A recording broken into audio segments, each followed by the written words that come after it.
15 seconds.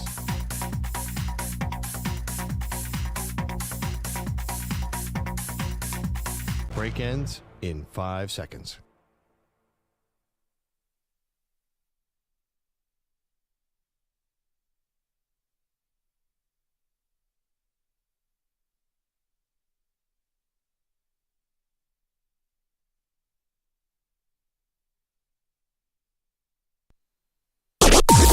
Maggie and Perloff on the Infinity Sports Network.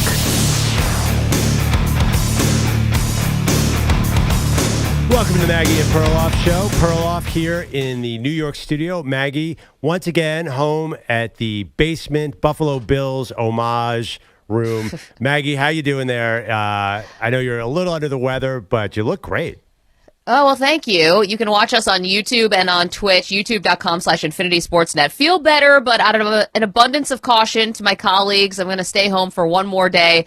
And it's also a little bit Perloff to not be in the same room with you today because I feel like you're ready to explode about the Tush Push rumors that are going around. And I don't know if I can be in the same room with you today because I feel like you're at a 10.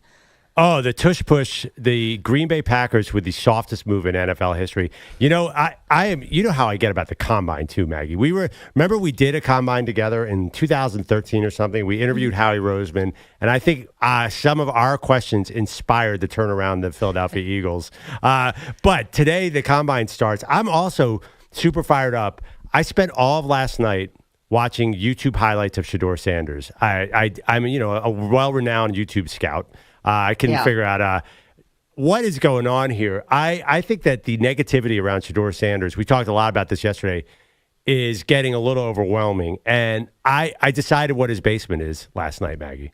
What the you lowest mean he for could a player fall. comp? No. What the lowest he could fall in this draft is. What his lowest spot could possibly be. How far he could fall. Ahead. Number 2. Go ahead. Number 2. Shedeur Sanders is not getting out of the top 2. I think that we know how quarterbacks get driven up in the draft, and Shedeur will go to Cleveland at number 2 because at the end of the day, there are a million reasons that the Cleveland Browns have to take a new quarterback. They have to put the Deshaun Watson era behind them, and just to have a serviceable first-round talent there means they're going to draft a quarterback. He does not have to be an all-time talent to go number 2. They need a quarterback to get the stink of the Watson era gone, get new headlines. Shedeur Sanders does bring a lot of new headlines, and I think he's a very competent quarterback. I think we saw him win a lot of games at Colorado, a team that was terrible before he got there. He could obviously play at a high level of college football, and yeah, we could pick him apart. We could say he doesn't quite have the size you want, or he's not mobile enough, but at the end of the day, we saw at Colorado, the dude can sling it. And the Browns, that's all they need. They have some talent there. They're not a terrible team. Shedeur's an older quarterback. He comes in and immediately turns the page on everything that's happened in the last couple of years. Okay, first of all, are you projecting a little of how much Shedeur can actually elevate an offense? Like I understand what you're saying, for the optics of it, for the PR, for all the terrible things that have happened to the Browns, to have someone exciting like Shedeur Sanders, Deion's son, coming to the Browns to get the stink from the Deshaun Watson stuff off the building. Yeah, that's great. But A, does the tape actually reflect a guy who could come in and do that right away? And then 2, we had a conversation yesterday about coaches who are entering the season on the hot seat, and you said Kevin Stefanski. Yeah. If I'm Deion, I don't want Shedeur going anywhere near the Cleveland Browns. And I would use all the power of my celebrity and my Hall of Fame, inner circle Hall of Fameness, just like Archie Manning did for Eli all those years ago, to prevent him from going to San Diego. And I'm sorry to our friends in San Diego who are listening to bring up that memory today, although you landed with Phillip Rivers. Yeah. But I think that Deion goes nuclear here to keep Shedeur out of Cleveland. You don't want Shedeur coming not just with the pressure of being a Sanders, the pressure of being a quarterback, the pressure of being the second quarterback off the board, and then also he's got to save the franchise from their terrible decision they made about Deshaun Watson. He's just one guy. How could he possibly check all those boxes? And he's going to get caught up in the tornado that is Browns dysfunction. And you might as well wait for him to go to his next team and have a good career like Baker Mayfield, because it's not going to happen in Cleveland. Wait, but everything you just described about Cleveland, what team at the top of the draft does not fit that description? I mean, unless maybe you could say the Raiders, because they brought in Pete Carroll, they're starting new. But I mean, come on, the Raiders have all those same ownership issues that you mentioned with Cleveland. Like, that's the draft. Like, you come in, we're talking about the top 5 of the draft. You're not going to have a stable organization and a coach who has a long leash. You're going to have everything you described. So I think, honestly, if you look at the other teams at the top of the draft, you're right. The front office is a disaster. I'm not going to argue about that. There's a lot of history there that we all know about. But I think player-wise, like, Cleveland's got better players than the New York Giants, who are right behind them. So if I'm Deion, that's my 2 choices, and I think he goes that high, 2 or 3. There was a report yesterday the Giants are looking at Shedeur. I'm definitely going to Cleveland over the Giants. Yeah, I'm not. But here's the other thing. Like, you mentioned the Raiders, which I've said this whole time. I think that this thing is going to get messy, and I think that Deion is going to help get Shedeur to Las Vegas.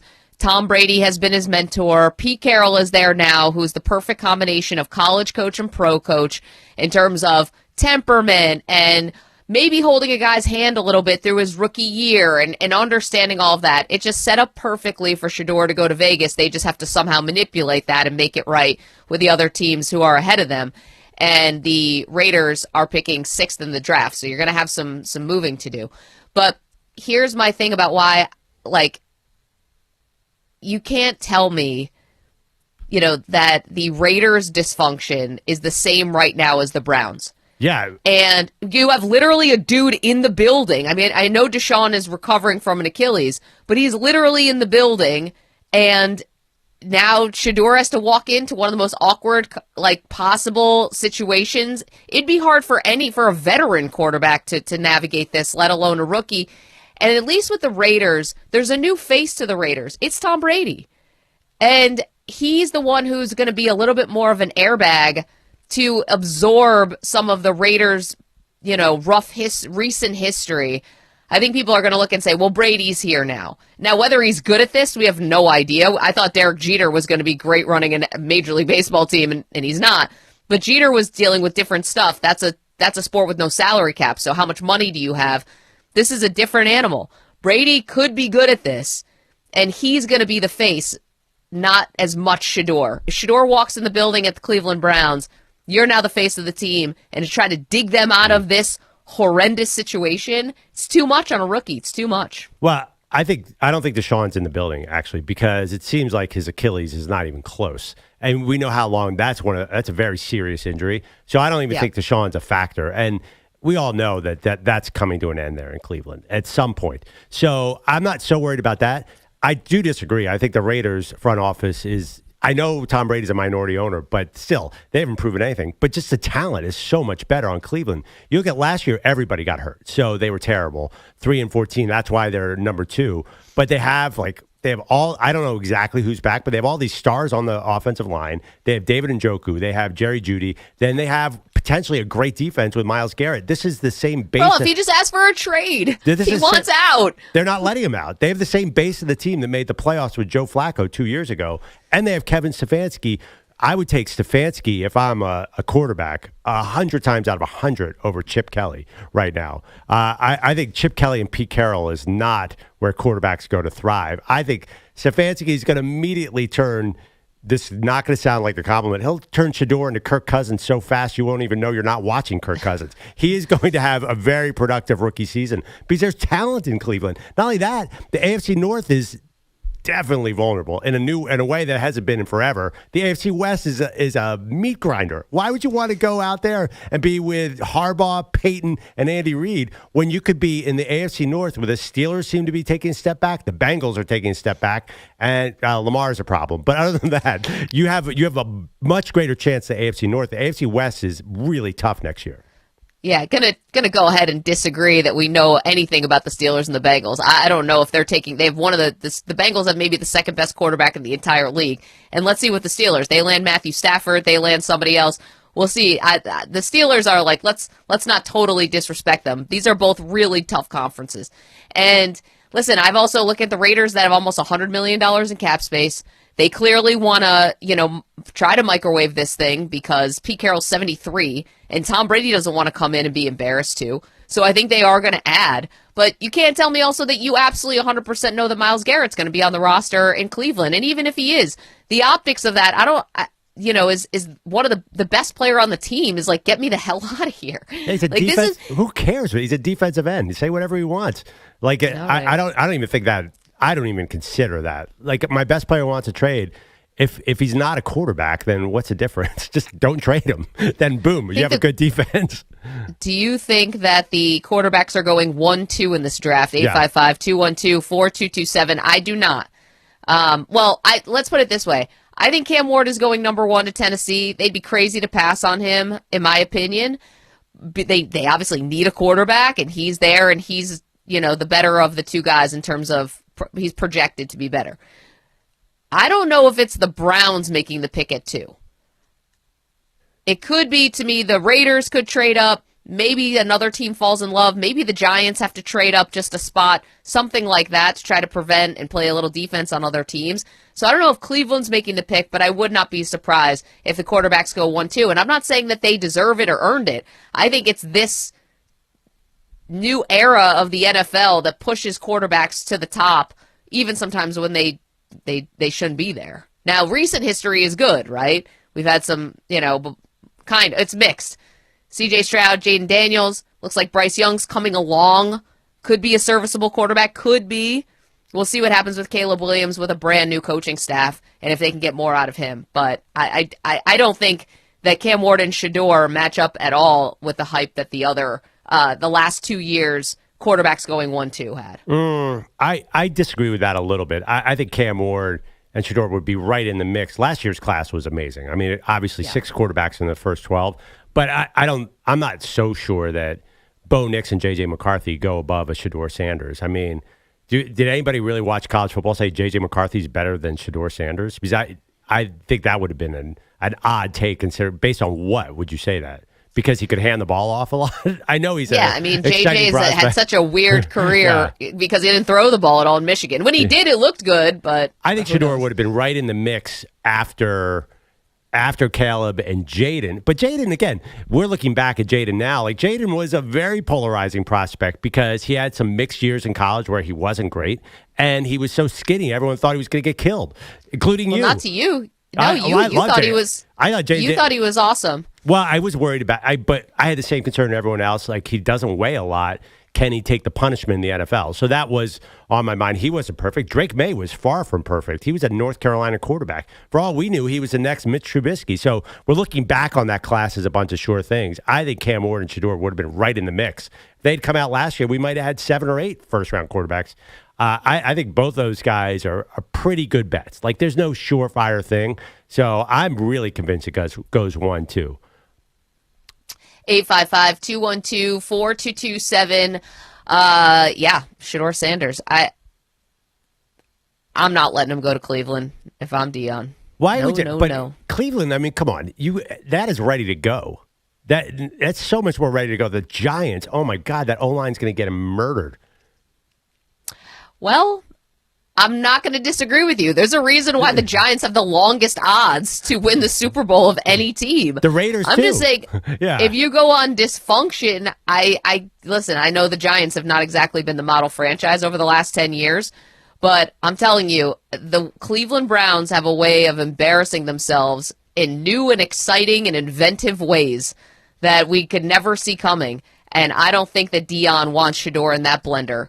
And it's just a quarterback graveyard there. I don't know why it'd be different. Joe Flacco was the one who was able to take him somewhere? Joe Flacco had like 14 years of experience at that point. Well, I think you're doing a little Monday morning quarterback. Like, I think a lot of people thought trading for Deshaun Watson made a lot of sense. I mean, yeah.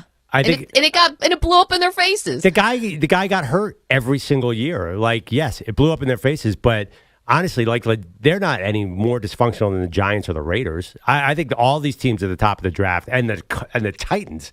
Well, I don't know who's been running that team. Like, you get to the top of the draft by being dysfunctional. I think actually, if you look at roster wise, they might be the one sleeping giant out of these top 8 teams. They're by far the most talented team. You're right. Myles Garrett wants out, but if you look at just on paper, pull up the Browns depth chart, you're like, oh my God, just add a quarterback in that mix.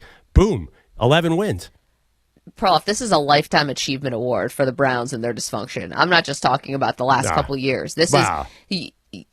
It is. Right. I'm just saying, look at the Raiders. I mean, like, if you want to do lifetime achievement, when's the last time the Raiders won a playoff game? When's the last time the Giants won a playoff game? It's been 13 years.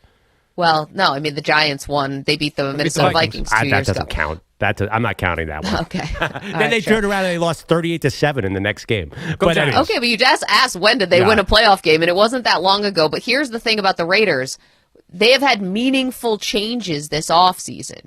Now, I don't know how great they're going to be, but they have been meaningful. Tom Brady is now there as a stabilizing force. New GM, new head coach, new offensive coordinator. I'm walking into the Browns. I got the same old guys. I got the guys who made this terrible decision on Deshaun Watson. I've got a coach that's on the hot seat already. I'm walking into something that could be very stale. I'd go with the unknown of door number 3 with the Raiders long before I'd go with the known commodity, which is generally an embarrassing product with the Browns, an underachieving one, especially with quarterbacks. Right. Well, NFL history shows, listen, the best way to turn around a franchise is to bring in a new 4% owner, because that's how the NFL works. Oh, wait a second. There's a new minority owner. Wait, Serena Williams is now part of the Dolphins front office. Like, they should probably win because she was awesome. What are you talking about? Like, you're overstating this Brady. Everybody's overstating this Tom Brady thing.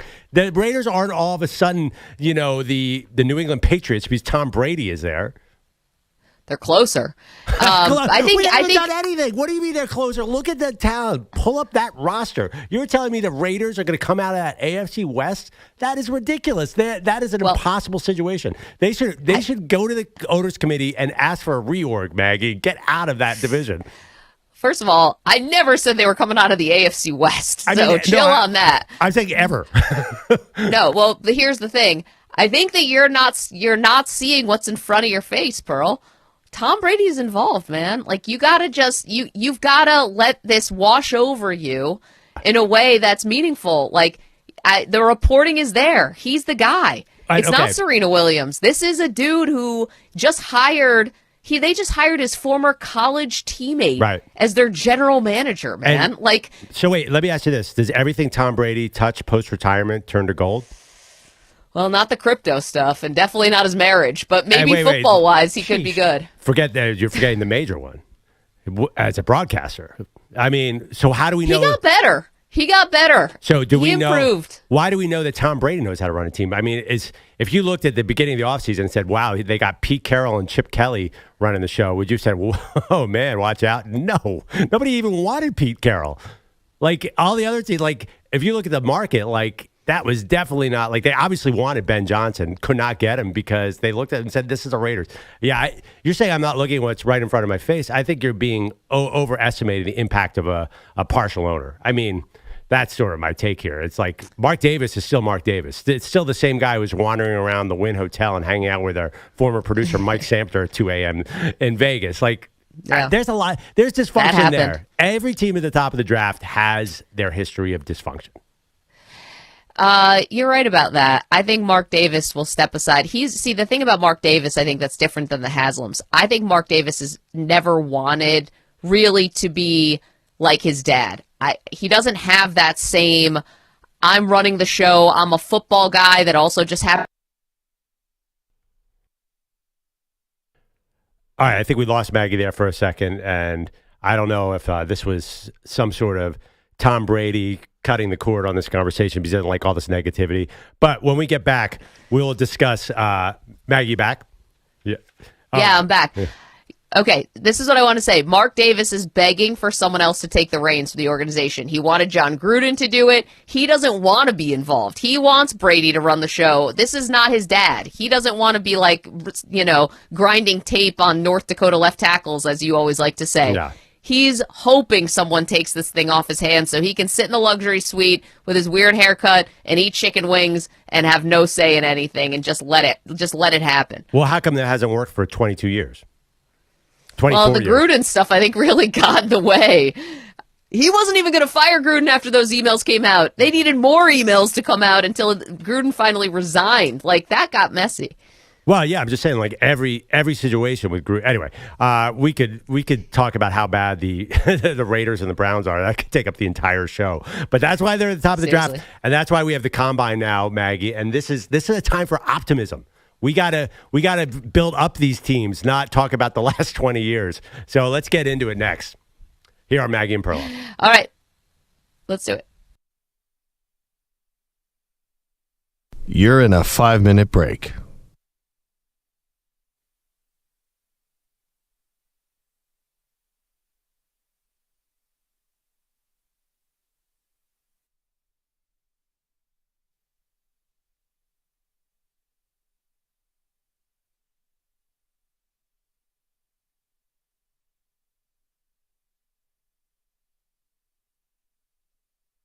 Four minutes, 30 seconds remaining.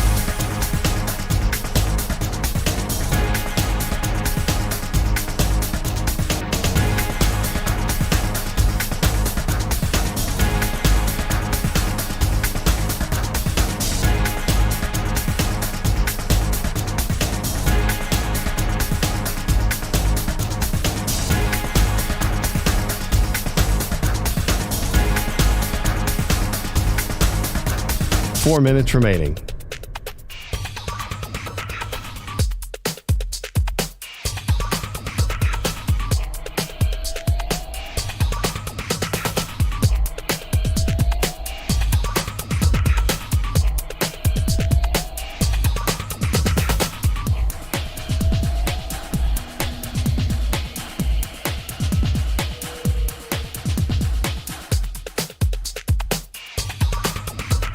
Three minutes, 30 seconds remaining.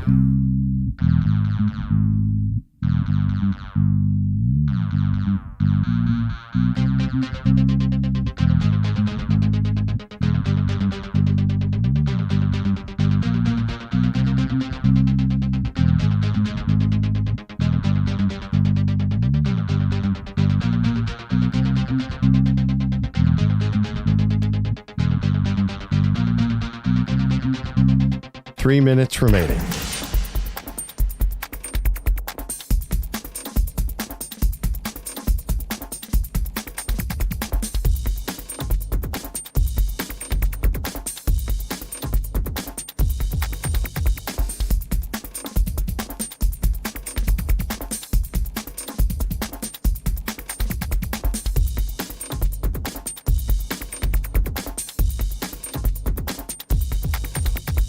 Two minutes, 30 seconds remaining.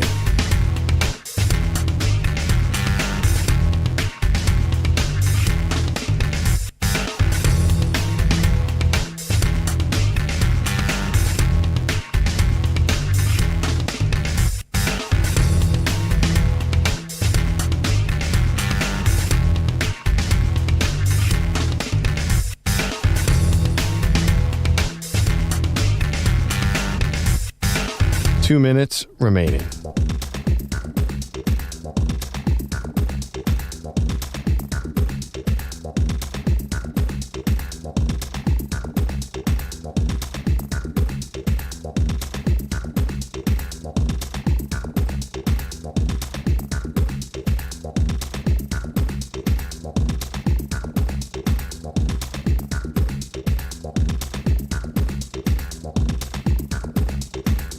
One minute, 30 seconds remaining.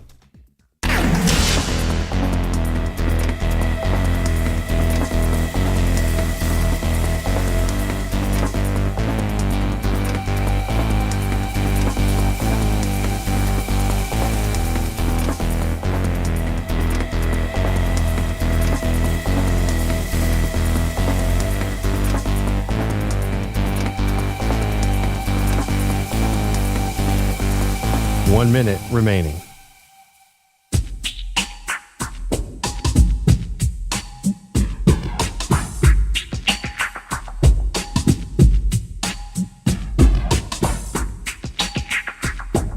Forty-five seconds remaining.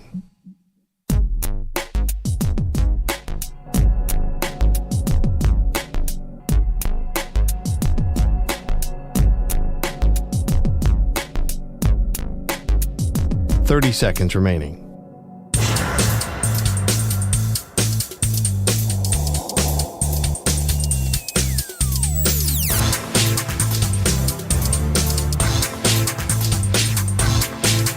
Fifteen seconds.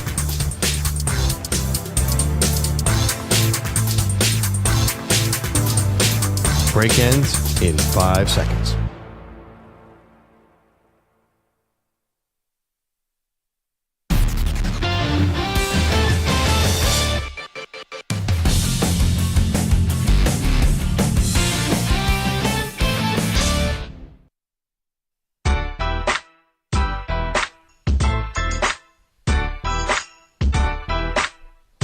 Welcome back, Maggie and Perloff Show. Perloff here in the New York studio, Maggie at the home studio.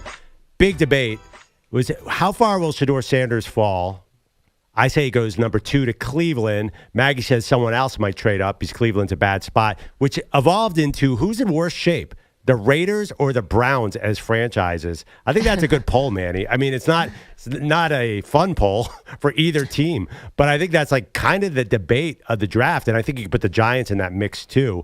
Maggie, you think Cleveland is a disaster, and you have a lot of valid reasons to say that. I think the Raiders, even with Tom Brady, still have a lot of bad history there. Let's go to Shane in Louisville, who actually, I believe, agrees with Maggie. Shane, what do you think? Well, I have a love and hate with you, Perloff. I love that you beat the Kansas City Chiefs being a Raiders fan, but I kind of hate what you're saying right now. Say what you want. We have $100 million in cap. We get that quarterback. I don't know if Sanders is the answer or not. There's stuff to work with. Cleveland, Maggie's definitely right on that. And I don't know, man. We got a long way to go, but it's not as bad as the Browns. That's got to be one of the worst organizations ever. Well, except for Max Crosby, who's the good player on your team, Shane? Help me out here. And Brock Bowers. Those guys are great, but that's 2 guys. Okay, well, no, there's Malcolm Coops. He had I think 8 or 9 sacks. There's pieces on there.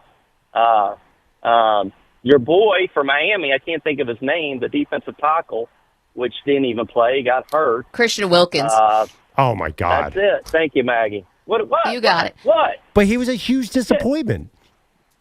He was, but he was banged up. I mean, if he comes back, if he's just halfway healthy, listen, Perloff, I love your Eagles that you beat them. You got your second ring. Congratulations.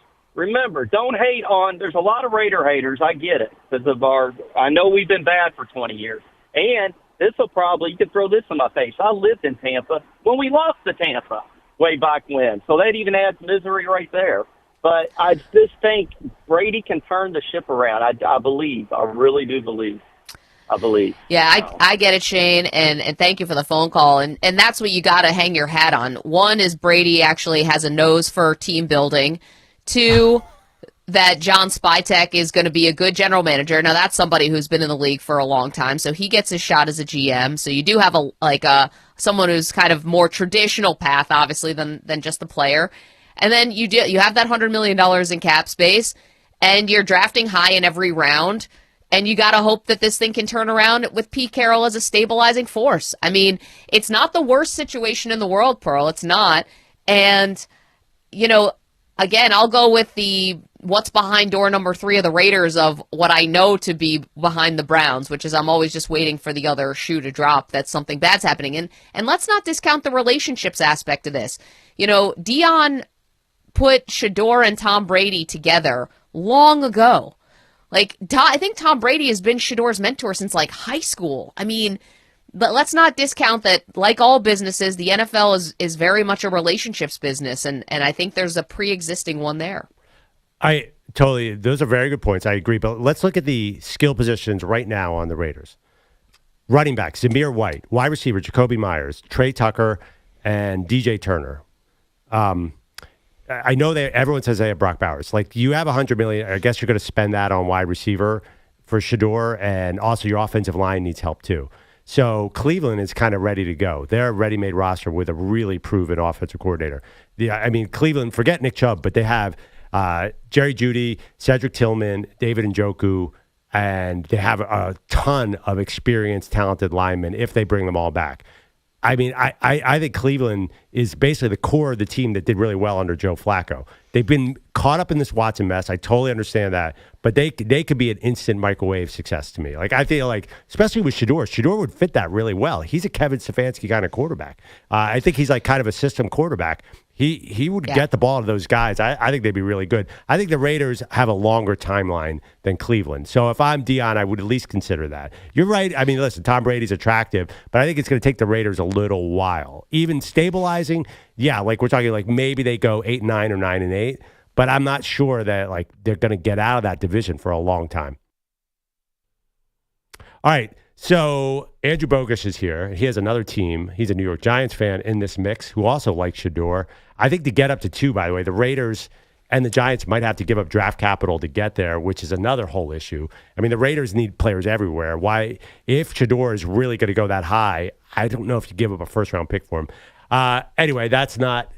Trade for Matthew Stafford. Oh, my God. You're serious? Yes. Manny. What'd you say?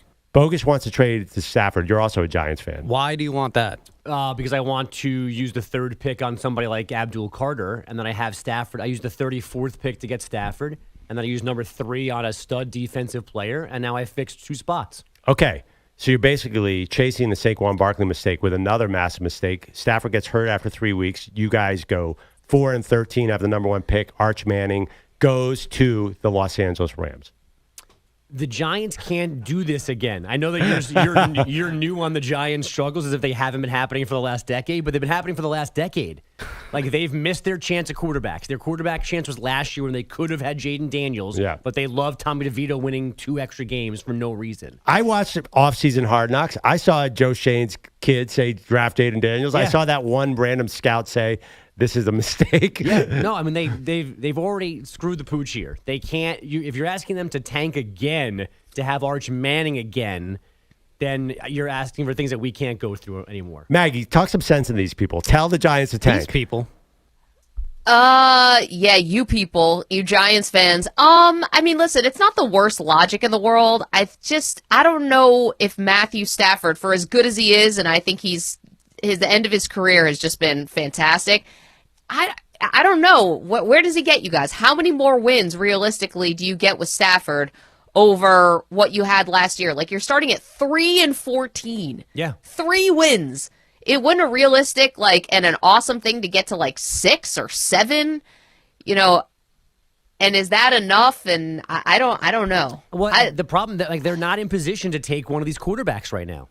Another thing that they won 1 too many games this past year, and now they're not even in, they were destined to be number 1 this year, and they could have had their pick of Cam Ward or Shedeur Sanders, and they messed that up as well.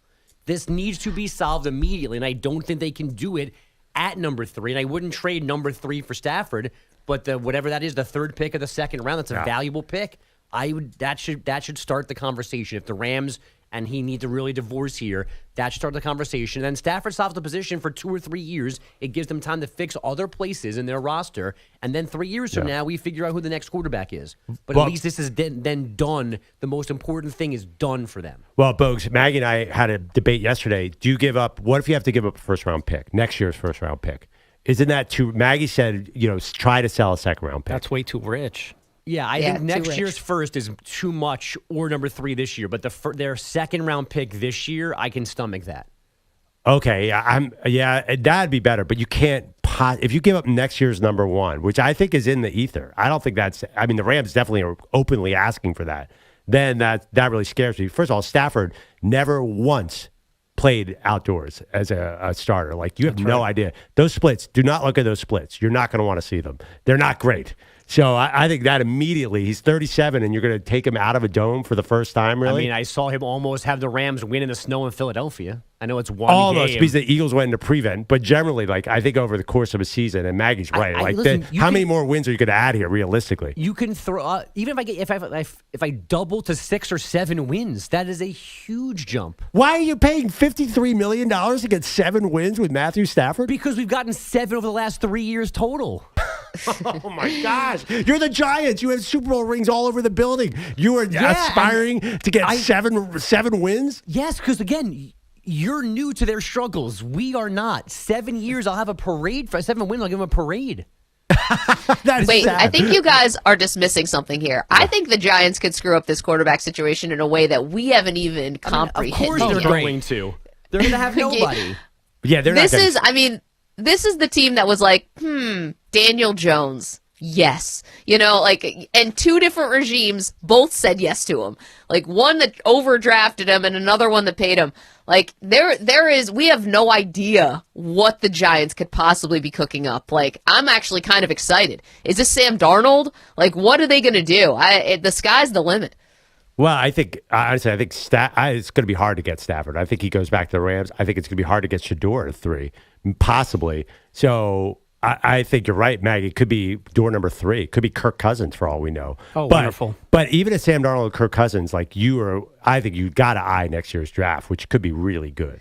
Like there could be a savior out there. Don't you want a savior? Don't you want Arch Manning to win the Super Bowl? Again, yes. I want that, but we kept not getting it.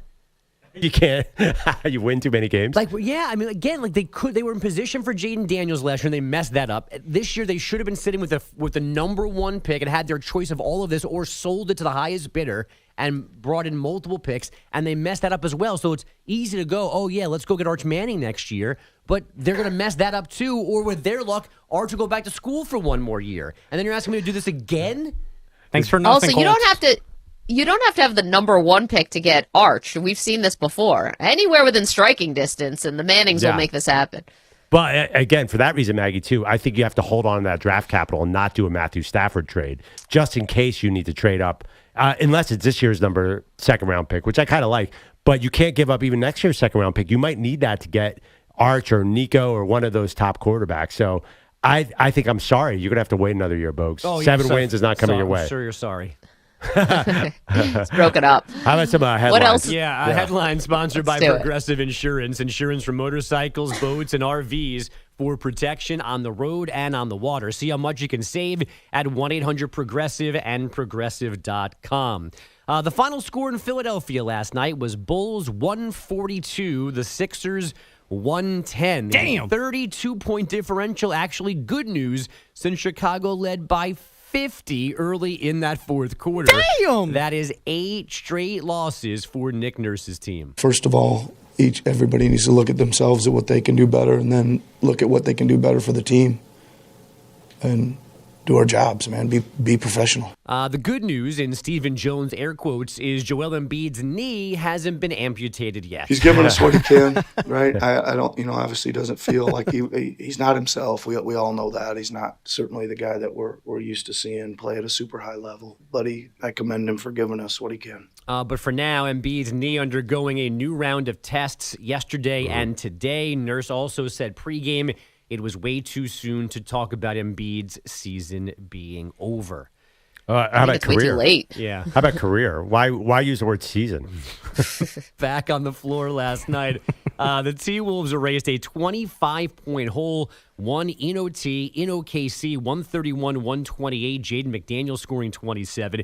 Zach LaVine, a season-high 42, as the Kings hammer the Hornets 130-88. And the Hawks down the Heat 96-86. Those are the fewest points Atlanta has allowed since March of 2021. 96-86? What is it, 1997? This one sounded fun. Men's number 15, Michigan, fought off Nebraska 49-46. Good heavens. Fewest points the Wolverines have scored in a win in 17 seasons. Auburn is the unanimous number 1 once again, the AP poll. Kansas, though, falls out of the top 25 for the first time since February 8th of 2021. That was 80 consecutive weeks ranked. Penn State stud Abdul Carter, Boise State running back Ashton Genty will not work out at the Combine this week. Both those should be on the field at their schools' pro days. Carter's coming off that arm injury from the national semifinal. Just 2 games on ice last night. One of them was the Kings dropping the Golden Knights 5-2. Quinton Byfield 4 assists. We did, though, have plenty of NHL discipline. Commissioner Gary Bettman reducing the suspension of Minnesota forward Ryan Hartman from 10 games to 8. Hartman already has served 4 for for driving an opponent's head into the ice, and Ducks winger Trevor Zegras gets a 3-game ban for a hit to the head of Detroit's Michael Rasmussen on Sunday. Guys, back to you. By the way, Bogusch, were you trying to get at me with that Sixers score knowing I have the Eagles Super Bowl win? There's nothing the Sixers can do to hurt me. I'm walking on air here sports-wise. They're doing their best, down by 50 to the Bulls at home. Losing at the By the way, buzzer did to anyone Nets. see that OKC Minnesota game was bananas? Full disclosure, I turned it off because when one team's leading another team by 22 points heading into the fourth quarter, I think it's basically goodnight. And then somehow the T-Wolves backups got them back into the game, forced overtime. Yeah, the T-Wolves backups really started to give up right there, right, Perloff? Oh, besides complaining that NBA games, once a team is out, they're out. Yeah, 100%. All right.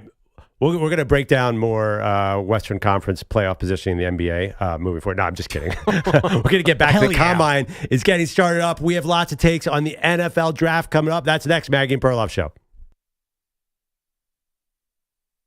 You're in a 5-minute break.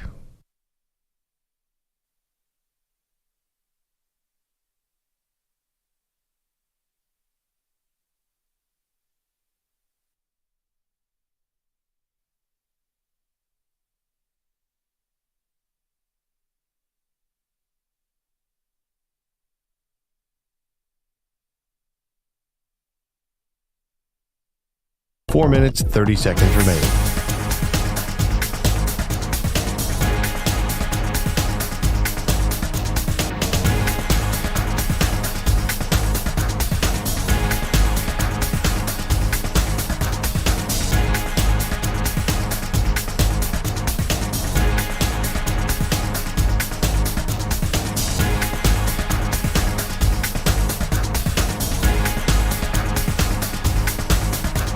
Four minutes remaining.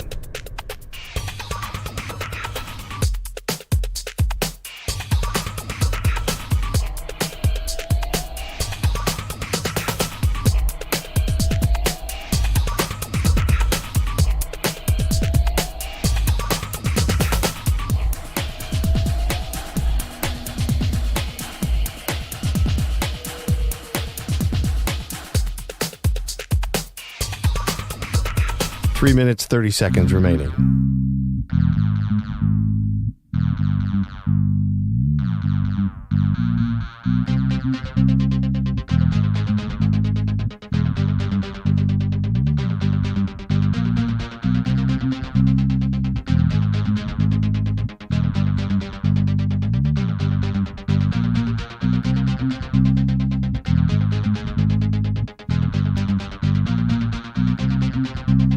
Three minutes remaining.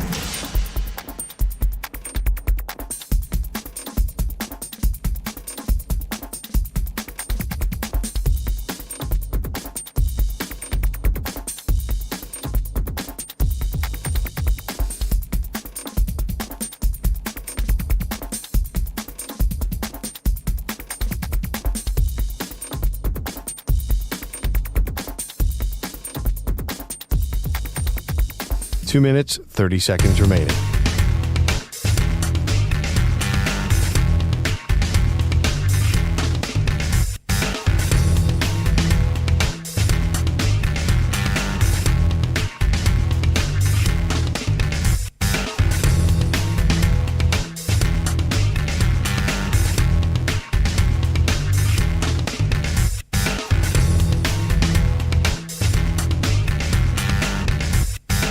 Two minutes remaining.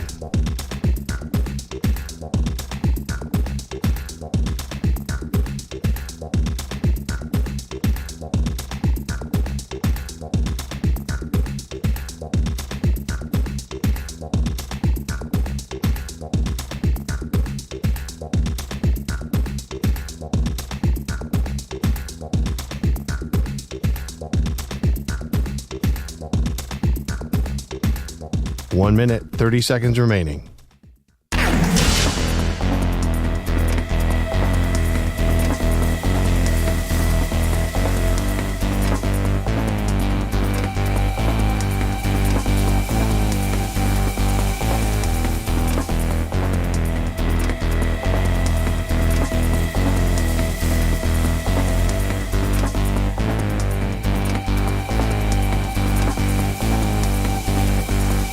1 minute remaining.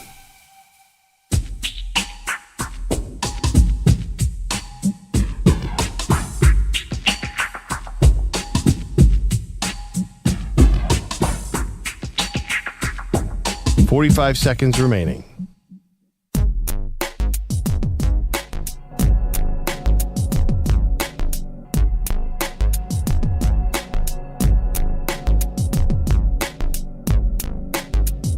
$30 seconds remaining.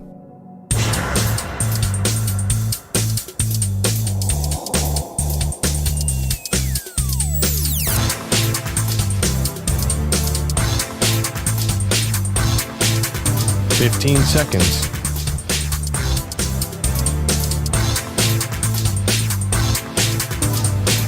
Break ends in 5 seconds.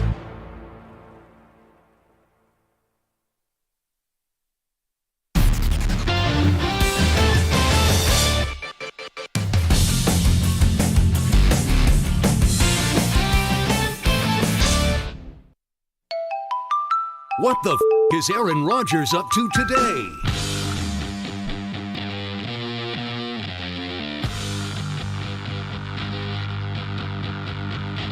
Back on Maggie and Perloff. So I just got back from Costa Rica. No, I did not see Aaron Rodgers. I did not do ayahuasca. He probably was there tripping somewhere. But we've been debating how Matthew Stafford and the top draft picks fit into everything, where the quarterback carousel is going to go. Maggie, what about Matthew Stafford backup plan Aaron Rodgers? Yeah, so that's the latest odds that have just been released. So the Rams on Rodgers' next team have the highest odds at plus 250. The Raiders are second at plus 300, which is tied with the Steelers.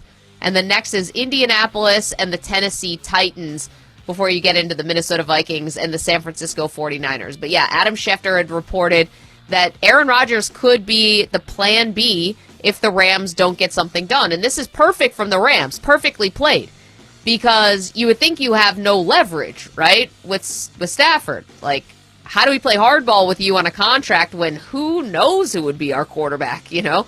Where are you going to go? If they say, well, we'll just bring in Aaron Rodgers, who's already shown that he'll take less money, and we do this on a short-term deal, well, now Stafford has to think about it a little bit more. Like, how much hardball do I want to play with a team that could just say, you know what, we'll just go with Aaron Rodgers. So it's a smart play here to leak that out through Schefter for the Rams. I'm just speculating here, but obviously I think it came from them. To me, the Raiders and the Steelers, I could see a little bit more. The Raiders don't make a ton of sense to me. I'm not really sure why they wouldn't try to go with a younger quarterback. We talked about this the first segment where we're kind of guessing where Shedeur Sanders would go. I know Pete Carroll's 73, but he's a young 73. And I don't know why they would think this is a one-year turnaround. Like, it's not. The Raiders have a little more runway, I think, to get this thing turned around, as opposed to a team that's saying, hey, we could rip off a Super Bowl with Aaron Rodgers. Yeah, I think that the market is probably a lot smaller than people might think for a name like Aaron Rodgers. Remember when Brady hit free agency, and it turned out really only maybe the Bears and the Bucs were really the only two teams in play? That was Tom Brady, and he was younger at the time than Aaron Rodgers is now, and he wasn't coming off an Achilles surgery in the last 2 years. So I wonder, you're right, a team like the Raiders, like, I don't think that they're that interested in Aaron Rodgers. I don't think the Titans are that interested in Aaron Rodgers. I'm not even sure these other teams, like the Colts, are not necessarily going to want to do that to Anthony Richardson. I think the market is really small. And I think you're right. I think a team that either, like the Rams, whether doing as a leverage play or needs a veteran quarterback with a ready-to-win-now roster. Because what do the Titans or the Raiders get out of 1 year of Aaron Rodgers and then he's gone? Because that's the kind of window we're talking about. When Brett Favre left the Jets, he had one great year with Minnesota, and then he fell off quickly the next year. His body just sort of let go. I think you're looking at such a short-term window. Teams have to think bigger picture at quarterback. If you're perennially in the top 5 of the draft, like, you're not going to bring in Aaron Rodgers just to be good for 1 year. I don't think the market's very big at all. Even with those teams, what was it, 5 teams you listed with odds? I'm not sure there are 5 teams that want Aaron Rodgers. So here's the other part about Rodgers, which is the mentor part, right? Like, would you bring him in to kind of be a mentor to a young guy? And I'm not saying, like, take all the the off the field stuff away with the conspiracy theories and the McAfee show and all of that, the ayahuasca talking about caterpillars turning into butterflies and whatever. I'm talking about an offense that Rodgers likes to run. Like, what is a backup quarterback? And I know Jordan Love obviously seems to have gotten a lot from Rodgers, so I'm really just asking the question here. I'm not passing judgment. But Rodgers basically is out there, like, speaking a different language with hand motions and with, like, his own secret code and how he's one of the best all time at getting defenses to jump. Like, what do rookies get from that when it's, like, Rodgers specific? You know what I'm saying? Like, so you're talking you're talking about, like, Cam Ward or Shedeur Sanders being a rookie and having Rodgers over their shoulder? Yeah, or even if it was Indianapolis and they're trying to get Anthony Richardson kick-started, they think, all right, let's bring in, let's bring in Rodgers and let's try to, whatever. Like, I think Rodgers could show Anthony Richardson, like, how to be a pro, which was a question mark when he took himself out of a game because he was tired and they benched him for that and, like, it became a thing. And Rodgers has so much knowledge. I'm actually talking about literally on the field. Like, it's his offenses seem so Rodgers specific. Like, you have to read my mind to play wide receiver or to play with me. Can a rookie really absorb that and gain something meaningful from it? I'm not sure. Yeah, I don't think for these teams like that can't be a strong consideration because Rodgers is probably going to cost a fair amount of money, and it's an opportunity cost. If you have Aaron Rodgers, that means Anthony Richardson's not playing for you, and you have to decide on Anthony Richardson's contract. I don't think that's a factor. I like what you're saying. Like, what impact can he have on Anthony Richardson? I agree. Like, it's a little too complicated for him to teach us. I mean, as long as he doesn't bring Nate Hackett with him, I think that situation's okay. I also think, like, are you going to put Aaron Rodgers in a new offense?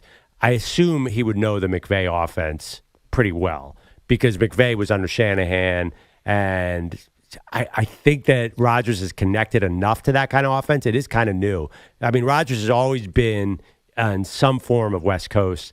I don't even know how that's all going to work. When you actually spell out the scenario, Maggie, I'm like, oh my God. So you're telling me Shane Steichen, who's never had Aaron Rodgers, is going to have Aaron Rodgers teaching Anthony Richardson when Anthony Richardson's still trying to learn Shane Steichen's offense, and Shane Steichen happens to love mobile quarterbacks, and Aaron Rodgers can't move at all? Like, that's mind-blowing. You're just bringing all that mess in. Is it worth it?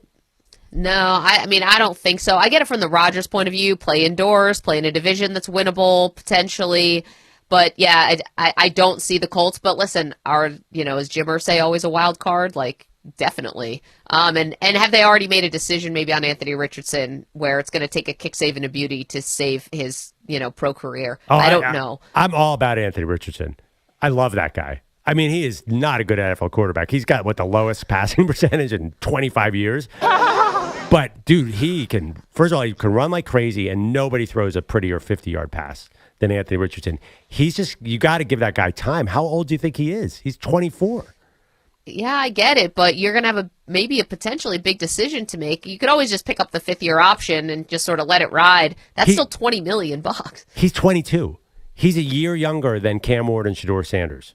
Yeah, no, it's the contract makes it really tricky, but I wonder, could the right coach turn around Anthony Richardson? Do not bring in Aaron Rodgers over his shoulder. Then you might as well throw out the whole situation. And you did say, let's not talk about ayahuasca. Let's not talk about conspiracy theories. But that is in the building, Maggie. Oh, I know. But Jim Irsay might like that kind of thing. He's kind of a weird dude. Has his own, struggles, and that's very serious. But as far as like someone who's outside the box, I mean, Jim Irsay's got, very deep in the music scene. Feel like I'm assuming these musicians have probably, know their way around ayahuasca or maybe a little something stronger, if that's possible.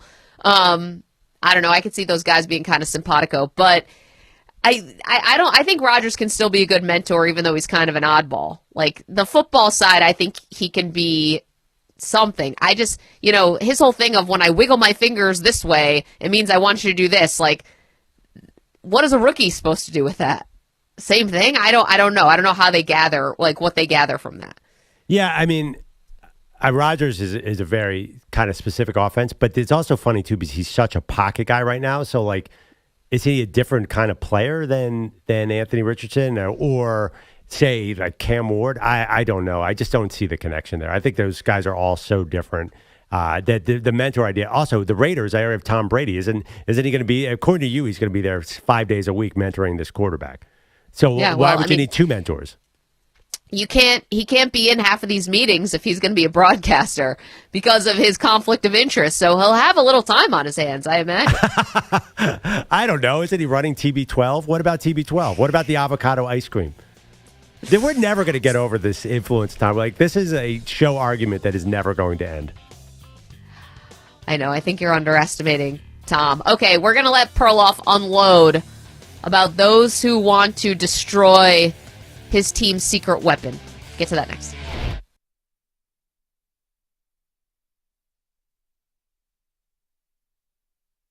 You're in a 5-minute break.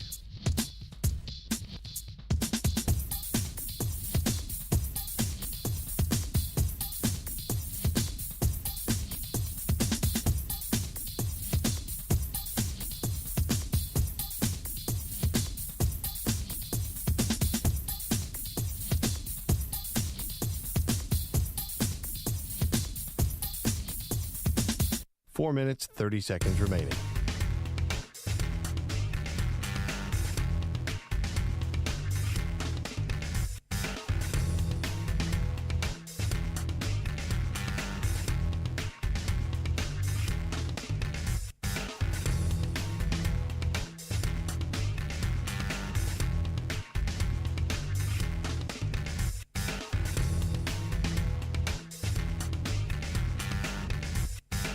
Four minutes remaining.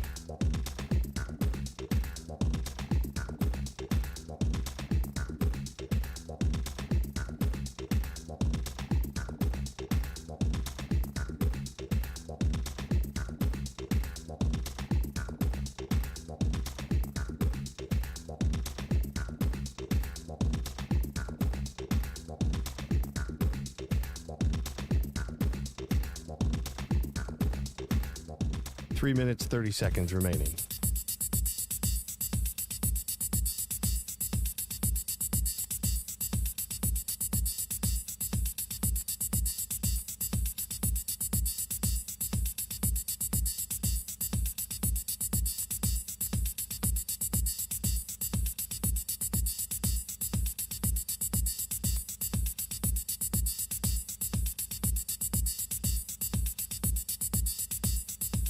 Three minutes remaining.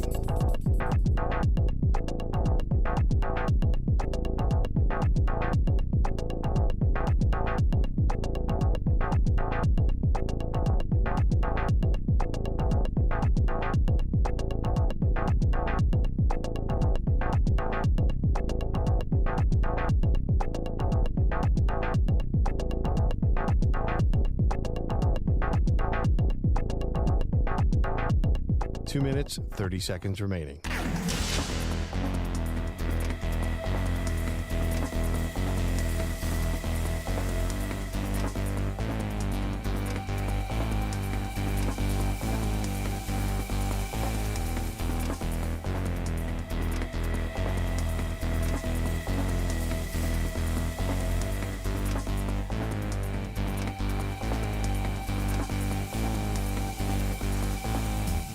Two minutes remaining.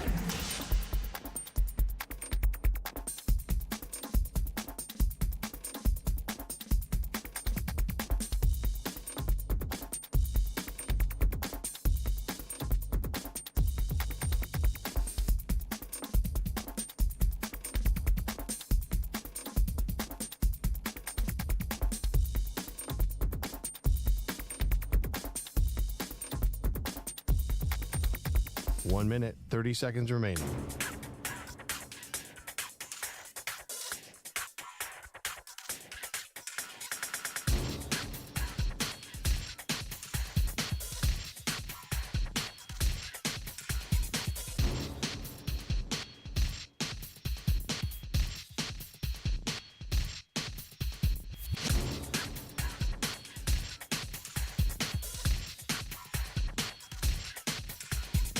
One minute remaining.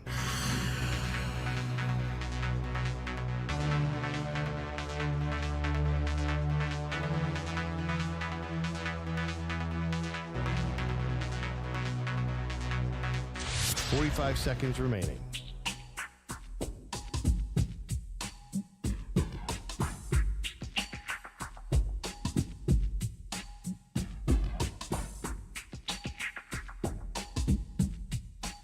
Seconds remaining.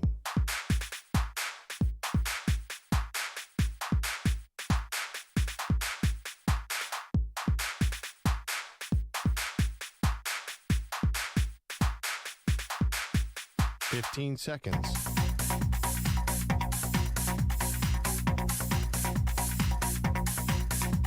Break ends in 5 seconds.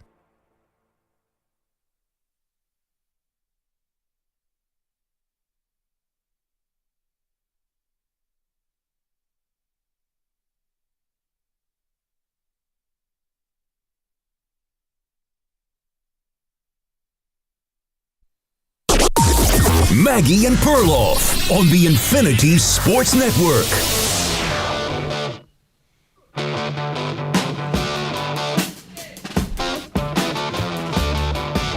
All right, welcome in, Maggie and Perloff Show.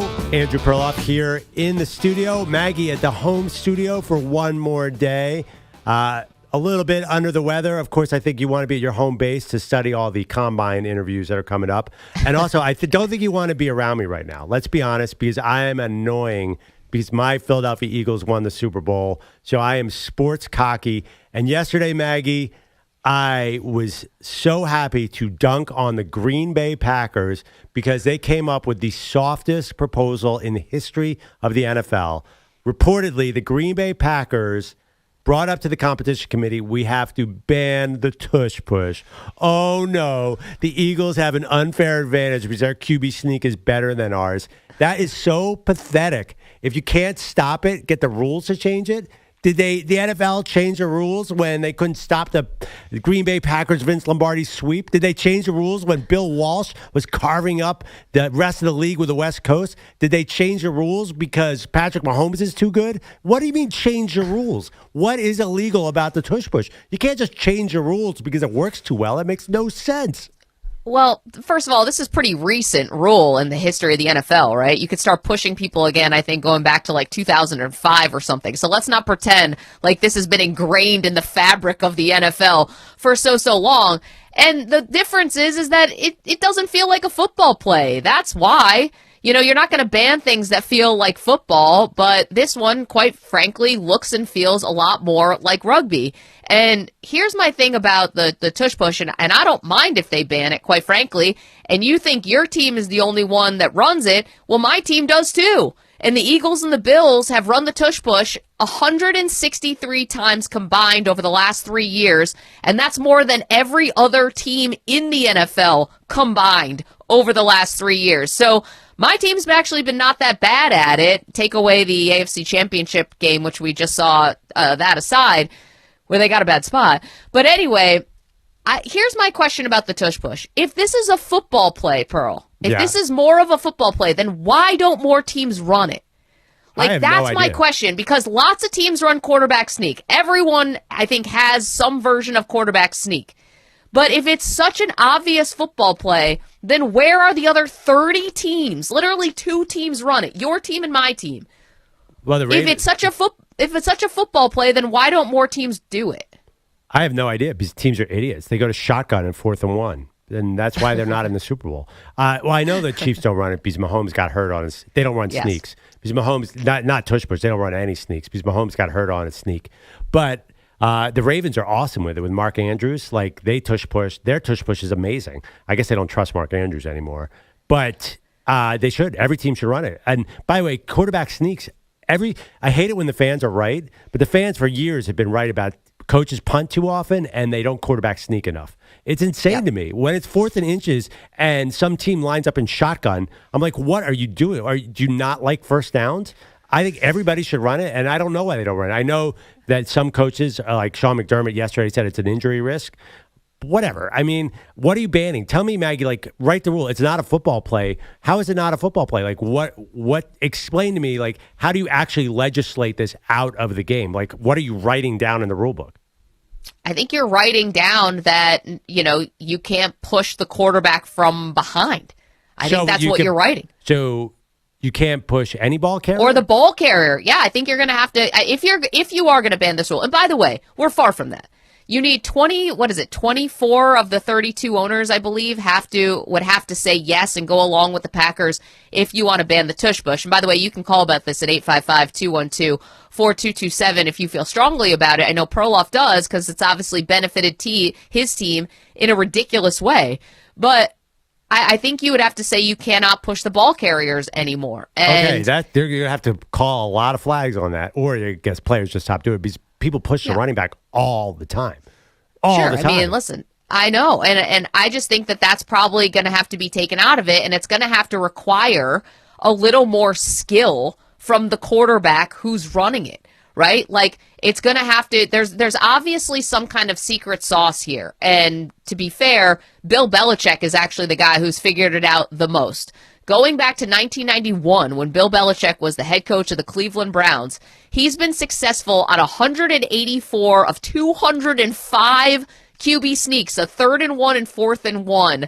Going back to the 90s, Brady was one of the best at it. You want to know who else was really good at it? Jacoby Brissett, Jimmy Garoppolo, and Mac Jones. Like, there's clearly a skill that's teachable with the quarterback sneak that I think doesn't exist with the Tush Push, right? Like, if any one of Belichick's quarterbacks can line up and do this, then obviously there's something here. It's not just Brady. With the Tush Push, I think it's just about the specific skill set of Jalen Hurts and how this guy was basically a powerlifting when he was in high school, can squat over 500 pounds, and also is only 6'1" or 6 feet tall, and it's just this perfect combination. So, to me, I think there's more skill actually in the quarterback sneak than there is in the Tush Push, and I'd like to see the quarterbacks have to pull this off in a more skilled way. But you just described Jalen Hurts as having a special skill, so that isn't that skill? Well, he's got a special body type.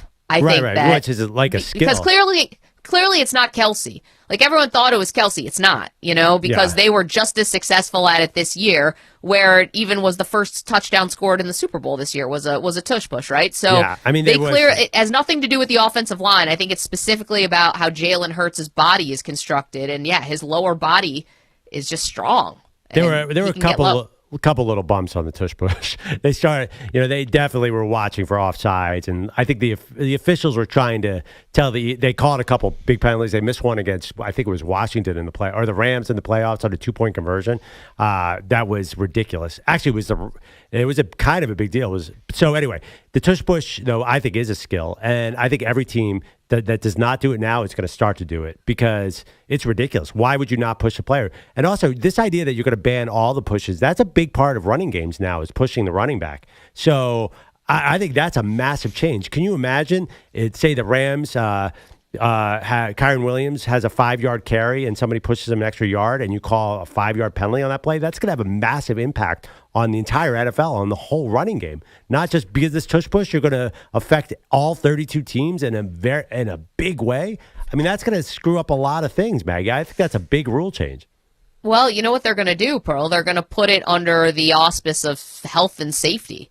Which, by the way, you mentioned Sean McDermott yesterday at the podium saying that this is a play where they fear injury. Sean, then why are you running it so much? I mean, what is that, right? Like, so you're basically sacrificing potentially Josh Allen, who already basically broke his hand on one of these plays, the non-throwing hand earlier in the year. Like, if you're that worried about the health and safety of your players, then why are you running it the second most times behind the Philadelphia Eagles? So that's just me being a little ticked off at the head coach of the team that I root for. But they'll put it under health and safety, and they'll say, listen, it's a too dangerous of a play, and we want to legislate it out. And here's the thing about the NFL. They'll take it out. They'll put it back in. They'll do whatever they want as a moving target. Look at what they did with kickoffs this year, Perloff. Like, there's nothing sacred here about the rule book in the NFL. Half of us can't figure out what the heck it is anyway. You know what a catch is? I still don't. So let's not pretend like this is the Constitution or something. It's the NFL rule book, and they'll mess around with it as they see fit. Well, I think McDermott is talking about, like, the short yardage disaster of the Chiefs game. Like, McDermott needs some kind of help on, because did they miss on 2 sneaks? How many sneaks did they miss? Sorry, 1 or 2, right? Well, they got the bad spot, if you want to believe the bad that. spot at the end and of the the thing game. that happened at the goal line. So obviously, like, they need to tear up the rule book on short yardage because they came up short in the biggest possible moment on that. But I think that I think the actual wording of this is going to be too difficult to do, Maggie, because you're not going to start throwing flags on running plays. Like, it's just too many flags. You don't want more flags in this game. If you're banning all contact from behind, that's a big deal. I think, but you can't just say it's only on the quarterback. Like, what is? I think what the Packers want to do is say you can't push the quarterback on short yardage situation. Like, define short yardage, define push the quarterback. Like, it's going to become. Adding more rules in this situation is just going to complicate everything more than they want. The NFL, is, as successful as it is the king of unintended consequences. Can you imagine? Like, just because the Eagles have this one play, you're going to transform running games for all 32 teams? I think that's way too big a leap. I would just let it be. Go Birds. Well, I think that they would have to say you can't push the ball carrier from behind, and that would have to be the blanket rule. Because you're right. What's short yardage? Quarterback. What if you're running a wildcat? Like, it's got to just be ball carrier. And I wouldn't put anything past the NFL. But again, it's got to be a majority of teams, more than that, a super majority of teams who would have to pass this to begin with. So we don't even know if that's going to happen. But let's get to the bottom line here, Maggie. Are people afraid of my Philadelphia Eagles because we're drafting too well? Is this just like the Eagles are about to be a dynasty and everyone's terrified of them? I'll tell you what, if they take away the tush push, I don't think you're a dynasty. Oh, I really. Oh my God! They just beat the Chiefs 40-22, and you're saying the tush push is why? I think it's a huge part of what your team does. Definitely. I mean, Pearl, let's think about it. Doug Peterson started running this thing with Carson Wentz. This actually wasn't a Jalen Hurts thing at first. We can trace this back to Doug Peterson started it. And when have the Eagles gone to 3 Super Bowls in 8 years in their history? That hasn't happened. I know you went to a lot of NFC Championship games with Andy Reid, but it's definitely helps. And I would understand why you would want it to stay, because your team is running it better than anyone else's. Of course, but I was sort of half joking about breaking up the dynasty. But to say that the tush push is the reason they've won 2 Super Bowls in 8 years doesn't make any sense to me, because obviously they didn't need the tush push. They just terrorized Patrick Mahomes for 60 minutes the other day. They if you had already banned it, they still win that game by 3 touchdowns. So I'm not sure that. And also, Jalen Hurts on a regular sneak is going to be really good, too. He doesn't even need the tush push. Regular quarterback sneaks are over 80%, too. So we're not even talking about that significant of a difference. Okay. It is a little bit of a secret weapon, but most quarterback sneaks work anyway. So here's my question. You just admitted most quarterback sneaks work anyway, right? We're probably not running them enough, if you're being honest, because of how successful they are. Yeah. So then why do you care?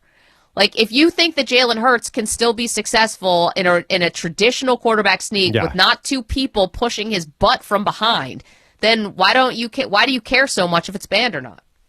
Because it's ridiculous. Because there's not a single possible way to ban it or reason to ban it. There's to say it's not a football play. What's not football about it? Well, I don't even understand. I can't understand any of the logic. It does disrupt the rhythm just a little bit. It's just like a marginal thing. I think the Eagles will still be a very good team with or without the tush push. But just to randomly ban this one play, like, what's next? Are you going to ban, like, when Saquon Barkley runs between the tackles because it's too hard to stop? Or when A.J. Brown goes down the sideline? It just doesn't make any sense. Just to have a random one play. Like, and how are they going to write this rule? There's just no way to write it. So I think the whole thing is ridiculous. It just strikes me as kind of sour grapes from the rest of the NFL. Like, the Eagles are just too good. And that's my general vibe of this. I am not going to downgrade their title hopes if they do ban the tush push. I think it'll just give the Eagles more bulletin board material. But generally, though, it's so silly to just try to ban one play that is totally a football play. There's nothing not football about it. I know it looks a little bit like rugby, but at the end of the day, though, what's not football about it? It's basically our guys are going to push your guys, and we're going to run over the line of scrimmage and get a first down. That's how football works. I love that people are like, well, just stop it, just stop it. Well, clearly there's something about this play, and quarterback sneaks in general, but I would say there's definitely something about this play that is become, like, harder to officiate and nearly impossible.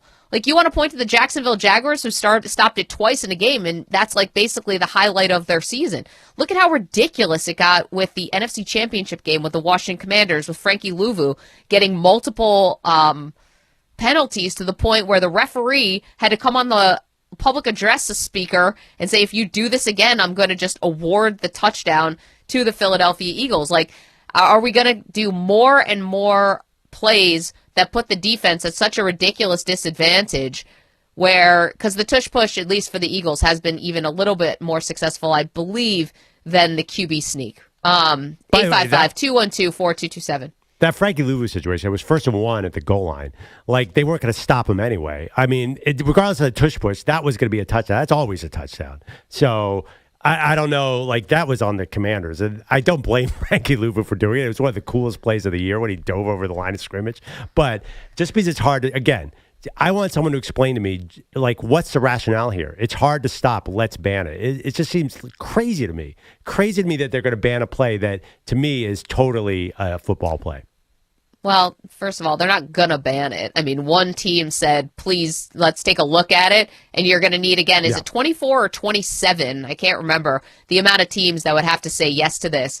And I don't think you're going to be able to get that many teams. You know, I think a lot more teams will probably say, leave it. Let's see if defenses can still continue to adjust. Yeah, I mean, I'm also curious, like, where does this lead? If they ban the tush push, are they going to say that Patrick Mahomes can't scramble anymore, or that Lamar Jackson has to stop running? Like, what other plays are too successful? This is insane. I love it. You act like the NFL doesn't play fast and loose with the rule book all the time. Remember when you could do an onside kick whenever you wanted to, and now you have to declare it only when you're trailing in the fourth quarter? Remember when we just had regular kickoffs? Like, let's not pretend that the NFL won't do anything at any time to mess up the sport. But when have they stopped a play? When have they ruled against a play that was too successful? I mean, I think probably with a lot of what defenders can do against quarterbacks. I think it was very successful for Bruce Smith to come around the edge and totally cream somebody. And you can't do that anymore. So that was something I think that people actually liked about the game, those big quarterback hits, and those are gone. When has an offensive play been banned? Well, I mean, we know honestly, what the NFL loves offense. Tell TJ Watt that's been banned. I hear what you're saying. They don't let you do pick plays on offense anymore. That's one, because I think a lot of coaches were using that. That's a good example. But all right, just let's stick to the tush push though. You are afraid. Just admit it. Everyone's afraid of my Eagles, and you're trying to cut the line, have a shortcut to stop them, and it's totally unfair and ridiculous. Well, I mean, yeah, kind of. yeah, kind of. Wouldn't mind seeing it get banned, and I do think it would actually have a really big impact on the Philadelphia Eagles. I really do. I think there's a reason why they continue to run it, and if they just could run a regular quarterback sneak and be successful, I think they would. I think I think you're right. They won't ban it because it's too complicated, but you're right. Honestly, I want them to ban it now because we'd be so fired up as a fan base and a team that we would absolutely destroy everyone. So give us a call. If you have any defense of the tush push or you want to get rid of it, I want to hear your reasoning. All right, that's coming up next. Maggie Perloff, more tush push debate. All right, Mag, the second half of the basketball season is here, and the race to the playoffs is heating up on Prize Picks, the best place to cash in on your favorite sports. With over 10 million members and billions of dollars in award winnings, Prize Picks has made daily fantasy sports accessible to all. So simple to use. You pick two or more players across any sport. You pick more or less on their projection, and you could win up to 1,000 times your money. Now, listen, I did not know that Zach LaVine was going to go off, one of my favorite players of all time last night, but I'm going to get in there next time. NBA is so much fun. You can do golf. You can do e-gaming, whatever you want. Don't miss your chance to cash in as the league's best fight for a playoff position in the NBA. Join Prize Picks, America's #1 daily fantasy sports app.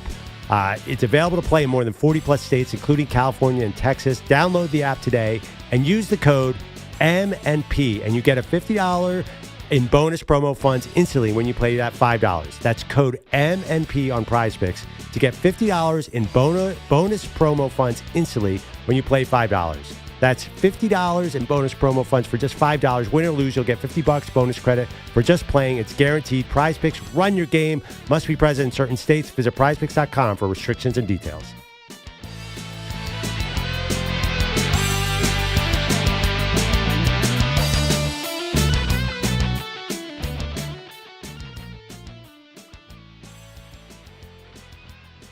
You're in a 4-minute break.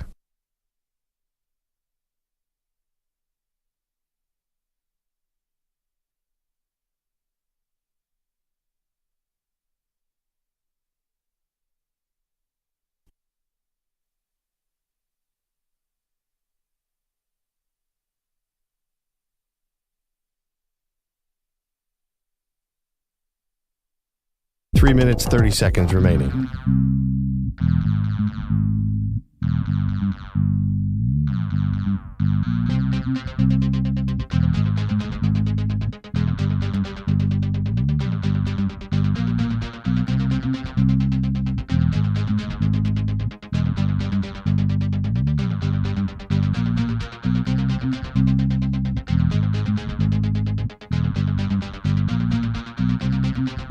Three minutes remaining.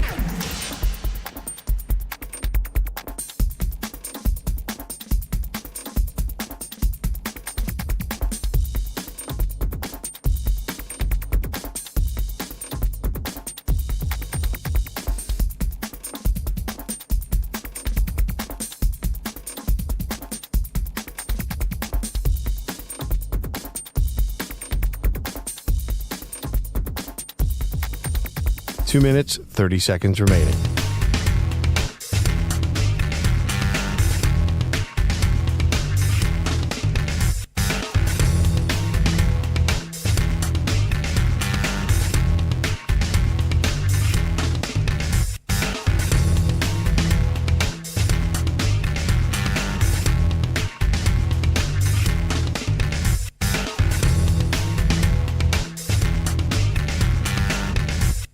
Two minutes remaining.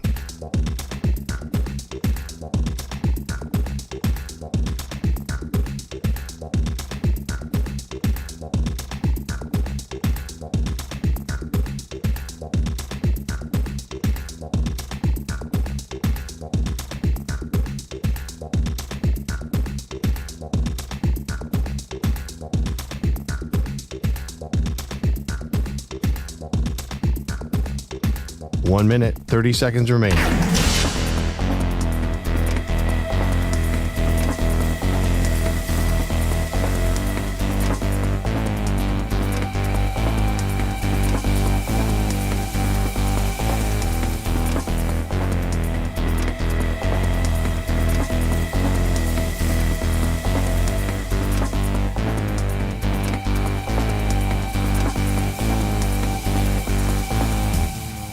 One minute remaining.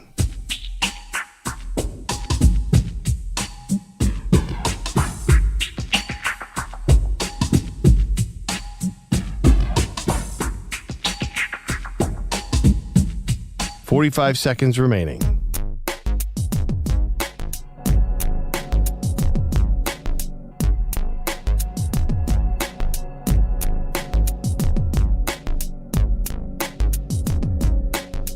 Thirty seconds remaining.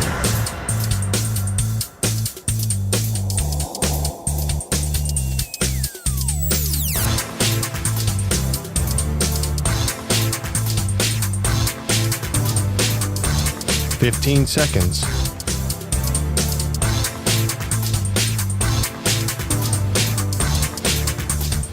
Break ends in 5 seconds.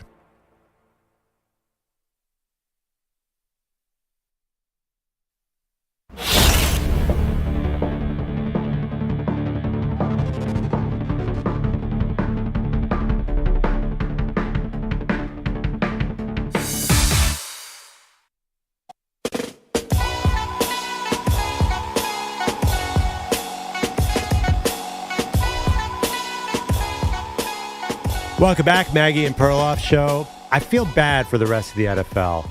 You're afraid of my Philadelphia Eagles, so now you have to ban the Tush Push. It's kind of pathetic. Give us a call, 855-212-4227. Do you want to ban the Tush Push? And also, how are you going to do it? I do not understand how you actually write this rule. Let's go to Mike in Northeast Ohio, who is soft and wants to get rid of it. Mike, what are you doing here? You want to get rid of the Tush Push? Well, I'm a Rams fan, Perloff. What the heck you think I'm going to do? What are you a Rams fan in Northeast Ohio for? You don't want to know. I like the L.A. Kings and the L.A. Lakers as well. What's your That's for reasoning? another topic of conversation. What's your reasoning? I really do think that if I was in your position, I would be fighting for it too. I just think it's too much of a problem for injuries. And I think getting rid of the push with the running backs you were bringing up as well should go as well, because many years ago when you couldn't do that, I just thought football was better. The ref just has to blow the whistle a little quicker on stopping forward progress. And you got defensive backs and linebackers that are like holding people up and you're losing their balance. They can't get their center of gravity. It just leads to too many unnecessary injuries. But one thing I do want to bring up is see if you guys think for about the last 25 years I've been complaining with friends and family about the stiff arm. Stiff arm is a great play to watch, and it's a lot of fun to see a guy go down sideways while he's trying to tackle a locomotive like Derrick Henry. But the problem with that is that wired hands to the face called all the time on the offensive and defensive line. Mm-hmm. And stiff armors, that's what they do. They grab people basically by the neck or the throat and sling them down, and they can't control themselves falling down. I think the stiff arm should actually be, you could stiff arm them to like the shoulder, the arm, or the chest area, but not from the neck up. And I really think they need to do something with that first, actually. Mike. Yeah, I hear you, but it's all about the offense now, right? So you give all the advantages to the offense, as Maggie said last segment. And I do agree with that, but if we look back at all the rules they changed for the quarterbacks, they could be putting a skirt and a dress on nowadays because you even blow by them, they're basically going to call a penalty. So if they can change penalties to affect the most important position on the field like the quarterback, I think there's a good chance they could get rid of the tush push just as easily. Mike, thanks for the call. It's an interesting call. I think, it's the obvious answer, which is you want to give a little bit of the advantage to the ball carrier to be able to stiff arm and, continue the play. But it does feel a little silly that you can't put your hands to the face on any other play. And by the way, another rule that may get reviewed is reviewing hands to the face. So we might get that as another one where replay review can check the hands to the face. Well, I think that's off of the Sam Darnold situation that happened earlier this year. Is it hands to the face or face mask? Face mask. I think is it hands to the face or face mask? I can't remember. That's probably face mask. You might be right. It's both, but that'd be really hard because the blockers engage at the line, and they're always they're getting close up. If they start reviewing that, that's going to be annoying. Face mask when the player's head turns. That is obvious. One thing, Maggie, and I think James Cook did this a few times with your Bills. The runner gets stopped at the 4-yard line, then everyone starts pushing him. And as the caller pointed out, they don't blow the whistle. That's a big deal, too. I wonder if they ban the tush push, because then if the guy's getting held up and the defender comes in and hits him, they blow the whistle. The offense gets such an advantage because they say, oh, you can't hit him when he's held up like that, but you can push him into the end zone. I feel like the offense has such an advantage on those plays. Don't you see a lot more of that? I feel like that wasn't around when I was a kid. Now you see running backs getting carried into the end zone all the time. Yeah, because you couldn't push from behind until 2005. So right, when we were kids, I think you couldn't the last do that. 2 years, though, I think it's ticked up significantly. I feel like they're swallowing their whistle on forward progress more than they ever have. I feel like it's really a very, very recent trend. Rich is in California. Rich, what do you think? Ban the tush push or keep it? I think it's just a kind of a modification of something that we saw in 1987 with a guy by the name of Richard Perry, who is basically the same concept. The only thing that I would have an issue with the tush push is you've got a lot of assembled beef over there pushing in two opposite directions. Yeah. And it will probably keep going until such time as a quarterback blows out a knee or somebody hits the quarterback in the head trying to go over the pile. The fact of the matter is, I don't know that you can negate the advantage the offense has if they've got to get less than half a yard. I remember an old coach once telling me, if you guys can't get a yard on offense, don't even bother showing up. Yeah. Did you say Richard Perry? You mean William Perry? Yeah. William Perry. Refrigerator Perry. I thought it was Rich. Oh, well, guess William name. Yeah. Or Fred Perry. Name. I'm not sure which Perry it is, but no. Stephen Perry? That wasn't really a tush push, though. I understand what you're saying. going back to the Super Bowl with the Bears. But here's the thing. Mahomes did hurt his knee on the Tush Push, which is why they don't run it anymore with Kansas City. And Brock Purdy got hit and had a pretty big head injury when they were running the Tush Push. And the 49ers, I don't think, do it anymore. So I see Rich's point, but, guys have gotten hurt on this play. And now's the first time that they're putting it up for any kind of review, at least as far as we know. This is actually a question. I know Mahomes got hurt on a sneak. It was a tush push, like someone was hitting him from behind? I believe so. This, I think, goes back to 2019. And I don't think that the Chiefs have run it since. Right, but you sure that wasn't just a normal sneak? I thought it was a tush push. That's the articles I was reading because yesterday I was doing a lot of research about this, about why certain teams don't run this play. And one of the lines was that the Chiefs don't do it because Mahomes hurt his knee on the play. And again, Purdy got hit in the head and suffered a head injury on a tush push too. So guys are getting hurt. And I still think I think the tush push is not going anywhere, personally. Yeah, I mean, again, I think it's actually impossible to rule out because what are you going to say? Yeah, I'm actually looking at the play Mahomes got hurt. I don't think he was – he got pushed at the end, but it wasn't like an Eagles tush push. That's the thing. Like, the Eagles tush push is just within the rules. So, anyway, I don't think it's going anywhere. Let's take one more call on the tush push. George in Los Angeles. Let's get some reason into the show, George. Let's keep the tush push. Oh, absolutely. I want to keep it. I think it's just part of football, and Philadelphia's mastered it to a good degree in football, man. Deal with it, figure it out, and you get hurt on any play, whether it's tush push or just running the ball, or just, how extending your leg because you just hit the field wrong or whatever. But I agree. We should keep it. And anyway, it's good to talk to you guys again. I know, George, there could be some major changes with your Rams coming up here in the near future. George, we've actually talked about the Stafford situation with George, and I don't want to put words in his mouth, but I believe George said if the Rams can get some serious draft capital, he'd be in favor of it. So that's a little just taking the temperature of the Rams fans out there. That is so I totally get it, but that's so surprising to me because I felt like the Rams were really close last year. I mean, honestly, if their quarterback was a little better at the tush push, they probably would have beaten my Eagles. Yeah, Stafford's not running that tush push. No shot. All right. Andrew Bogusch is here. Before we get to headlines. Que cantaba el rey David, hoy por ser Dios santo, te las cantamos a ti. Despierta, mi bien, despierta. It's a little all right, Manny, translate. A little Mexican birthday song for you, Mr. Andrew Bogusch. My new best friend, serenading me. What else could I want? In Spanish, too, in a different language. En español. Muy bien. Happy birthday, Bogusch. You remembered this year. And by the way, we did remember this year. Everybody knows the Spanish happy birthday song. You didn't. What was that? This was the Mexican version. I didn't hear Feliz Cumpleaños. Why does it sound so sad? Yeah. No, what was I said that? it for you. I got you. It's supposed to be a wake up song. It's 7:32 in the morning. I didn't want to blast Northern California with any 2 Chainz or Kanye West or something.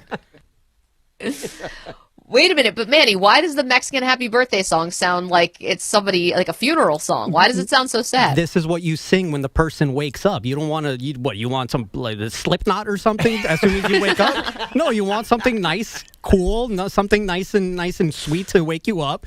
Nothing that'll surprise you and wake you up. And it's not like the happy birthday song is Quiet Riot or Megadeth or something. It's not that hard of a song. Feliz cumpleaños. Wait, so Manny, do you sing one happy birthday song in the morning in Mexican culture and then one in the afternoon and one at night? How many are you getting? You'll get all of them. You'll get a couple of serenations. You'll get this one in the morning. You'll get this one.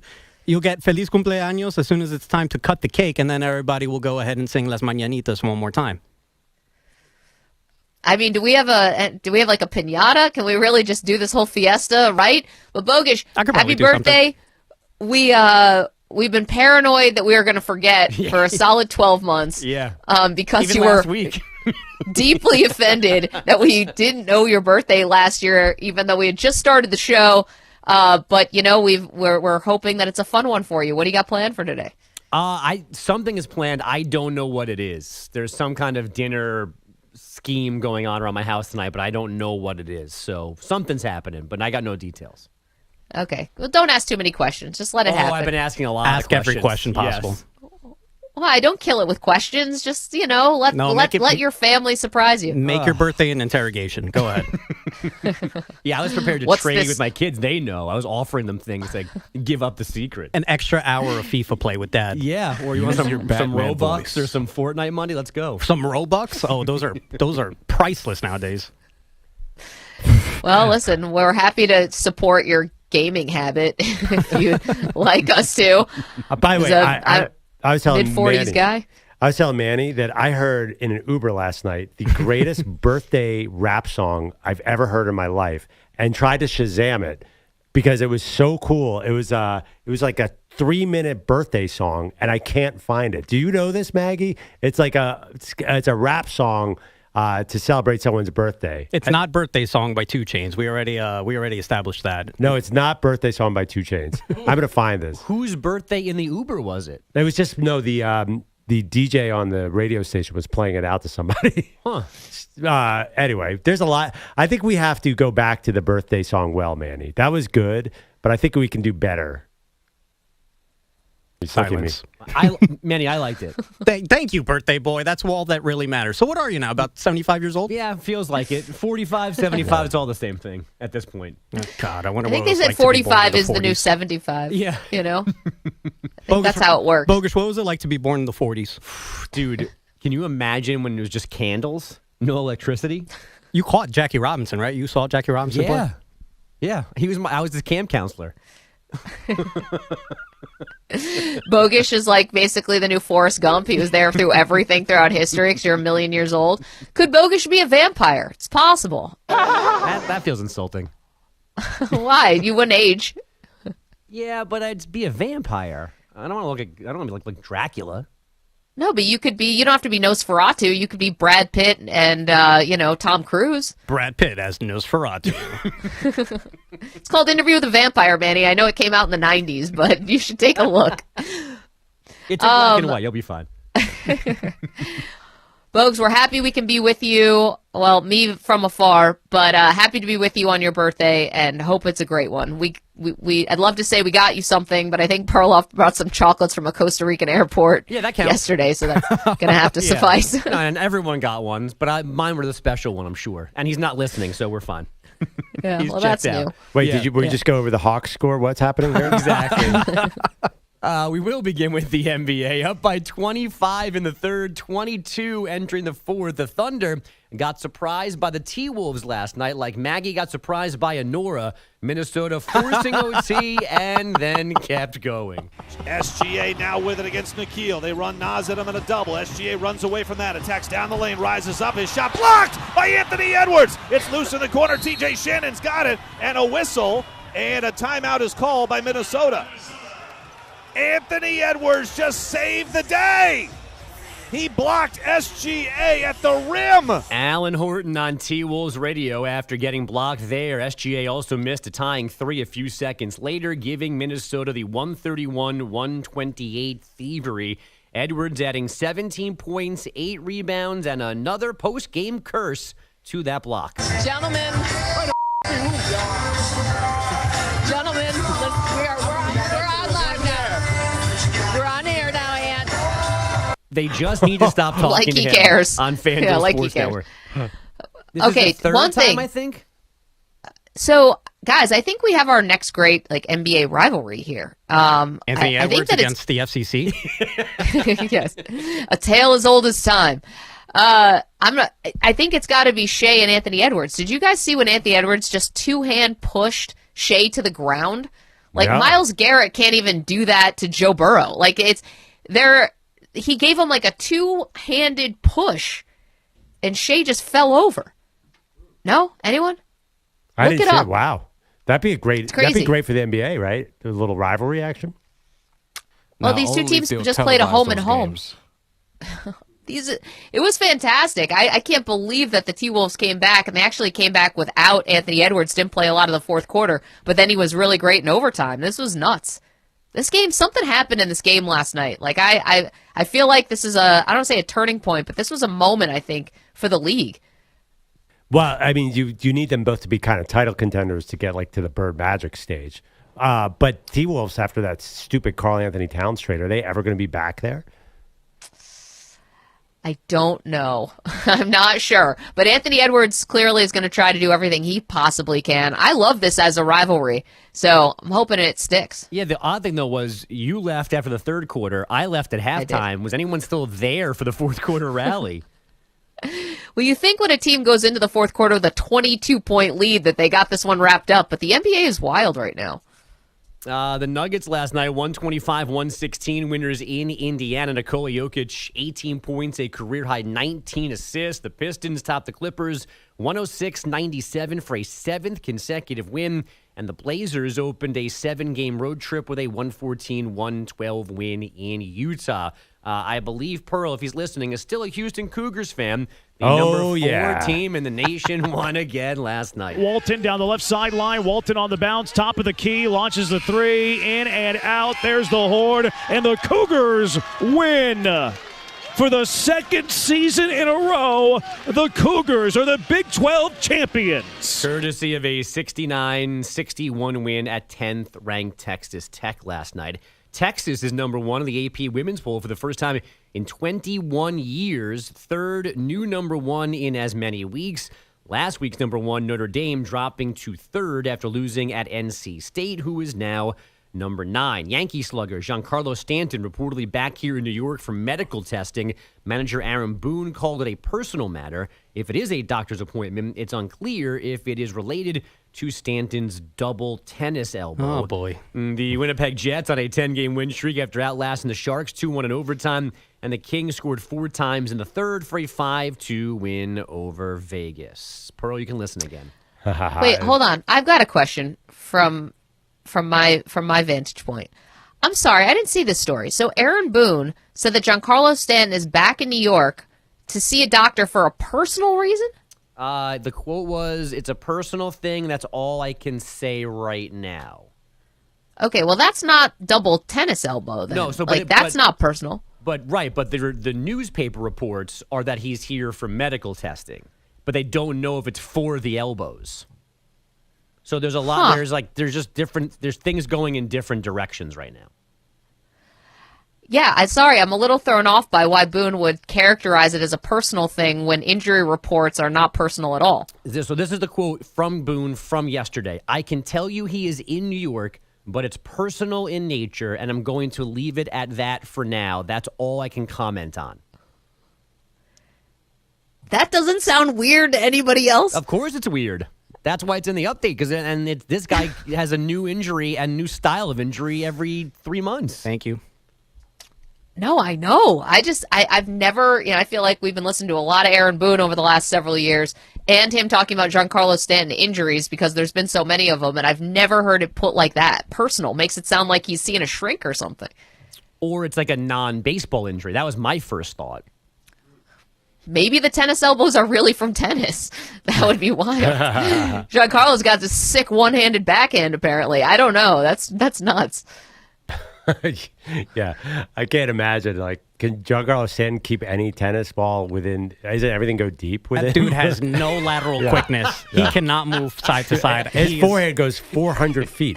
That too. He has no lateral quickness. And if the ball comes to him, he will knock it out 110 miles an hour. A lot of quick points when Stanton plays. Just Yeah.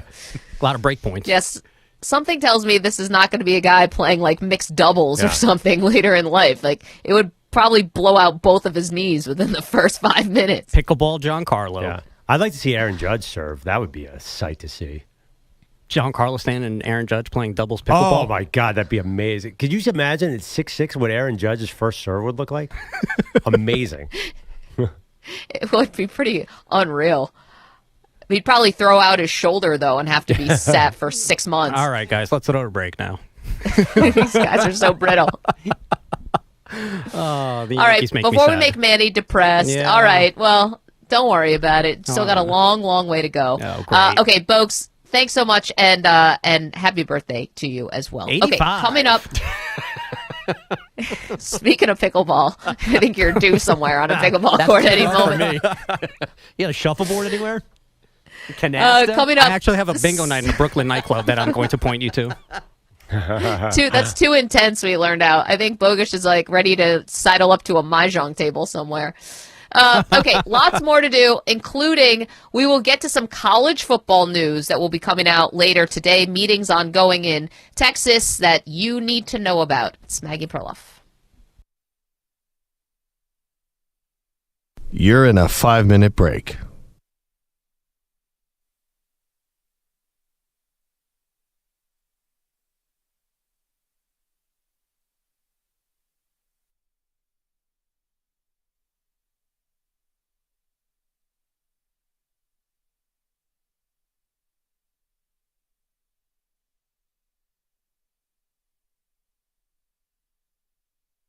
Four minutes, 30 seconds remaining.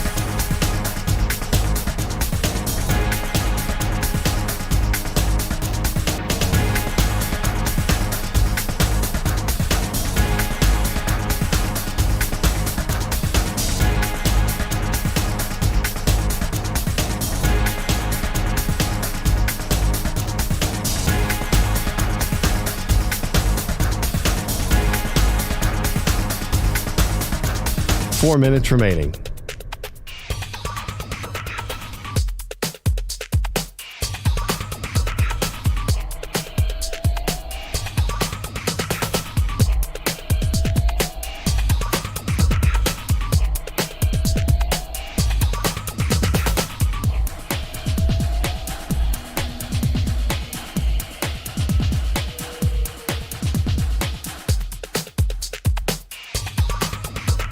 Three minutes, 30 seconds remaining.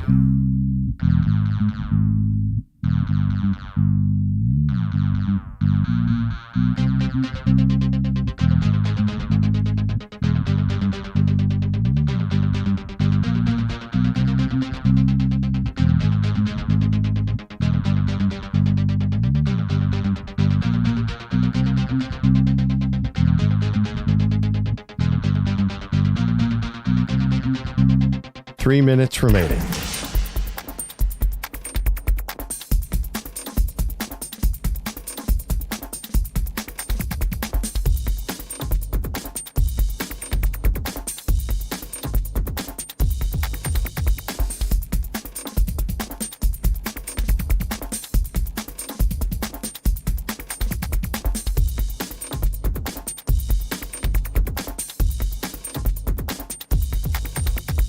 Two minutes, 30 seconds remaining.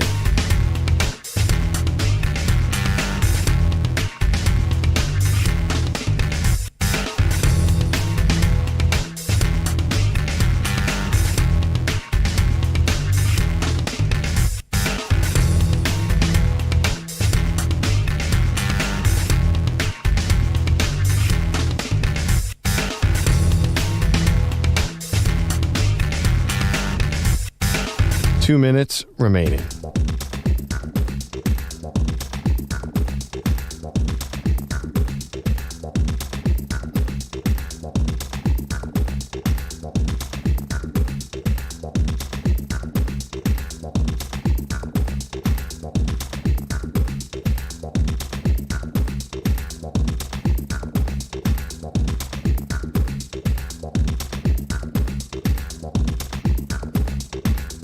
One minute, 30 seconds remaining.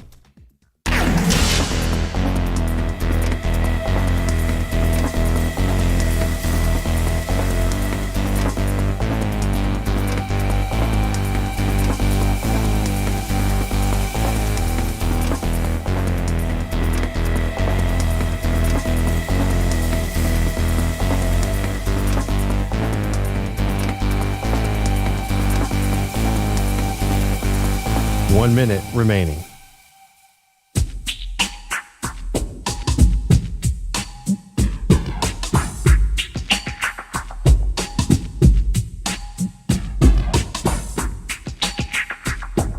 Forty-five seconds remaining.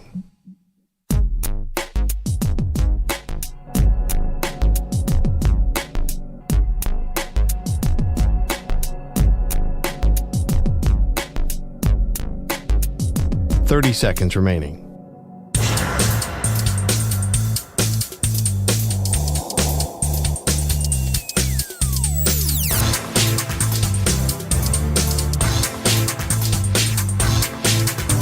15 seconds.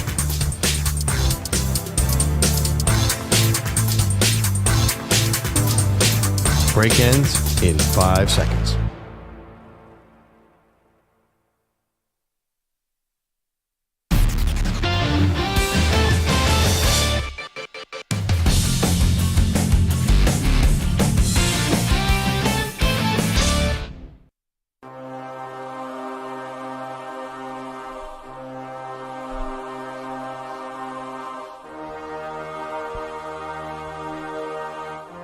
All right, the Defensive Player of the Week, sponsored by the Navy Federal Credit Union, who proudly serves the Armed Forces, DoD veterans, and their families. Their members are the mission. Learn more at NavyFederal.org. All right, we're in the post-football season Defensive Player of the Week. Typically basketball or hockey. Manny, you selected it this week, right? That's right, yes. Okay. Maggie, I have no idea. Oh, you got one? I have a guess. Yeah. I have a guess, too. Go ahead. Okay, so basically, trying to figure this out, you got to read the person who chose more than actually what the box score is. Yes. Now, I know Manny doesn't love this team. I don't even think he utters their name, but I think he would do this because Perloff at one point said this person was not a difference maker, and it turns out they are one of the young stars of the league. Dyson Daniels of the Atlanta Hawks with 7 steals against the Miami Heat. Manny said earlier a final score of 98-86 said, what is this, the 90s? Which Manny doesn't remember because he didn't live through them. I think Manny made Dyson Daniels the defensive player. Dyson Daniels is a menace on defense. I will give you that, but call him a difference maker feels a little strong to me. Thank you, Andrew. Yeah. This guy knows ball. By the way, I think you're going with the aforementioned Houston Cougars, who are just shutting down top 10 teams left or right. My guy, LJ Cryer, Defensive Player of the Week. Who do you have, Manny? All right, well, this week's defensive player goes to the entire Knicks defense because they can't defend anybody. I joke, I kid. The defensive player, Maggie, you're spot on. It's Dyson Daniels. Since last Tuesday, you guys, Daniels, he has 14 steals, including that 7-steal performance Maggie just mentioned last night in the Hawks' 98-86 win over the Heat. I'd also be remiss not to mention a pair of double-doubles in the last 3 games with respectable nights on the defensive glass. Dyson Daniels, your defensive player of the week. God, and I'm sure that probably pained Manny quite a bit because you hate giving any kind of props to the Atlanta Hawks, but he definitely deserves it. Can I say something about Houston? Can I tell you something, too, about Houston? They've been extremely impressive. The Cougars, I'm assuming, are going to go further than the Sweet 16 this year, I would imagine. Like, you can never predict the NCAA tournament, but this is a really good team. But 2 things. Last night, they were playing a Texas Tech team that looked really good despite missing 2 of their top point scorers, and they actually had the same thing happen in their last game against Iowa State. 2 of the top scorers for Iowa State also didn't play in this game, and they were still kind of close games, but I'm a believer in Houston. I think they're good. I actually was very impressed with Texas Tech last night, hanging with Houston despite the fact they were down 2 of their leading scorers. Well, yeah, remember last year, Houston had the injuries and the loss to Duke. I believe it was to Duke. I think I had them in the Sweet. I had them going all the way. They're really good again this year. They, obviously we're fans because we went to a fundraiser. Really, it was more about the Houston Cougars football program. It was, what's the guy's name? Fertitta. At the Fertitta's apartment, and he had a Houston Rockets half-court basketball court in his penthouse apartment. It was the most amazing thing I ever saw. Mattress Mac was there. We're all about the Houston Cougars fundraising here. Yeah, they totally wined and dined us. We got to hang out. Tillman Fertitta's name is actually on the Houston Arena. But Kelvin Sampson was not at that party. Dana Holgerson was at that party. So, yeah, it was a little more of a football thing. We got to hang with Case Keenum, eat a lot of sushi. It was a fantastic night. I still have my slippers actually from that evening, and because I'm here in my doing the show from New Jersey, can I show you the slippers? Yeah, you have Hold them on right one second. there? If you're watching, I Wow. do. I'm literally doing the show from my closet. So where else do you keep slippers? Here you go. YouTube.com/InfinitySportsNet, Twitch.tv/InfinitySportsNetwork. Here are the slippers from the Lincoln Cougs Collective. Yeah, amazing. Couldn't wear my high heels on the basketball court. That's a no. So they gave me a pair of slippers, and I took them home with me. So it's funny to me, too, because you're right. That was all about football. I feel like University of Houston, there's so much football talent there. They should be – why are they so much better at basketball than football? They should be a football powerhouse, too. Maybe they will be. But I love that we're a pro Cougs team because Case Keenum, my buddy, has been trying to get me on that Cougars basketball bandwagon forever. So Case was at the game, the Houston-Iowa State game. He was in charge of riling up the crowd with like a whose house, our house kind of thing. And Case was nailing it. Yeah, someone told me, I didn't see it because I was still out of town. It was game day. He was part of the game day. So this is getting me excited for March, by the way. This is really cool. But hey, Mag, on the college football front, I cannot believe you told me before the show something that completely baffled me, blew my mind about what changes might be coming to college football. Like the playoff is already changing fast enough. What you told me, I do not understand at all.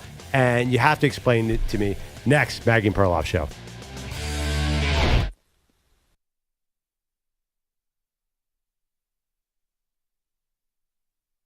You're in a 5-minute break.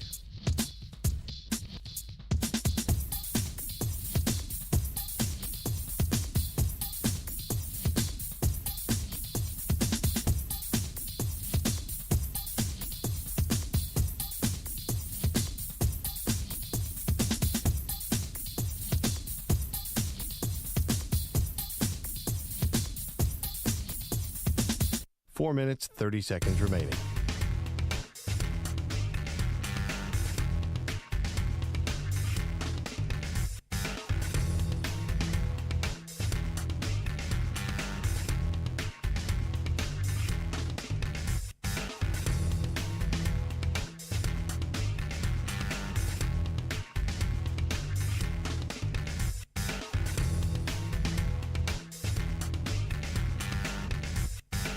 Four minutes remaining.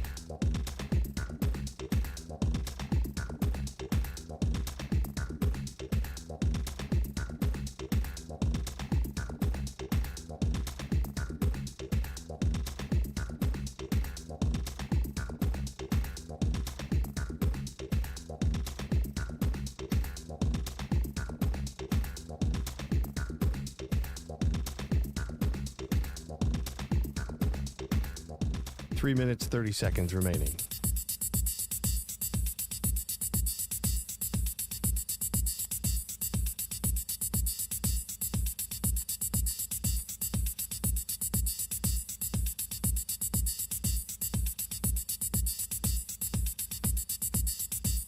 Bogusch weeps. Bogusch weeps. He's got the road trip blues. Left behind, feeling like he's bound to lose.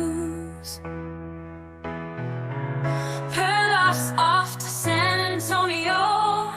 Can't believe his eyes. But Bogusch stuck at home. His heartache amplifies. Betting against Wembanyama, Perloff took the fall. But it's Bogusch left behind, feeling 10 feet tall. A loser in his own right, can't catch a break. Road trip dreams shattered, for goodness sake.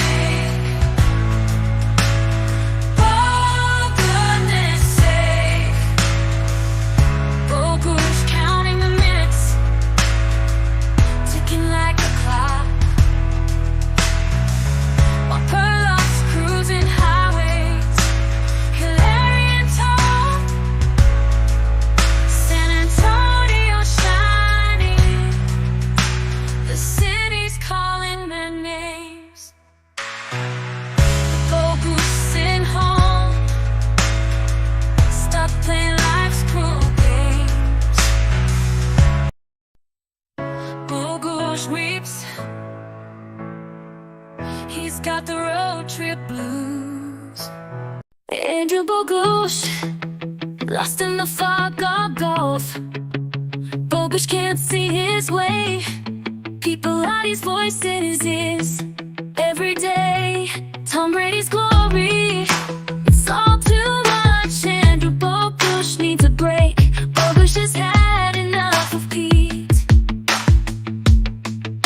Freedom from Bilotti, that's what Bogusch needs. People, he won't leave alone. His voice keeps ringing in his headphones like a drone. Oh, get out of Bogusch's head.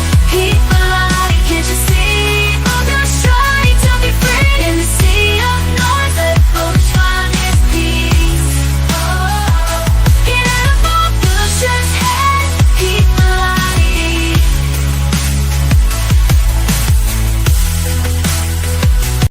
Living life in 20-second views, scrolling through, he's got no time to lose. Maggie and Perloff, Daly's keeping score, YouTube's his love.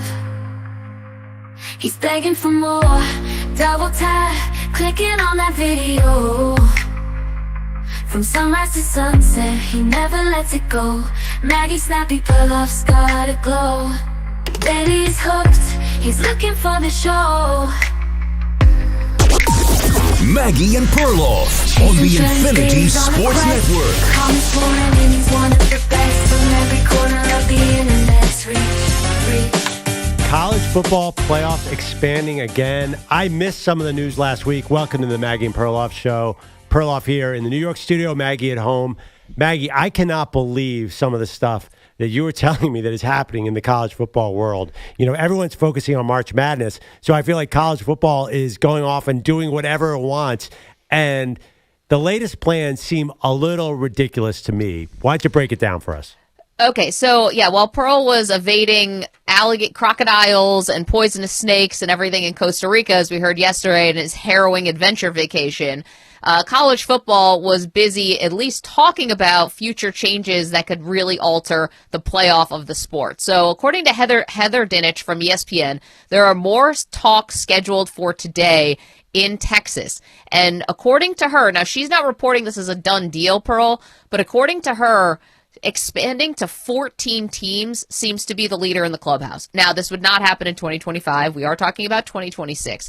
So it would go from 12 to 14. And here's at least the dynamic that was floated out there of how this would work. The Big Ten and the SEC, as the big kahunas, both get 4 automatic bids. So that means 8 spots accounted for. The ACC and the Big 12 would get 2 spots each. So now we're talking about 12 spots accounted for. The group of 5 would get, their champion would get 1 automatic bid. So now we're up to 13. So that would be your Boise States or your Tulanes or whatever. And then Notre Dame would get an automatic bid if they're ranked within the top 14. So that's 14. So if they are going to expand to 14 teams, and if they are going to go with this format, we're not going to have an at-large unless Notre Dame somehow is not ranked in the top 14. And why would Notre Dame ever schedule anyone challenging anymore? Because they can easily stay in the top 14 as long as they don't do silly things like losing to Northern Illinois and then maybe following that up with another loss. So, you know, to me, it kind of takes a little bit of fun out of this thing in some ways, because you would just have all these spots present and accounted for. Wait, Maggie, explain this to me. When you said Notre Dame would get the last spot, they wouldn't spell it out like this is specifically for Notre Dame. That would be the at-large spot, or would that be the Notre Dame spot? No, it would technically be the at-large spot. However, if Notre Dame is ranked within the top 14, then they automatically get it. Wait, why? So it kind of is the Notre Dame spot. At-large, because they don't have a conference, they would automatically get it. What if one of the other, say Washington State, had a better year than Notre Dame? Sure. I mean, the Pac-2, Possible. the Tupac, Yeah. I don't know how they would do that, but they are apparently in this proposal, which I don't even think it's at the actual proposal stage yet, but at this point in the talks, it would automatically go to Notre Dame if Notre Dame is ranked in the top 14. And there'd be nothing that Washington State or Oregon State could do about it. I don't like any of this, because I feel like the more rules you put down about how this all works, the more controversy we're going to have. Because even in conferences, schedules are very unbalanced as well. Look at Indiana, we know didn't play anyone this year. Penn State didn't really play anyone. So the way I understand what you're saying is the top 4 teams, even the SEC, that on some years will be totally confusing because you might have this year it probably would have worked out, but you had, I'm looking at this, 5 teams were 5-3 within the conference, and I know they have tiebreakers, but you're going to have some ugly situations where teams are going to get in that don't feel like a top 14 team. Well, yeah, but that's the world where the SEC and the Big Ten would have this outsized power because they're saying we're the ones who are bringing in the most eyeballs, and we're the reason why the sport can expand here. One other caveat is the SEC, I believe, would move to, instead of playing eight conference games in a season, they would play 9 conference games. So, yeah, the schedule could still be imbalanced, but you give another shot to play one of the big dogs in the SEC. So you probably wouldn't be able to avoid everybody. No, I'm saying not only it's not about the SEC power. I'm telling you, they're going to have a mess within finding those 4 teams in the SEC because there were 6 teams who were 5-3 in the conference. Like you might have Alabama by technicality could fall out to another SEC team.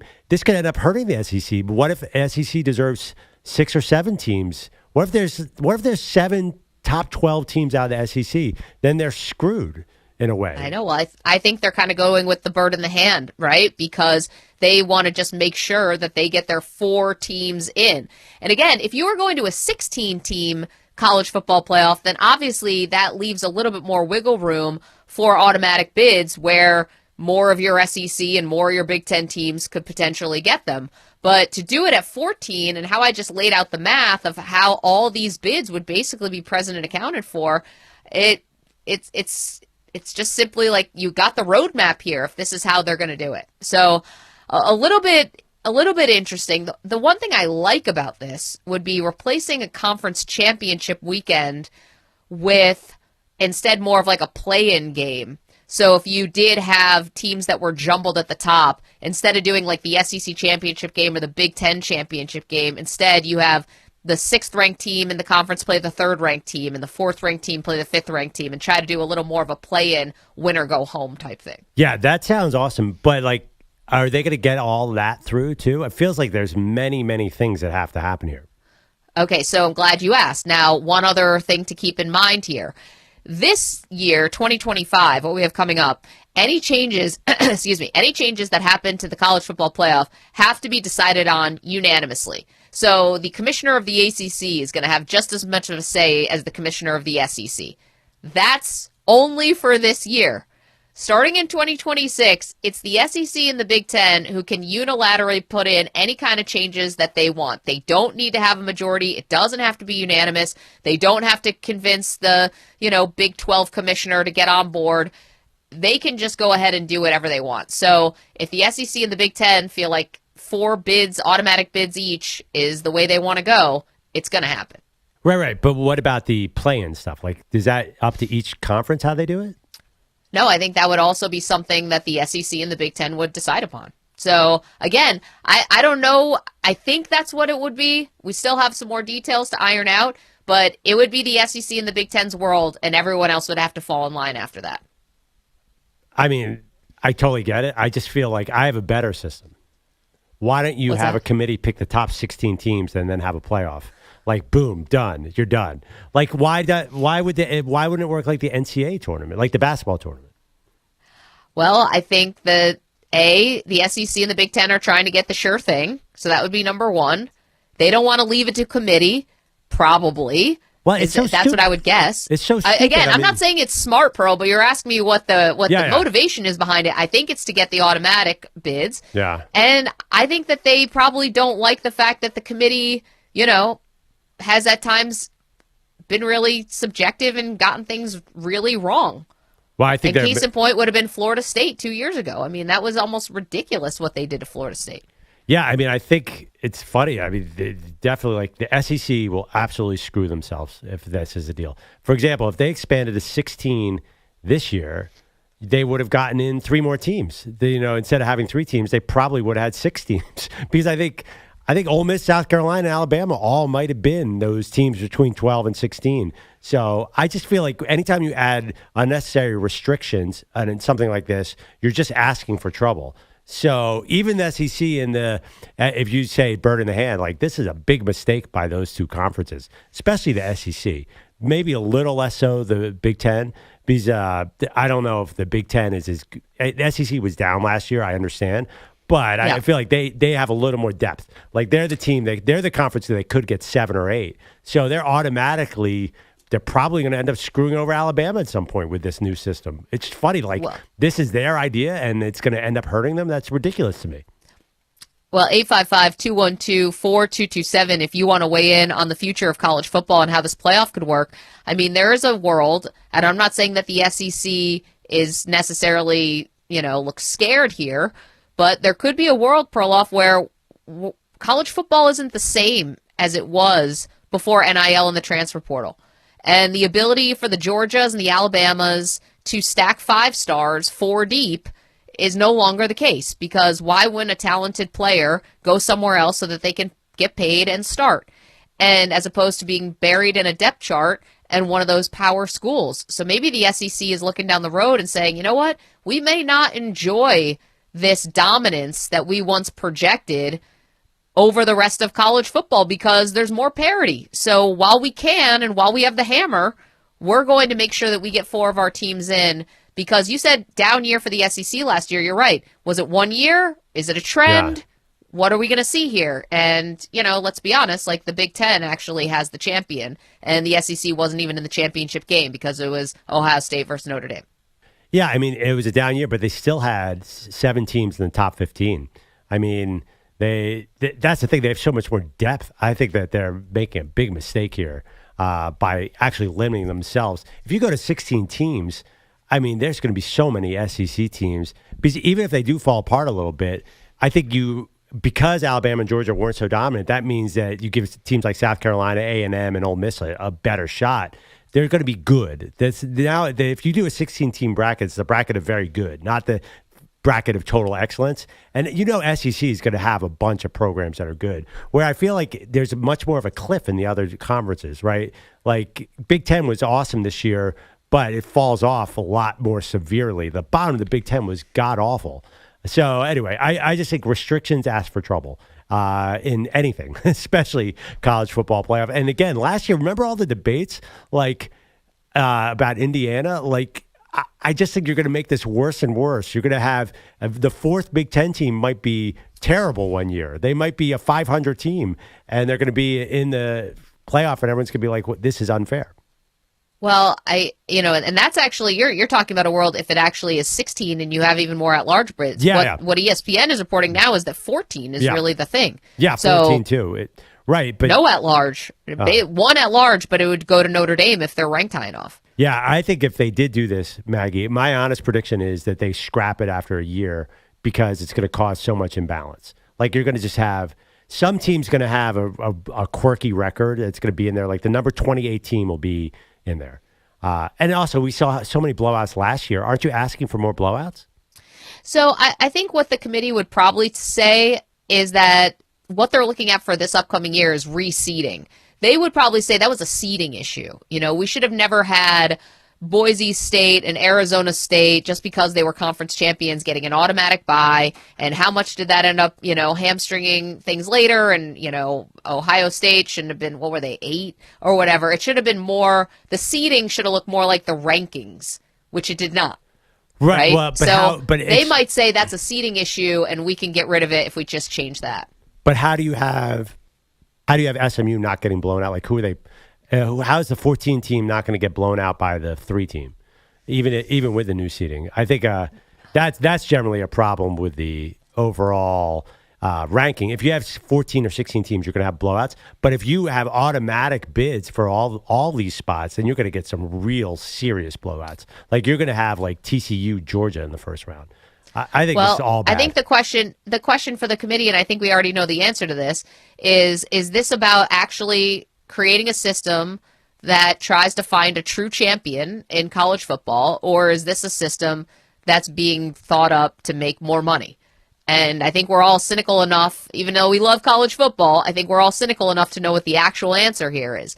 Because you're right, I think it's going to be harder in a football arena to pull off a big upset than it is like in basketball. You know, I think that it's going to be a lot harder for Cinderellas to get through, but they don't care because they can build, the 14 team against the 3rd seed. They can build that as a playoff game. And wow, look at this winner go home playoff game. I don't think it's going to do anything to change the blowouts, potentially. And I don't think it gets us closer to a Cinderella. And I'm not sure how much it gets us closer to one true champion. So I'm not really sure if it serves or checks any of the boxes. Well, I think it actually gets us more blowouts and further away from a true champion, the automatic bids. If you just take the top 14 teams in the country, you have a better chance at having a more parity playoff. If you set up 4 for the Big Ten, 4 for the SEC, 2 for the ACC, and 2 for the Big 12, then you're setting up some real weird teams in there. Like we saw this year. I mean, this year there was some oddball teams in there. So I say just get rid of all the restrictions or you're going to have a major problem on your hands. 855-212-4227. Are you encouraged or are you discouraged about the future of college football? Do you like where all this is heading, or are you feeling a little bit like, all right, we lost the plot? How are we actually deciding this here? Or are we just really giving all the power to the Big Ten and to the SEC? Wait, let me just point out one thing. I think this new system is ridiculous and stupid, but I love it. I mean, the more controversy, the better. I'm not saying, of course I'm encouraged about college football. Expand to 14 is awesome. Expand to 16, even better. Probably don't get any higher than that because then you're going to get like the NCAA basketball, which the regular season is meaningless. But even controversy is good. You have to admit that, Maggie. 855-212-4227. Let us know what you think about the future of college football. No, I don't know if everyone thinks that way, Pearl. I think that if you are really a diehard fan of a team, it's not so much about can college football sell us on a controversy. It's like, did my team actually get into the field? Do they have, are they getting a fair shake? Well, I think there were people worried that expanding to 12 was going to be bad for the sport. And obviously, A, I never understood that logic. B, it was obviously good for the sport. Last year was a banner year for college football. So my point is expansion of the playoffs is a good thing. The only bad thing is when they put these weird restrictions on which 14 teams, that's when you get into trouble. But all of this is good. More college football, the better. 855-212-4227 if you want to weigh in on the future of college football. Are you encouraged or are you discouraged by what you're hearing with expanding to 14 teams and all those automatic qualifiers? All right, coming up next, we're going to tell you what is the one thing that you need to be paying attention to at the NFL Scouting Combine. And got a spoiler for you. It has nothing to do with the draft-eligible guys who are going to be working out in spandex shorts.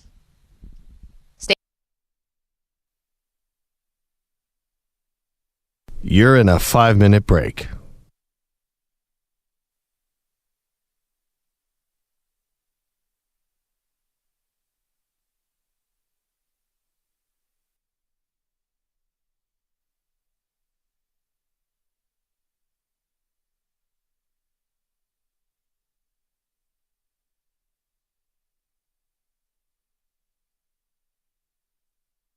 Four minutes, 30 seconds remaining.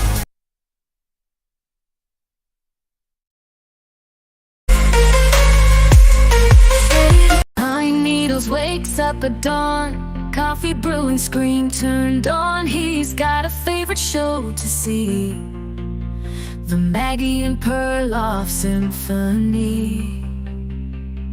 Oh, pine needles are turned in tight to infinity, sports radio every night.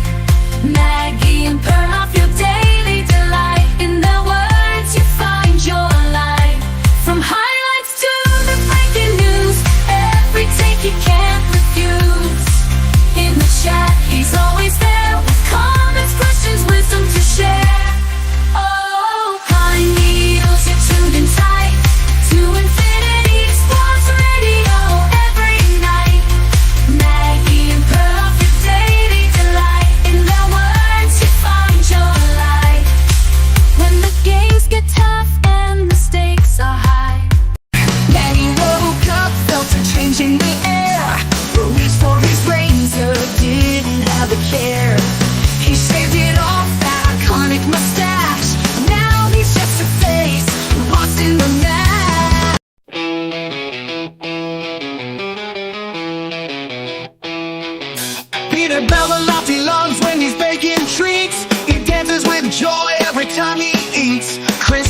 taste of happiness, that's no lie. Peter's in bacon heaven, reaching for the sky. Wendy's bacon makes Peter so glad. One bite, he's the happiest lad. Crispy. Maggie Perloff, he's got it. Andrew Bogusch had a plan on a sunny afternoon. Grabbed a bat and took the field under the summer moon. He said, Jack, let's show 'em how the Bogusch boys can play. But little did they know he had whiskey in his sway. Oh, Andrew Bogusch, swaying side to side with a bottle in his hand. He gave it a good try, swinging at the pitches, stumbling on his feet, drunk on the diamond in the summer heat. Jack's team was laughing as Dad took his stance, wobbling at the plate in a tipsy baseball dance. The coach was shaking his head, moms were all aghast, but Andrew Bogusch grinned, living in the past. Oh, Andrew Bogusch, swaying side to side with a bottle in his hand. He gave it a good try, swinging at the pitches, stumbling on his feet, drunk on the diamond in the summer heat. He hit a grounder to the shortstop, tried to make it to first, but he tripped over his own feet. Oh man, it was the worst. Jack was on the mound, his face turning red. Come on, Dad, get up, this game's far from dead. Oh, Andrew Bogusch, swaying side to side with a bottle in his hand. He gave it a good try, swinging at the pitches, stumbling on his feet, drunk on the diamond in the summer.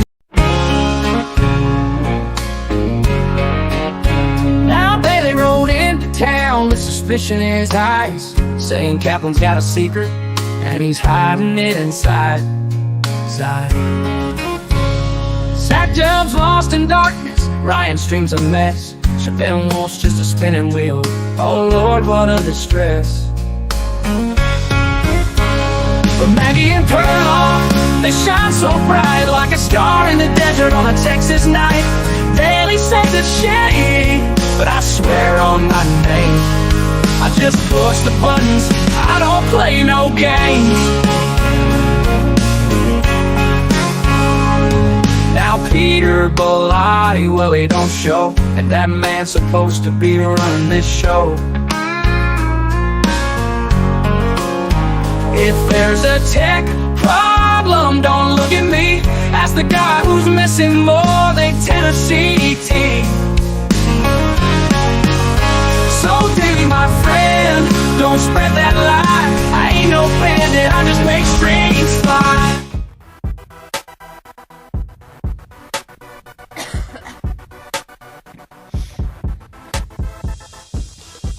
Welcome back, Maggie and Perloff show.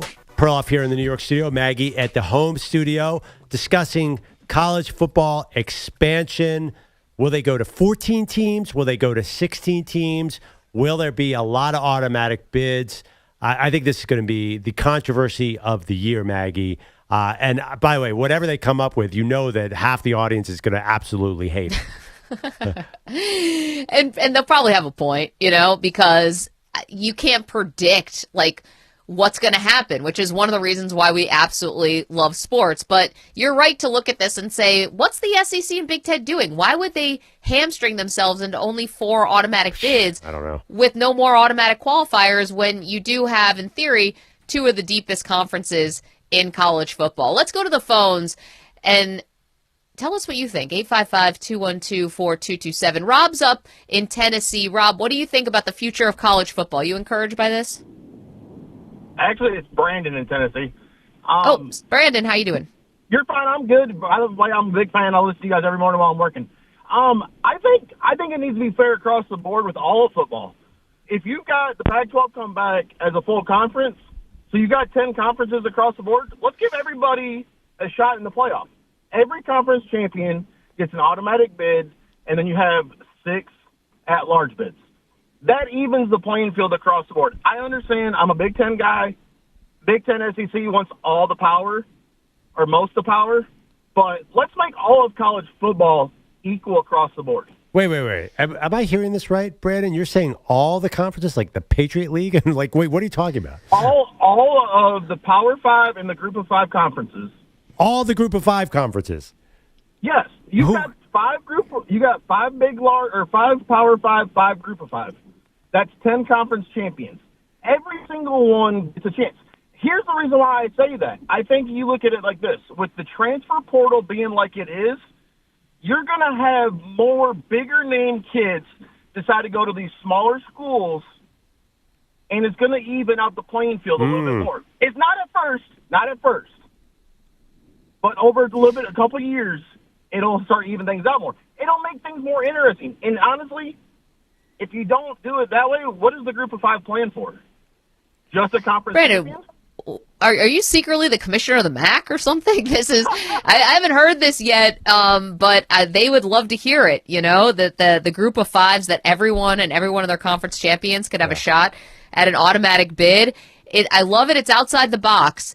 You have to really be thinking, Brandon, thank you for the call. You really have to be thinking that the parity that's coming to college football, Perloff, is going to be like really fast, and that some of these smaller schools are going to be able to come up with, they're going to come up with the money because of a likely settlement that happens with the NCAA. But long way to go. You got to really hope an influx of cash is coming real fast to some of the American Athletic Conference teams, Conference USA, the MAC, the Mountain West, etc. Well, so Marshall won the Sun Belt, and they got destroyed by Ohio State, I believe, this year. And Army won the AAC, and they got destroyed by Notre Dame. So I'm not sure that those will be competitive games. It is interesting. I mean, I totally agree with the overall point that there is going to be more parity amongst some of these smaller conferences. I just don't think they're going to be quite there. And you're going to cost, you're going to put Army or Marshall in over Michigan or something down the road. That's not going to play. Oh, man. Total chaos is what it would be. Kevin is our pal in San Antonio. Kevin, you like this for college football? Yes, I do. It's like the NCAA basketball tournament. When I saw the tournament that Oakland upset Kentucky, I said, what if they put the college football just like that?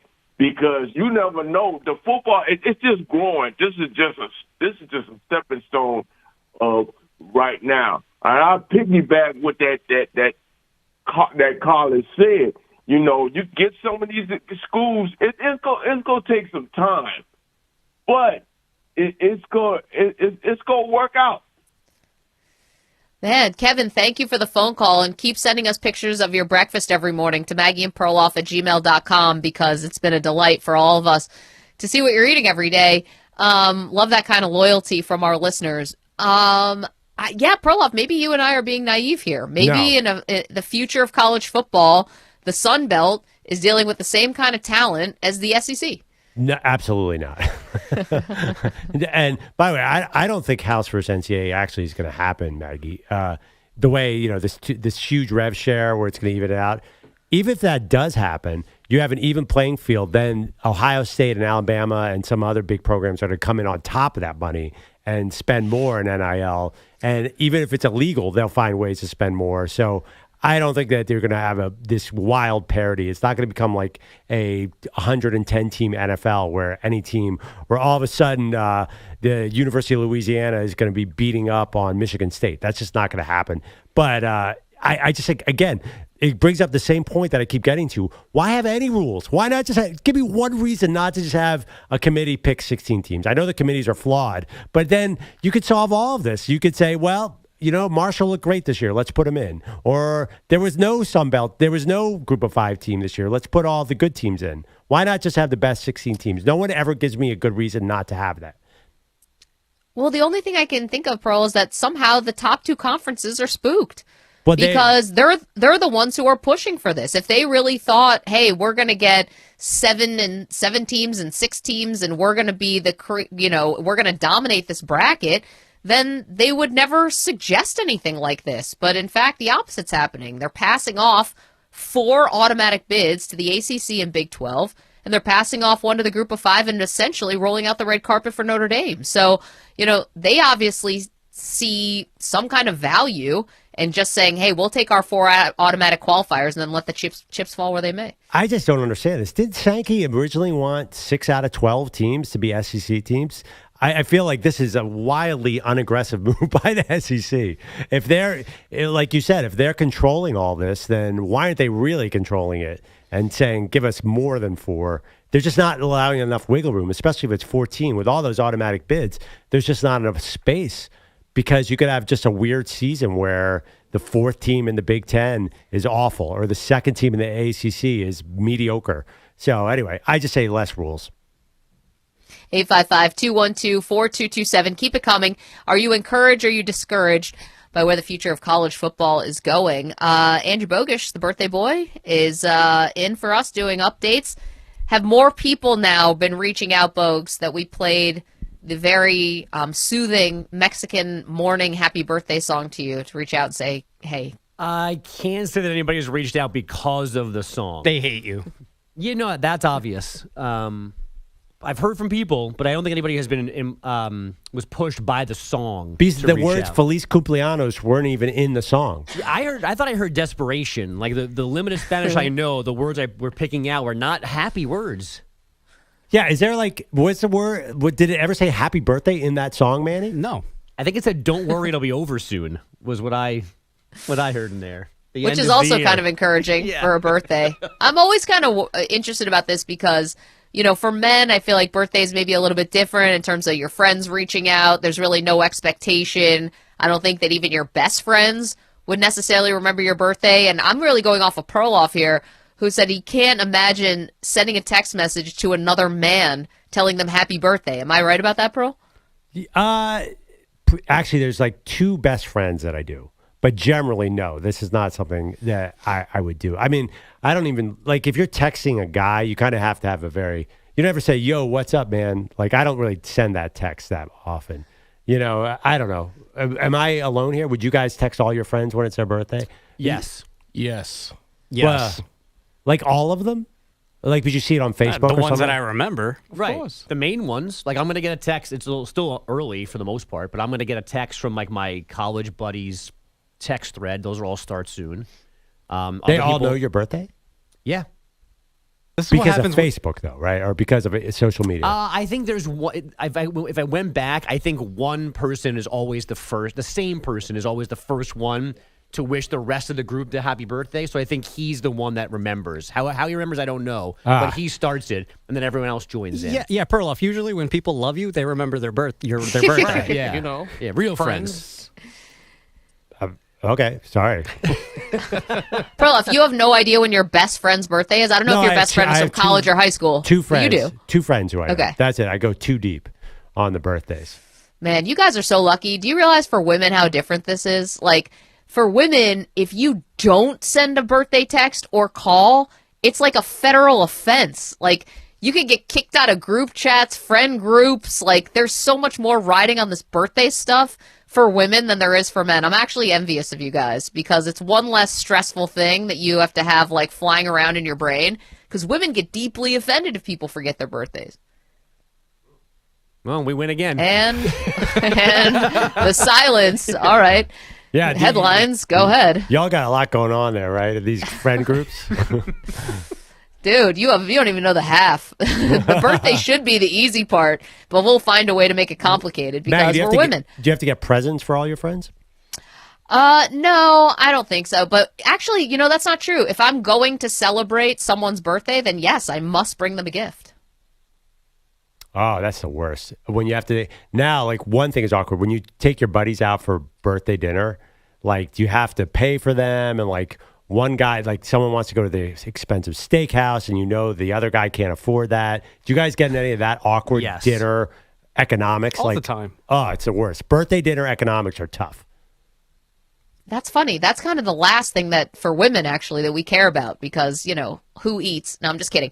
I would just say, no, that's not. It's more about, I'm just joking. It's more about the acknowledgement of the birthday, once we get to the dinner, I think everyone's cool. But who's invited to the dinner? Where are you sitting at the table? That's where the real mental, like the jujitsu really comes out. Yeah, I mean, and I think it's almost guaranteed that everybody else chips in to pay for the birthday person. But definitely. But the economic diversity of the group becomes a problem. Where, like, huge problem. Someone's drinking $95 scotch and someone else is having seltzer. And are we really going to split the bill evenly through 8 people? Like, that's where it can get dicey. We have one guy who's always like, let's go to the most expensive steakhouse in New York City. And everyone's else like, and get the most expensive thing there. Yeah, I just can't do it. Like, I can't spend $273 on this. You know what's funny? On a Wednesday, very specific like number. Yeah, I know. Sounds very plausible, though. I think that it's incumbent on the person. If you're drinking like fancy drinks and you're at the table, you have to say, "All right, I'm going to pay. I got my drink tab." Right? Don't you have to do that? You can't ask people who are drinking a Budweiser to pay for your Macallan's, scotch, right? I don't know. That makes it even harder. So wait, you could actually sit and look at the bill and say, you pay 80, you pay 50? I think if you're a wine No, you say, like, guy, I'll pick up the tip or something like that. Like, try to make it a little more even, no? Or like if you're, I think, suggesting an expensive wine, that's an easy thing to be like, I want to pay for this bottle. Like, that's an easy thing to take on yourself if it's abnormally expensive. I think you're oversimplifying how easy that is. In reality, this all sounds great at 8:34 Eastern, but when you're actually sitting there in the restaurant and say, you pay 73, you pay 54, going specific there for you, by the way, 54.49. Did this happen to you last night? No, but I think it's split. Like, again, you're just adding controversy. You do this in Costa Rica with your in-laws? Oh, yeah. Yeah, no, paying for the meals in Costa Rica. Did you have a bad bill experience? No. But like, we have this issue where I have a group of about 8 core friends, and everybody makes wildly different salaries. So it is a big issue about where we're going to dinner, and it always comes up. And then I'm not going to get too specific, but there's one guy who comes and says, I'm not going to eat dinner. I'm just going to have a drink. Yeah. And then he ends up eating dinner, and we end up paying for him. I don't know if every friend group has that guy. Yes. Well, he's probably been pulling that move more than the Eagles pulled the Tush Push. I mean, he's clearly at an advanced degree in how to get a free meal. Yeah, and I feel bad too, because like, restaurants can get expensive. You can, especially on birthdays, like, let's celebrate. Let's get another bottle of wine. Let's get a bottle of champagne. Let's get a dessert. And like, all of a sudden, we're up at $112.68. Again, extremely specific number. All of fun, man. Yeah. Well, whatever. You guys are the one who wants to get the calculator out. You want the calculator out because Manny ordered a single malt. Everyone, like, it's splitting bills. Oh, God. I feel like Larry David right now. It's like splitting up a bill. I was thinking this sounds like an episode of Curb now. Yeah. Splitting up a bill is too much of a pain. I'd rather stay home and watch Netflix.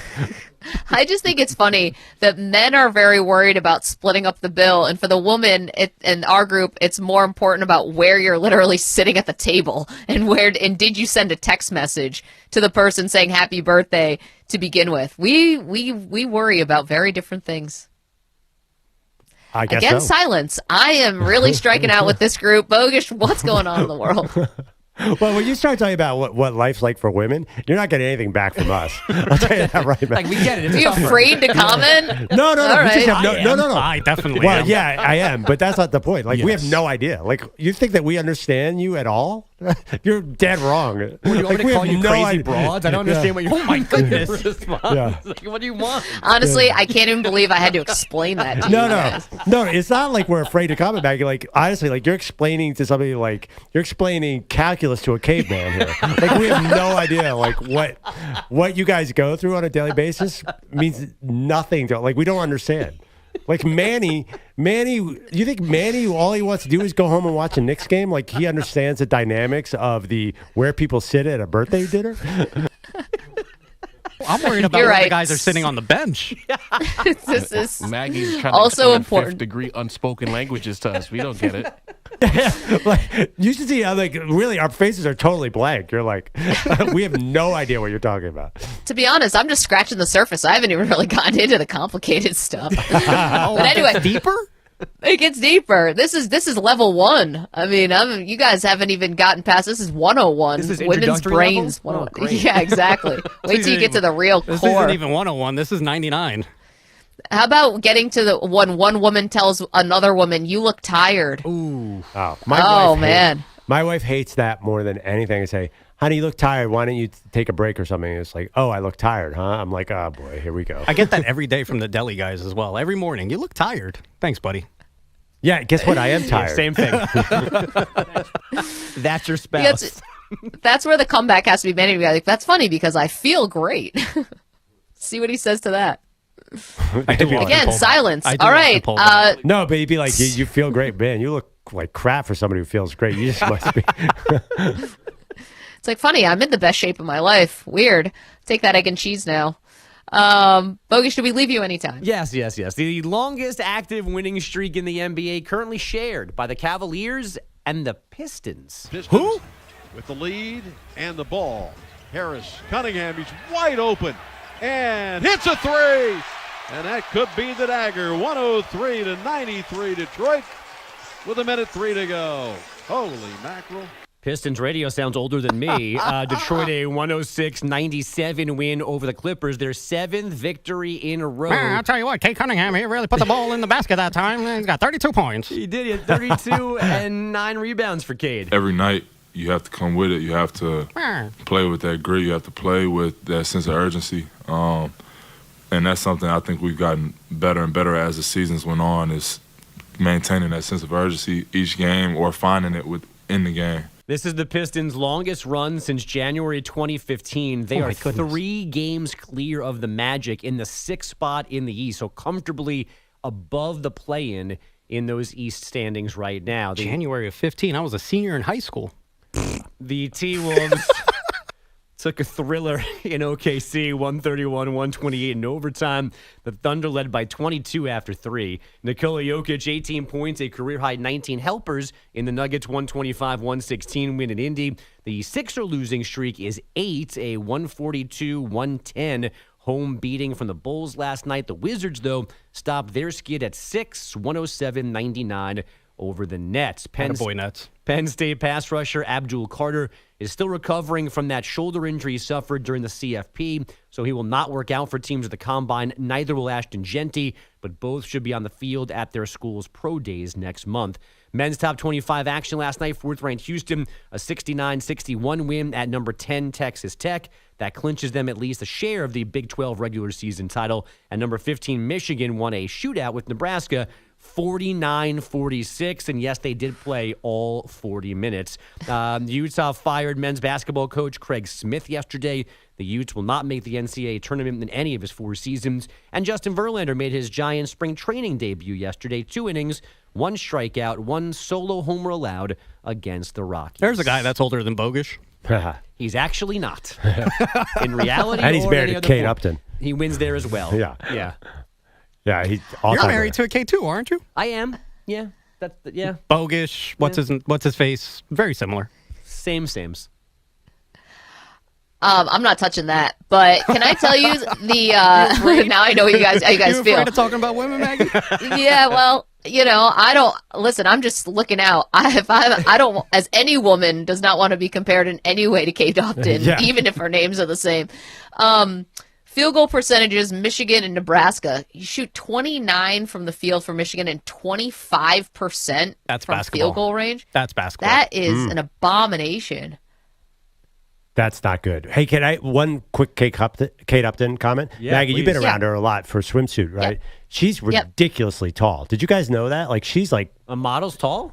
But I mean, like, she's like shocking. Like, every time she came up to the Dan Patrick show, I was like, oh my God, this, first of all, she's obviously beautiful, but she could be like a WNBA player, and you don't see that on camera. Anyway, just my general observation. Yeah, I'm going to go with Perloff here. I don't think that's what people are focusing in on. No, I know, but you have what is it then? But you have all that, and she's 5'11". I got 2 guesses for you. Yeah, but you combine that, and I get all that, and the fact that she's like taller than you, Manny. Like, this is a good catch for Justin Verlander. That's all I'm saying. I'm a big fan of tall women. He needed you to tell him that. Yeah, Verlander like, was wow, my well, life. Perloff says she's a catch. Because we've been I debating guess- it for the last 12 years. Is Justin settling here? No. I'm not really sure. Justin Are they Verlander married with a couple kids? Yeah. could go 1-24 next year and have a better season than any of us. Let's put it that way. No, I mean, your Kate is wonderful, by the way. She's Bogusch. great. Yeah. She's great. Oh, boy. She's my Kate. Yeah. Maggie, take get it. back to the dynamics of the woman's birthday dinner. I need to get out of this You know one. I Kate think I Upton just texted insulted correctly. Bogusch's wife. Oh, somehow. I did. Bogusch has been wondering what his family was going to do for his birthday. Well, I got a news flash for you. It's now nothing. Can you go home at this point? Yeah. Well, here's the good Yes. thing. My wife never listens, so Yeah. this is a safe Okay. space. Happy Yeah. birthday, Bogusch. You're sleeping on the couch. Yeah, don't tell I her was she gonna looks say- tired. when you're sitting alone at a Mickey D's tonight, really contemplating life. Well, I'm a that's Wendy's going to guy be for the record. Okay. Enjoy the baked potato because it's going to be lonely. Okay. Sounds Lots good more also. to do. You get a Frosty in that deal, Of too? course. If so, I will actually join you, Mr. Bogusch. Oh, now we're friends. Well, if you're talking Frosty and baked potato, we're all in. That'll cost Yeah, you now about that- $5.72. Now, yeah, you guys going to split it? Yeah, well, by the way, are we getting, you have to pay for that Frosty. Yeah, no, that's I'll buy fine. I'll buy your potato. Oh, thank you. How about this? You want to ensure that you're going to be eating alone, guys, in a Wendy somewhere in Long Island. Bring Emily Ratajkowski into the conversation. Let's see who else we can try to throw in there. Okay, lots Nora. more to do, including, suggest to your wife to watch Nora. Well, she might like. I mean, We watched talked it about together. this. Yeah, I was going to say we talked about this Bow, yesterday. chicka, Very bow, wow. racy movie that you get no heads up from the description of just how much graphic nudity is in this movie. It can really hit you right upside the head. So there you go. And once again, this is the greatest advertisement for the movie Nora possible. Like, every listener is This like, is well. not a negative, Maggie. Yeah, Maggie, like, I can't believe you're like, wow, this movie was just too hot for my liking. What? Women Watch man, don't it. understand them. You want to try to understand women, watch this movie and tell me if you get any closer to that. 855-212-4227. We're asking you, are you encouraged or discouraged by the future of college football and where things are headed? We'll also check in on our favorite college football coach next. MMP.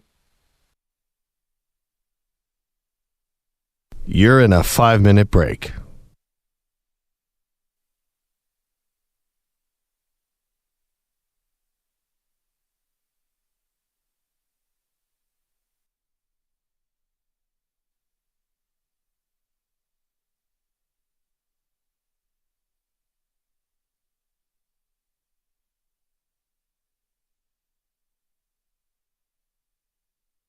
Four minutes, 30 seconds remaining.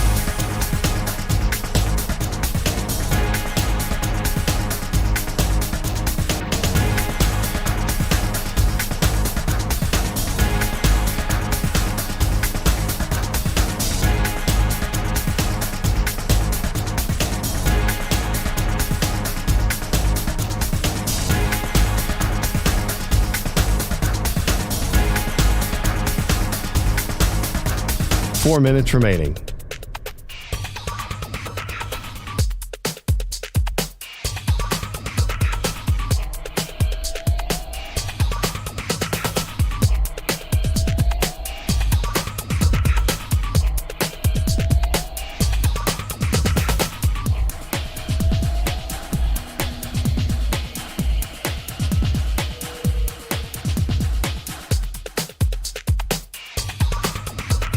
Three minutes, 30 seconds remaining.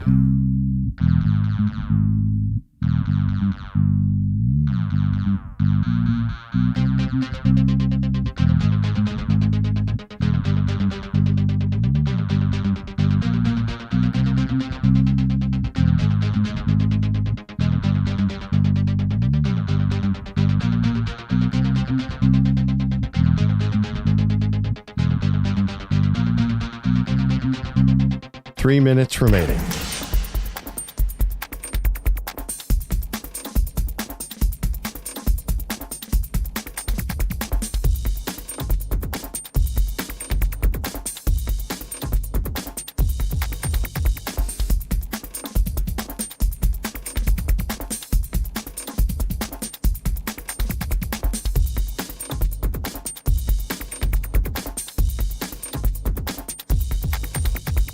2 minutes, 30 seconds remaining.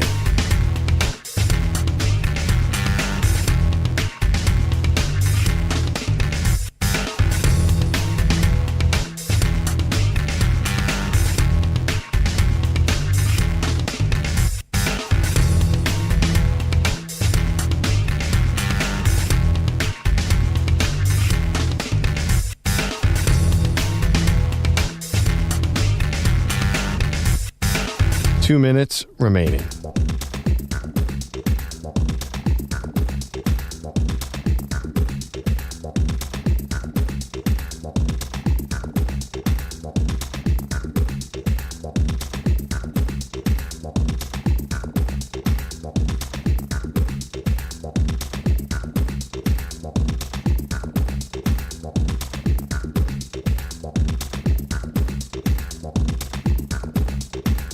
One minute, 30 seconds remaining.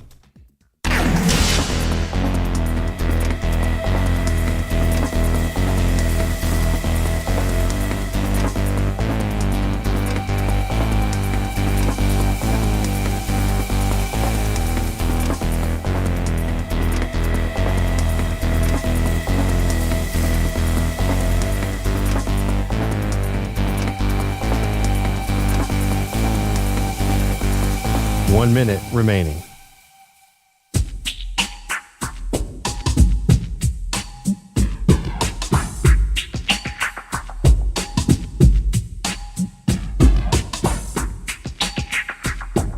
.45 seconds remaining.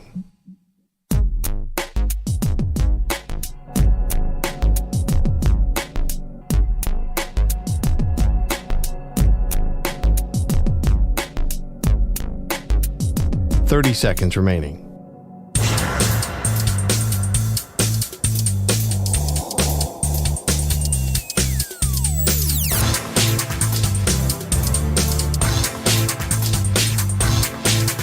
.15 seconds.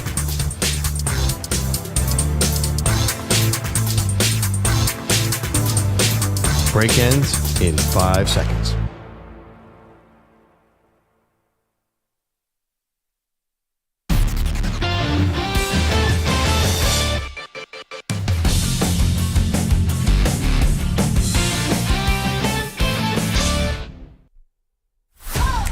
Daily. Do you believe that? Deion.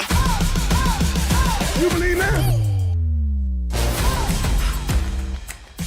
This portion of the show is brought to you by Ethos Life, the easy way to get life insurance in 10 minutes, up to $2 million in coverage with no medical exam, just a few health questions. Get your free quote at checkethos.com. Not available in all states. All right, Maggie, it's a big week, it feels like, for Deion Sanders. What is he up to lately? Okay, so much that there's more than one thing here for the Daily Deion. So this goes back to last week. Deion was on the Tamron Hall show, and he was talking about his recruiting strategy now for, what is this, the third year in a row. No home visits. Let's hear from Deion. That's how I recruit. I don't go to nobody's school and nobody's houses. I'm not doing that. I'm too old to be going to somebody's school and somebody else. All the kids that I'm recruiting, matter of fact, they're in the portal. They're grown men with kids. They don't need me to come around their crib and try to convince them to come play for me. No. Deion again saying no thank you to high school recruits, basically. Not going to schools, not doing those kind of high school visits, just going in the portal, Perloff. You know, without Shedeur now and without Travis Hunter as the backbone, I'm curious if this strategy can continue to work where you're turning over so much of your roster year after year. Yeah, I mean, I get it, though. I always think of that one quote that you and I got from Bruce Pearl, the Auburn basketball coach. I think it was Bruce Pearl, saying he wants guys with hair on their butt, basically. You know, I get it. Older players win, especially in college basketball and college football, too. The old teams, Ohio State, what was their secret power this year? They'd all been there for, well, except for Jeremiah Smith. They had a bunch of older players. Like, I get it. Age is important, and I understand it takes a while to get in your system. I think this is a solid strategy, Maggie. Yeah, but Ohio State, Perloff, a lot of those guys were homegrown. I mean, yeah, the quarterback was a transfer, and a couple of guys like Quinshon Judkins and stuff, but like that, they are recruiting high schools. Ohio State still is. Georgia still is. Well, yes, but Ohio State was able to pay a ton to keep all those guys around. Generally, when you get an 18 or 19-year-old at Colorado, if he's good, he's going to go into the portal to get a new NIL deal. So I understand. And by the way, they did get Juju Lewis, the big quarterback recruit, like I think probably the biggest quarterback recruit to Colorado. So his name alone attracts people. I don't think – will you admit that Deion does have a little bit of an advantage? Like he doesn't have to go to someone's house, even more so than other coaches, because everyone knows who Deion is. Yeah, but everyone knew who Nick Saban was. Everyone knows who Kirby Smart is, and these guys still make a lot of home visits. Now, that's not the only thing for our Daily Deion today. Let's get to Shedeur, okay? Shedeur Sanders, Deion's son, saying not going to the draft, and this is courtesy of Overtime.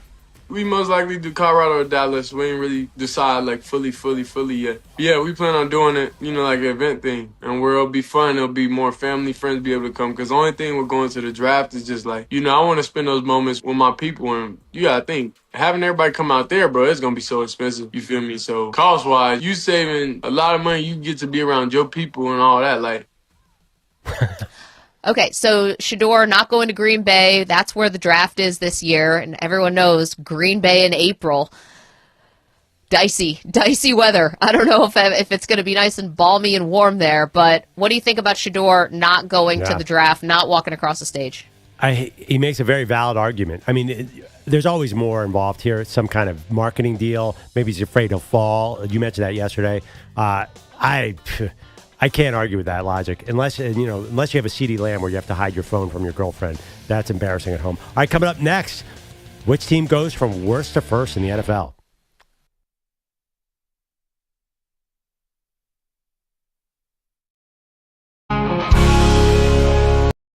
Oh, Maggie Gray on the radio waves, talking sports and scores and the games we crave. But when she's done with touchdowns and three-point shots, she dives into conspiracies and connects the dots. Oh, Maggie Gray, with your wild theories, you make history sound like a daytime series. From grassy knolls to the CIA, what will you dream of today? JFK wasn't just a simple case. I got the scoop right here on my plate. She's got a playbook full of suspects, from mob bosses to alien insects. Oh, Maggie Gray, with your wild theories, you make history sound like a daytime series. From grassy knolls to the CIA, what will you dream of today? Oh, Maggie Gray, with Peter Bellotti loves when Rumble films on YouTube, tune for some laughs, with a beer in his hand and his feet on the grass. He cheers for the Bogusch and Perloff with a toast to the day, 4th of July.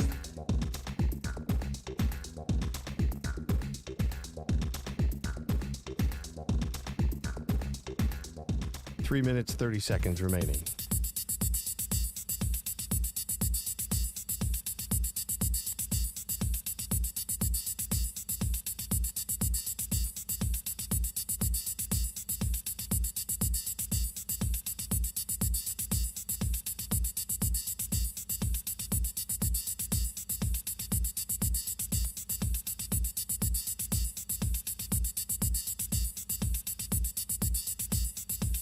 Three minutes remaining.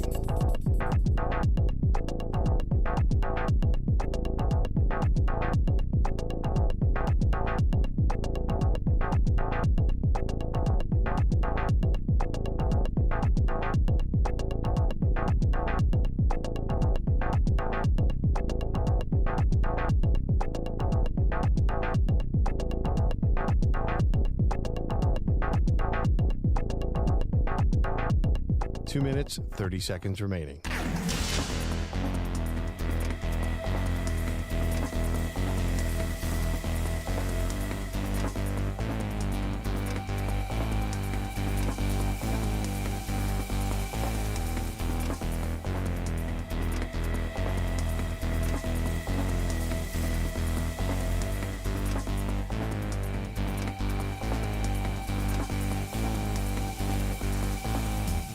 Two minutes remaining.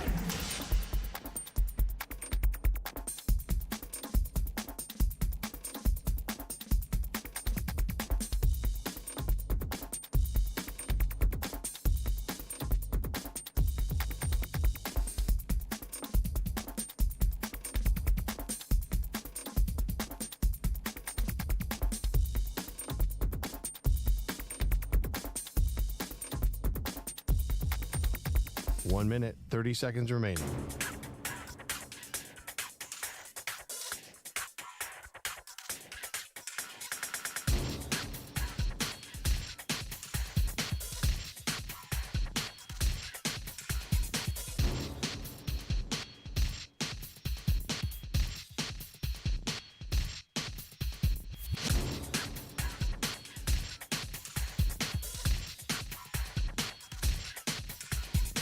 One minute remaining.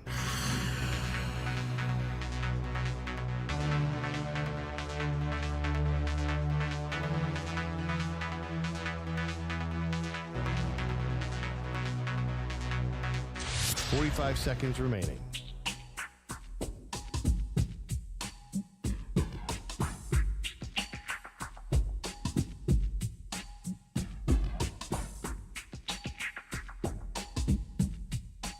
Seconds remaining.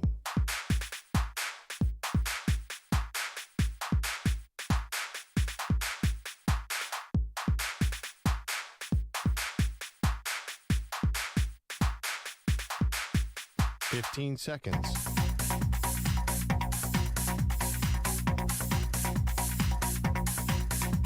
Break ends in 5 seconds.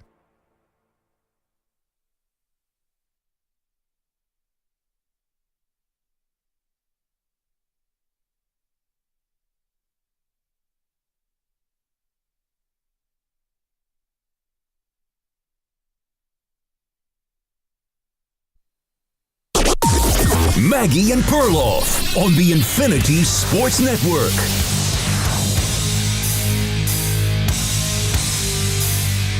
Welcome back, Maggie and Perloff Show. Andrew Perloff here in the New York studio. Maggie for one more day at the home studio. All right, Maggie, we've gone 3 hours, and it's combine time. All the GMs, all the coaches are talking, and somehow, I don't even know how, the Dallas Cowboys got a jump on strange comments yesterday, and Stephen Jones said some things. Help us break it down. The Dallas Cowboys are already driving me crazy, and they haven't even had their official press conference yet. Yeah, and I think all their fans are probably right there with you. Let's hear from Stephen Jones. He was asked by reporters in Indy yesterday. This was like an impromptu media session. It wasn't even at the podium. What the plan is for free agency. We're going to look at everything we can. We're going to be selectively aggressive. We obviously, there's things in this league you have to, you have certain amount of resources they allow you to have, and we'll look at that. But we're going to try to improve our football team. Not try. We're going to improve our football team, and we expect to have success next year. Okay, so that was Stephen Jones, and I know selectively aggressive is going to be the new all-in, and everyone's going to be wondering, what does this mean, and are they speaking in some kind of hieroglyphics here? I'm actually going to defend the Cowboys on this one. This is exactly what Stephen Jones should say, and if it was Eric DeCosta of the Baltimore Ravens, no one would be saying anything, but because it's Dallas, it's just another reason to clown them, and I'm not saying that they haven't earned that, and they don't deserve our skepticism. But why would the Dallas Cowboys, or any team for that matter, come out and tell the public, reporters, other teams, tip their hand on what their offseason free agent strategy is going to be? Like, this is something where I completely back Stephen Jones. He should absolutely hold this close to the vest and keep people guessing, because you don't want to go out there and say, we're going to spend like drunken sailors in this free agency, because you're going to drive the price up on, A, your own free agents that you want to assign, or anyone else. And two, why give your competition any, inkling of where you're headed in free agency? Like, if you're going to be ticked off at the Cowboys, be ticked off about the fact that they're probably not going to sign Micah Parsons until 2 days before the season starts, just like they did with Dak Prescott and CeeDee Lamb. That has always been the mistake that the Dallas Cowboys have made, which is waiting way too long to sign their own free agents when we all know this is inevitable. But this comment and being being cryptic about their free agency, that's fine to me. Well, the reason you talk to the press is to communicate to your fans, and they're losing fans in droves. Last year at Oxnard, where they do their training camp, apparently there was no one there. And I think fans are getting really frustrated. So I think the reason you would not say this is to communicate to your fans. saying, last year Jerry said we're all in because everyone's like, are you going to get some help for CeeDee Lamb? And of course they did the exact opposite. They went all out. They signed Eric Kendricks, a middle linebacker. Their first signing was a long snapper. And they decided, you know what? $8 million for Derrick Henry is too rich for our blood. So I do think you owe your fans an explanation that, hey, we're going to be serious. We're going to be a serious NFL team this year. Don't you want to hear that as a Cowboys fan? Well, but I don't also want to be set up for a big disappointment, Like last year. Yeah, exactly. Like, I don't want if my paying customers say, hey, you promised me this and never delivered on that. And, I think you can hide this one, or you can chalk this one up to, this is not the time to be telling everybody in the world what our plan is, right? This is not the time to be saying, hey, we're behind the scenes. We're working really hard to get Myles Garrett. I mean, how honest do you want them to be?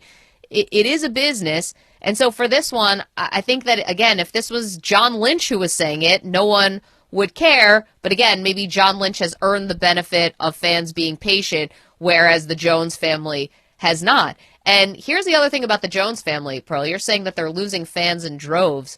They still lead the NFL in attendance.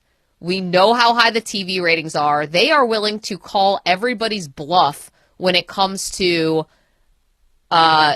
saying you're jumping off the Cowboys bandwagon. I know our pal Big Dave has said he's no longer following the team. The Cowboys will call your bluff and say, you know what, you'll be back. You can't quit us. And they are willing to play around with their fan base. Hell, they've been doing it for 20 years. But doesn't this feel like business as usual for the Cowboys to say something like that? It feels like a repeat of last year, kind of cryptic, weird statements. So that means if I'm a fan, I'm saying, oh, okay, the Cowboys are going to do the same set of mistakes they did last year, where they, right now the Cowboys think they're a draft and develop O-line team. Like they can just keep drafting offensive linemen. And that strategy did work at one point.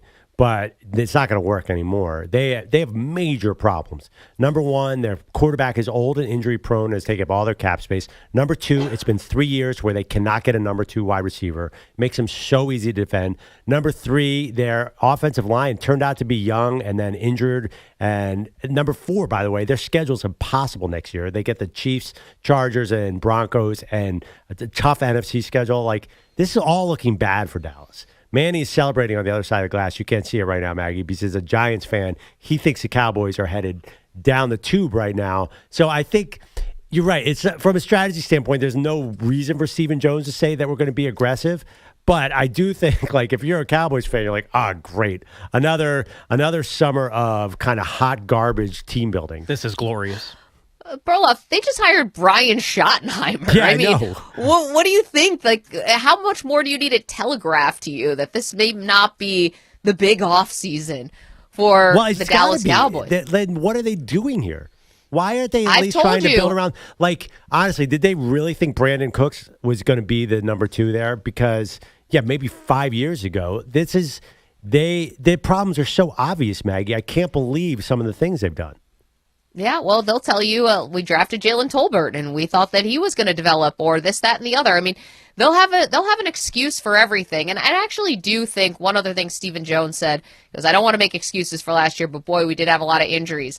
That's fair. Like, that's valid. You can bang the Cowboys and say, well, your depth was really crappy, and you should be able to still hold the fort and be a fringe playoff team even with those injuries. But I mean, he's not wrong about that. Now I sound like a Cowboys apologist. They lost. I just think they got killed by the Saints, Maggie, when Dak was healthy. They got demolished. I mean, like, I know. They were not good before Dak got hurt. But Micah either. Parsons wasn't there for those games. They could say that there were injuries on both sides of the ball. You can point to one specific win or loss and have an issue with it. I just think the Cowboys have been telling you who they are for a while. And, I've told you I don't think winning is the thing, and I got cream for this. And I said I don't think Jerry Jones really cares about winning. He cares about you thinking he wants to win. He cares about dangling a carrot in front of you and hoping that you'll keep hope alive. And every once in a while, they'll have these 12-win seasons, and they'll get you back up, and they will inevitably lose to a better team. So, like, I don't know what to tell you, but as far as like being upset about Stephen Jones saying we're going to be selectively aggressive in free agency, if any one of the other 29 owner kids said this, I think people would just say, yeah, that sounds about right. That sounds like a wise thing to say. Well, I mean, here's the thing. They had 3 years of 12-5. They think that's second or third best record over that 3-year span. It feels they're so much more likely to be 5-12 right now. So I think the drop is dramatic. It's not same old Cowboys. Like, they're in danger of really falling apart. I mean, maybe I'm wrong, but you're right. They look better when the defense looked better when Parsons came back at the end of the year or the second half of the season. But I think they're in real danger of not being a good team. Like, you could say like they don't care about winning, but at least like they were really good for that brief span where Dak was healthy and CeeDee Lamb came into his own and Parsons was great and DeMarcus Lawrence was still there.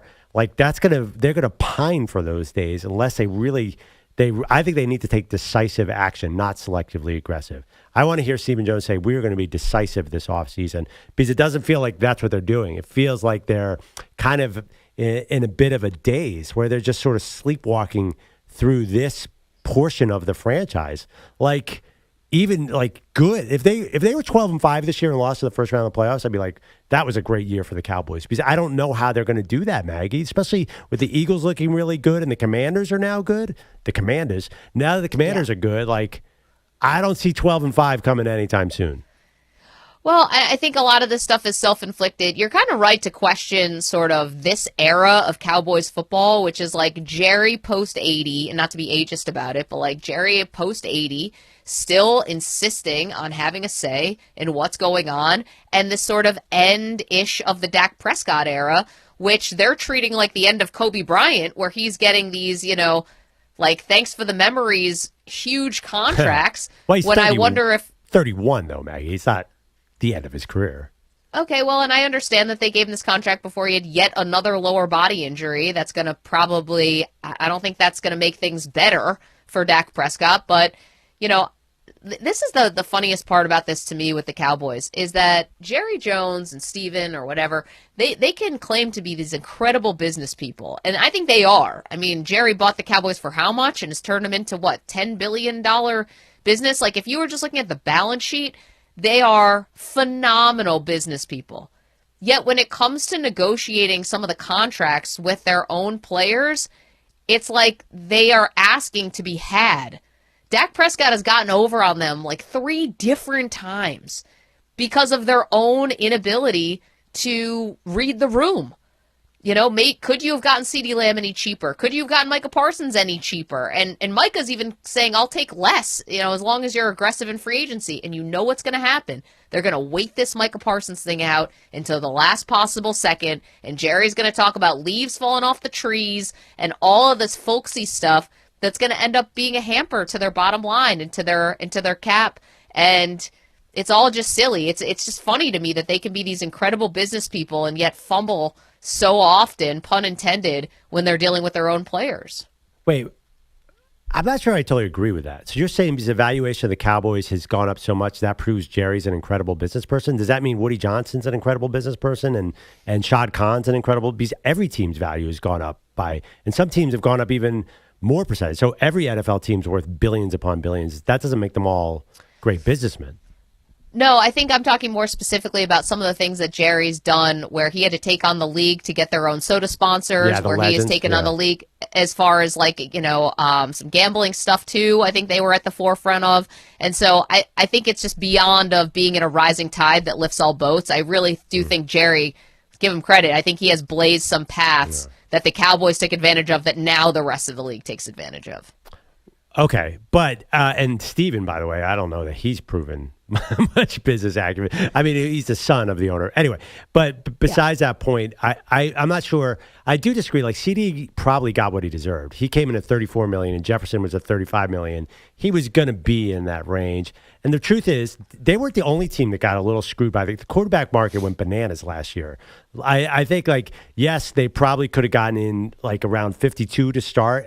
But then they weren't the only team that's like, oh my God, who is it? There was Goff got $50 million or one of those quarterbacks, and everybody's like, oh crap, I have to pay my guy $55 million too. So a lot of teams are getting they're not that far off market for these guys. And Parsons is going to be the highest paid defensive end. There's nothing they can do about that. He deserves to be. So I'm not sure how much are they really if they were smarter businessmen. The end of the day, Parsons is up, Maggie. Is there a way out here? You think there's a smarter way to deal with this? The only way they get bailed out with Parsons is if he plays ball with them and will take less. You absolutely could have gotten Dak Prescott cheaper if you had just done the deal a year before. Maybe another $10 million? Yeah, but you saved on that 1 year. You saved $23 million on that 1 year and the total of it.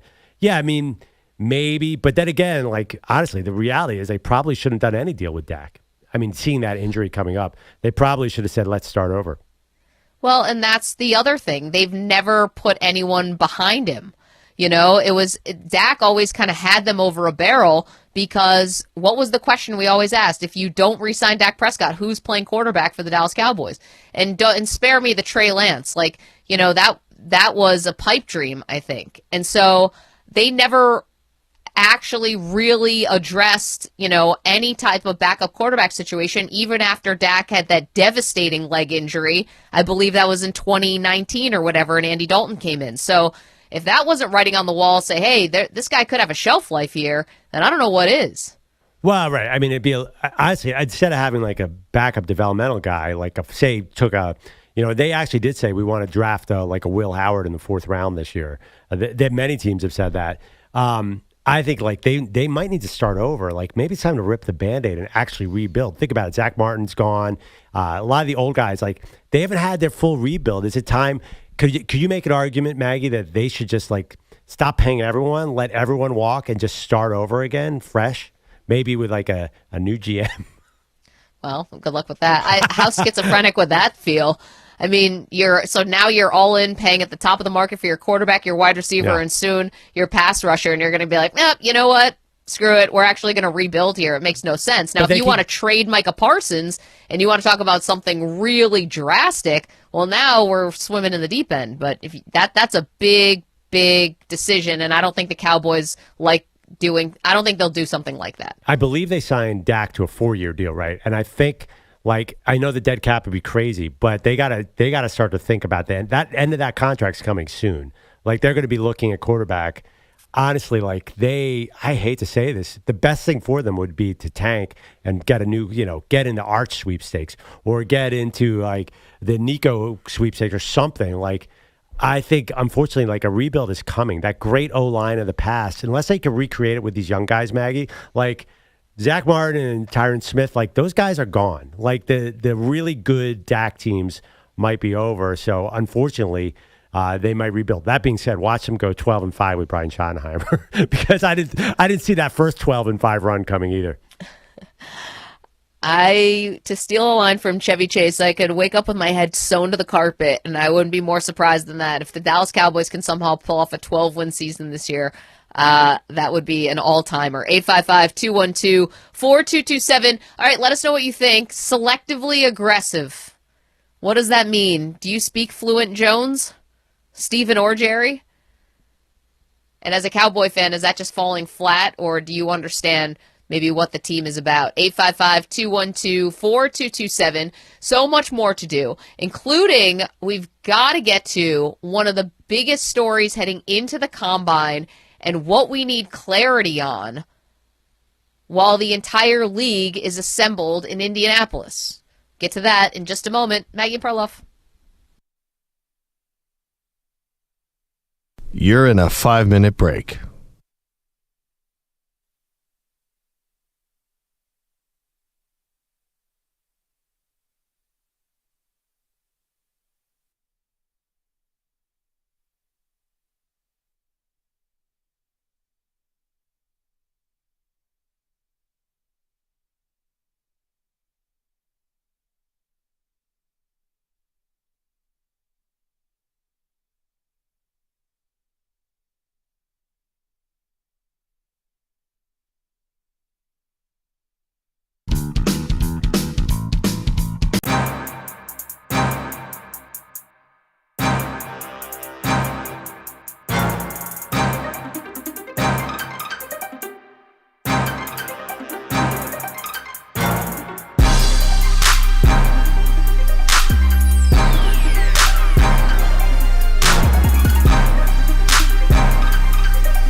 wrong. You grumbled and groaned, but we stayed strong. With your love for old shows and your curmudgeon.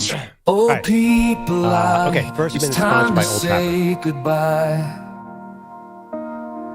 From Maggie and Perloff, you spread this is your wings Andrew to Perloff. fly. You're a curmudgeon, but we love you all the same. With your love for old TV and the board you always take. Oh, Pete will be better off today. No more Three's Company or Alf in our way. Off to Amy Lawrence where you can grumble all night. The show will be smoother, everything will feel just right.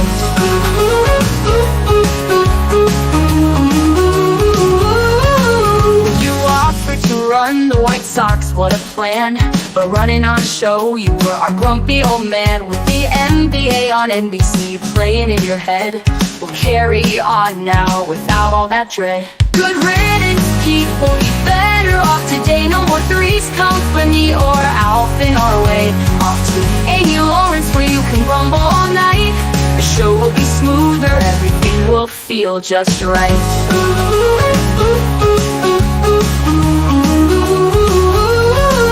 You offered to run the White Sox, what a plan. But running our show, you were our grumpy old man. With the NBA on NBC playing in your head.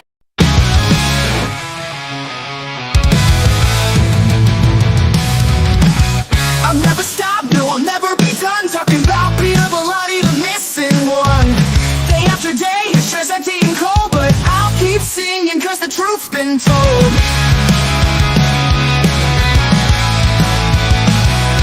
Oh, Gloriesta, you say I've lost my way, but I don't care, I'll talk about Peter all day. You think it's a problem, well maybe that's true, but I'll never quit, I'm stuck like glue.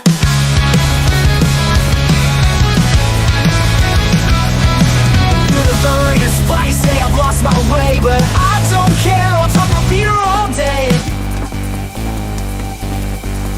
1 minute remaining.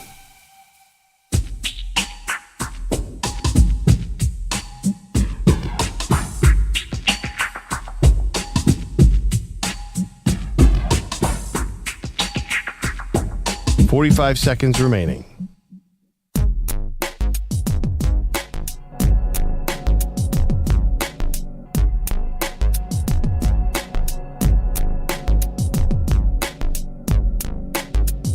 $30 seconds remaining.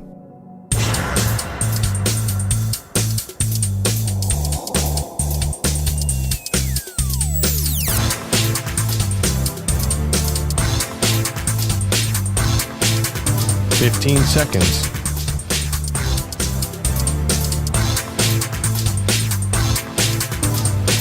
Break ends in 5 seconds.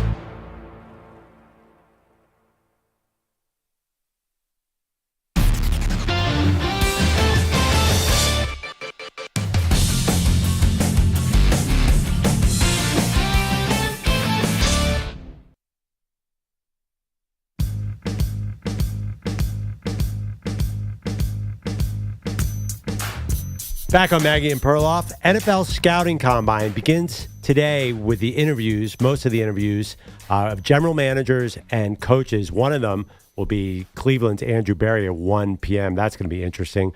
A lot to learn at the NFL Scouting Combine. Maggie, what are you looking forward to most storyline-wise out of Indy? Okay, so actually has nothing to do with any of the draft eligible guys who are going to be, in their underwear doing all these drills and stuff. To me, it's what's going to be the rumor and what's going to be the gossip about Matthew Stafford, about Myles Garrett.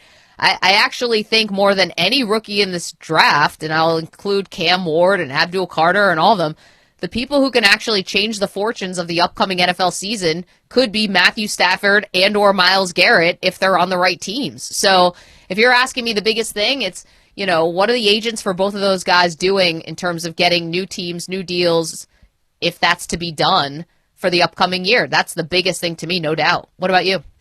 I actually like this Travis Hunter storyline. Now, we don't know yet. As far I was just looking up, we don't know if he's going to work out with the receivers, the cornerbacks, both, or neither.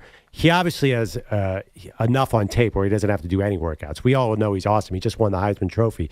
But he is going to speak, so he'll do his press conference. And I'm curious, is his plan to play full-time wide receiver and full-time cornerback? Is he going to say, don't draft me if you don't want to play me at wide receiver? I am very curious about his stance. And, you get a little Deion mix in there, too, because Deion is sort of a surrogate parent to him as well. So I'm dying to know what he does here. And I would love to, if he ran the 40, he would be so fast. And if he did those wide receiver options where they throw a million balls at you, you catch it and drop it real quick, I would love to see Travis Hunter work out. It'd be impressive. It's funny. It's a great point because I'm so convinced partly because Deion has said it, that he'll get involved when it comes to Shedeur.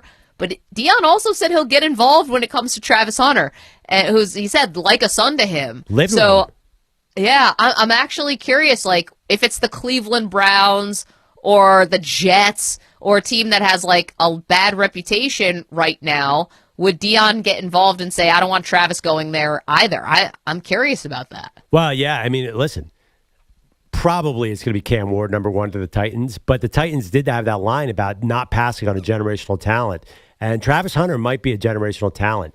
I always think of Deion's draft. And I'm sorry, I don't have it in front of me. Was it 89 or 88 when Deion went number 4? And you're like, how can you let Deion Sanders fall to number 4? But the guys ahead of him were Troy Aikman, Barry Sanders. So that one made sense. But imagine the chance to draft another Deion Sanders. And for you youngins who don't remember what Deion was like, I know he got distracted by baseball, but he's the best cornerback I've ever seen because you didn't want to throw the ball downfield. Because if, God forbid, he got an interception, he was going to be impossible to tackle afterwards, take it to the house, and just affected the game in so many different ways. I think Travis Hunter might be that guy, Maggie. Yeah, but also Deion on the offensive side, it was pretty limited. He wasn't playing anywhere near both ways full time. I think it's a total pipe dream for Travis to want that. And also, I know he's a very talented guy and he's coming off a great season in the Heisman and he's so unique. I don't know if he can go to an NFL team and start demanding stuff. Well, I don't think he can go to the New England Patriots and be like, you better play me both ways. They'd be like, what? No way. Yeah. Well, one thing about Deion, though, also had baseball. I think Travis Hunter's going to have more time to learn wide receiver. And also, I think he's already played it. So, Deion did not have that background. Deion did have 9 return touchdowns as well as a punt returner. It was punt and kickoff returner. So, it wasn't just the cornerback stuff. And I got to tell you, I saw Hunter walking around the Super Bowl set. Shedeur Sanders was doing a podcast about 4 booths down from us, which is crazy in itself. Shedeur with an S with 2 lines through it, like a dollar sign, whatever. Travis Hunter walked by, and this is so stupid. This is the dumbest guy. I'm like, that guy just looks absolutely different than everybody else. His muscles had muscles. He looks like he's going to be incredible, Maggie. I think if anybody could do it, he could do it. And you know why I say that? Because no one ever did it in college either. And he absolutely did it. So I don't know. I think he might be superhuman. I don't know. He got hurt 2 years ago, missed games. I mean, and he got banged up last year too and played through it. I disagree. Yeah, he's an impressive looking dude, no doubt, but a lot of guys who are at that level. I would protect my investment if I'm drafting him, if I'm the Giants or I'm the Patriots or whoever is going to take him. I gotta see what I have here, and I need him at corner probably more than I need him at wide receiver, and I want to make sure he's healthy to play defense for me. At least this would be my thoughts as the GM. I need him to be healthy and try to be a lockdown corner, which is a hard position to learn in the NFL. I need him to be a lockdown corner for me before I need any of the gimmick stuff on offense. I disagree with one thing. There are not a lot of guys like Travis Hunter, in my opinion. I think he's a unique athlete. It's kind of like when Randy Moss came in the NFL or Barry Sanders or Jahmyr Gibbs. There are some guys who just are more electric than other guys. And I think Hunter is way different. Is it that hard to play cornerback? The Eagles drafted 2 guys who learned it on the fly and were awesome this year. I mean, honestly, you're not disappointed as a fan if Travis Hunter is just a shutdown corner? You're never even going to see him. What are the highlights going to be? We need way more. That's what you need. I don't know what his team needs. Well, if you're going to draft him you're not drafting, even Quinyon Mitchell was awesome. You're not drafting him at number 2. I think if you're a team with a million needs, you're going to want somebody who does a little more. I mean, even Abdul Carter, who the pass rusher out of Penn State, like that disrupts a lot of things. I just think that's a little rich for a cornerback. So, I mean, there have been a few guys that have gone that high, but I think to take Travis Hunter just as a shutdown corner, would you really invest in number 2 pick if you're the Cleveland Browns? You know, can I put my diabolical NFL hat on for a second? And if I'm a GM and I'm just thinking about this from my pure, cold, blackened heart, which I feel like a lot of front offices have, I don't know how much I want to play him at receiver, because if he comes to me come contract time and is like, I'm your best corner and I'm your best receiver, I want you to pay me like both. Yeah, I mean, that could definitely be a thing. But again, like, look at the teams that might draft him. I mean, the Titans... You add a shutdown corner to the Titans, they go from 3 wins to 5 wins. Like you have so many holes. How about a guy who can fill 2 different holes? Manny, grow up, Jesus. I lost this side of the class. Yeah. We were all thinking it. It sounded weird. Bogusch is here with headlines. Sure. You're telling me you watched Honora recently and you weren't thinking that? I got to see this movie. Oh, my God. Yeah, you do. Is it R? Or what is going on? It's NC-17. Do you know it's the betting favorite to win the Oscar? You said that yesterday, I know. Yeah. Maggie, and you was like, there's no way this is an Oscar movie. I guess sometimes, I think I have a bit of a high bar, but tell me if you guys think this about Oscar movies. Aren't they kind of movies, if you're best picture, that you want to watch, over and over again? I don't know. Even ones that are sad, like Saving Private Ryan and stuff like that. I know people like to watch that movie multiple times. Manny is one of them. Would you ever, Bogusch, you and I have both seen this movie, Honora. Is there any reason why you would ever watch that a second time? I mean, there are reasons, but no, I would not watch it again. Sheesh. But no, I get your point. And I think there are also people just, regardless of the movie, there are people who will watch things more than once and people who will just not. Like, my wife does not rewatch anything. I've rewatched TV shows multiple times. I can watch a movie 18 times, but specifically Honora, no, I don't need to see that again. Not because it was that bad. I just don't think it was that good. By the way, the movie of the year, I'm sure the last several movies of the year you have not watched multiple times. They're all kind of sad or whatever. They're not Nomadland, I think, won. Are you going to stare on a Saturday afternoon and be like, man, I got to pop that bad boy on? But that was part of the Oscar complaints. They were picking such artsy movies that they were a mass appeal. That's why they changed, I think, the criteria, and they started including more nominees, but the winners are still kind of artsy. Honora fits kind of artsy, not watch again. I mean, I get why critics like Honora. I get why movie people like Honora. And it's Wait, Manny, movie. Why are you laughing so hard? What is so funny? I might have just maybe cut what Perloff said not too long ago. Oh. All right, good. We'll look forward to resurfacing that one. By the way, here's the movies that have won recently. Oppenheimer, I am not as big an Oppenheimer fan as everyone else was. I thought it was good. But I'd watch that movie again. Probably. Everything, Everywhere, All at Once. That was pretty fun. Yes. Yeah. Coda. Do you have to watch that multiple times? I mean, I wouldn't turn it off if it came on, but I'm not going to seek it out. Nomadland. Get a good cry. Cry at Coda. Nomadland. I don't remember anything about that movie. That's where Frances McDormand was in a van. Trust me, not watching it. No thanks. I saw that. Okay. I remember now. Parasite was great, but it's kind of painful. Green Book. Oh, that's a good movie. There's no way you're watching Green Book again. There's no way you're watching Shape of Water again. There's no way. Tell me you're watching Moonlight more than once. Why would you put yourself through that? Yeah, that's a lot a of good these cry are just too. tough.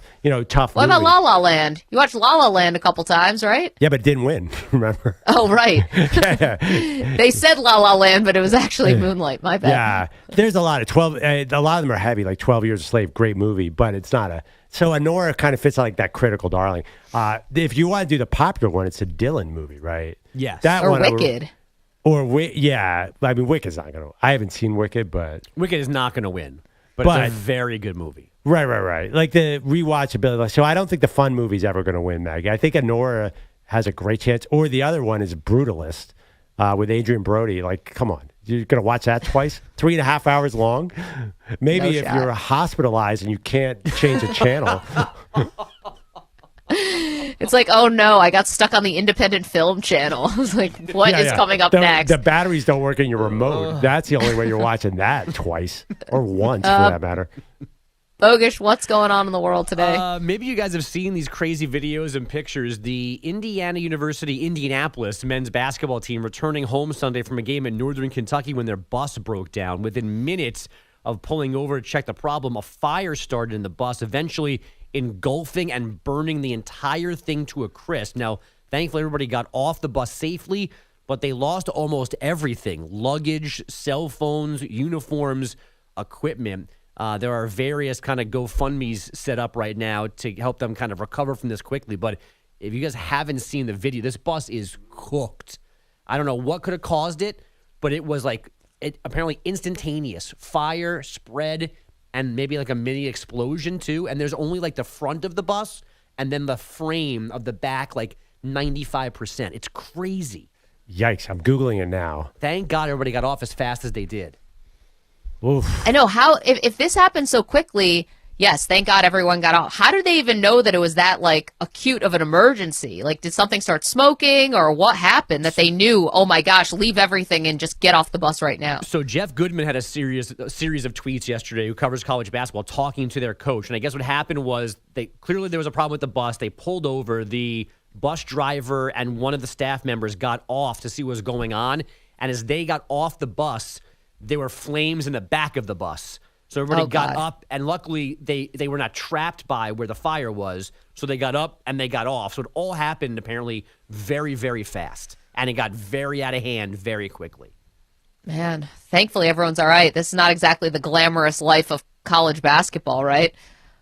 No, this is tough. I'm glad, as somebody whose kids go on a school bus every day, now I'm freaked out. But yeah, and I've been on broken down buses between college games, and you have to wait for the other a new bus to come get you, which can be bad. But at least you were safely on the broken down bus, not having to they had to run from the explosion. Also, how cold was it outside? Were they able to get their coats and jackets? I mean, so I guess northern Kentucky and Indianapolis, it's not exactly warm there right now. No, it was not, I don't think. And that's all they basically had. Whatever they had at their seat, if they thought to take it with them, that's what the guys have. Man, I have crazy. to ask, because I pretended that I knew what you were talking about. What is IU Indianapolis exactly? So I meant to look it up and then I forgot because I'm a professional. I believe that is a school that had a different name. Yeah, what recently. was it before? Because I've never heard of this. That might is be that IUPUI. I think it is. Oh, it is. Okay, it's IUPUI. Okay. Yes. Oh. Yeah, but IUPUI is Indiana of Pennsylvania, not Indianapolis. Indiana, Purdue. University of Purdue. Oh, okay. Yeah. Whatever it was, I believe this is a new name for a school that we already knew. This is not a new school. Yeah. It's not just a rebranded school that we already knew. Oh, I'm sorry. I thought IUPUI was in Pennsylvania. No. I thought, I don't know why I thought that. Wait. I thought there was something that you was. Oakland's in Michigan. I know that. I can help you out with that. There's a St. Francis, PA as well, if I'm not mistaken. But IUPUI is now known as Indiana University, Indianapolis. Got it. Well, we are going to have to get to know this stuff as March Madness comes along. No, not them. They're 9-20. They Yeah, will not be unless they win the Horizon, steal a bid. They are not. Hey, the NIT, That's Have I told you guys? Still a thing? The one, is it still a thing? It's a thing, but it's a different format. It is not for schools that are Indianapolis, Indiana, Purdue, Indianapolis Jackals. The NIT is all about Jaguars. The leftover big boys. Jaguars, can I tell you the team that we're going to have to get to know, guys, in terms of university that I had actually never heard of before? High Point.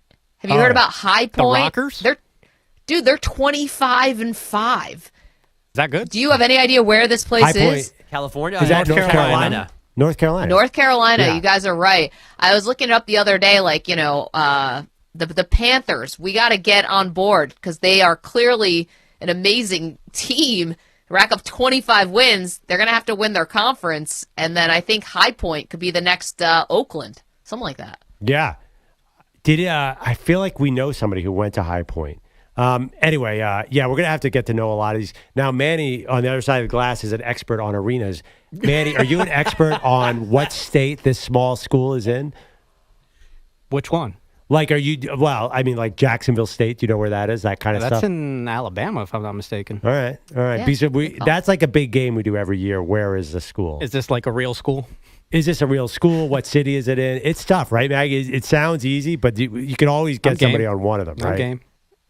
Yeah, that Jacksonville one is real. Will really mess with your mind. The fact that that's not in Florida is a doozy. Yeah, and there's always St. Francis and Xavier and all these schools from all over the place that have the same Many name. Loyolas. Yeah, multiple Loyolas. I, for a second, thought Creighton was in Milwaukee yesterday. Yeah. You did. That was a rough time. Some scores from last night. Men's number 4, Houston, a 69-61 win at number 10, Texas Tech. That clinches them at least a share of the Big 12 regular season title. Texas number 1 in the women's poll for the first time in 21 years. The Longhorns celebrating with a 57-26 win at Georgia last night. The Bulldogs shot just 11 for 36, committed 25 turnovers. In the NBA, the Thunder led the T-Wolves by 25 in the third, by 22 entering the fourth, but lost at home in OT, 131-128. Shea Gilgeous-Alexander, 39 points, 10 rebounds, 8 helpers, but it wasn't enough. I think we didn't have a problem doing that. Like, it didn't get away from us. We didn't unravel. Just some unlucky bounces, unlucky plays. They made shots, we missed shots, but that's a game of basketball, and that's why you try to control the things that you can't control, and when you don't, you leave it up to chance, you leave it up to luck, and you leave it up to things like that, and we did that tonight. The T-Wolves got 27 from Jaden McDaniels, 17 points, 13 boards from Anthony Edwards. Zach LaVine, a season-high 42, as the Kings thumped the Hornets 130-88. The Heat lost in Atlanta 96-86. Miami has just one win since trading Jimmy Butler. The Sixers got annoyed by the Bulls, 142-110. Oh, wow. Joel Embiid did not play as he undergoes another round of tests on his unimproving left knee, but head coach Nick Nurse dismissing questions about shutting down Embiid for the rest of the season. The much younger and better version of myself, Quinn Ewers, is expected to throw at the Combine in the coming days. Cam Ward still making up his mind. As we know, Shedeur Sanders waiting until Colorado's Pro Day to work out for scouts. And finally, sit back and enjoy the end of Jets Sharks. Shifley on his forehand. He didn't like the read and curls away again. Now he'll drop it for Nikolai Ehlers. Shooting, stop, rebound, they score! Mark Shifley, it's goal number 329. A Winnipeg Jets franchise record. The team's first ever draft pick is now first overall in goal scoring. And it's a game winner for Shifley. 2-1, the final score in overtime tonight.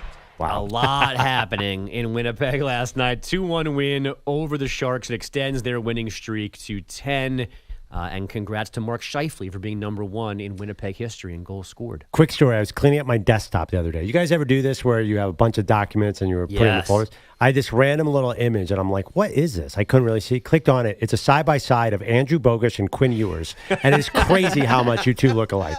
I had Cap create it. And I'm telling you, if you're not watching on YouTube, Infinity Sports Radio Network, watch Andrew Bogusch. You're basically seeing Quinn Ewers. Yeah, I'm also going to throw this week in Indianapolis. They have not accepted my invitation, but I'm prepared to throw. Great. Where, the parking lot? Exactly, wherever. I mean, this is post-haircut Quinn Ewers, obviously. When he had the mullet, you guys look nothing alike. Right. But now you have pretty much the same haircut, same shaped face. Yeah, Maggie, same you didn't build. see it quite as much as I did. I also think the essence of Quinn Ewers and the essence of Andrew Bogusch are similar. Thank you. Well, now if we're going to talk about vibes, well, I don't know. But here's the funny thing, right? So Quinn Ewers is what, 23, 24 years old? Something like that? Yeah. I don't would think you he's have wanted? quite that old, is he? Okay, sorry, Yeah. 22. I don't know. Yeah. Like, if you're 22, so today is Andrew Bogusch's birthday, so we say happy birthday again. How old are you today, Bogusch? 45.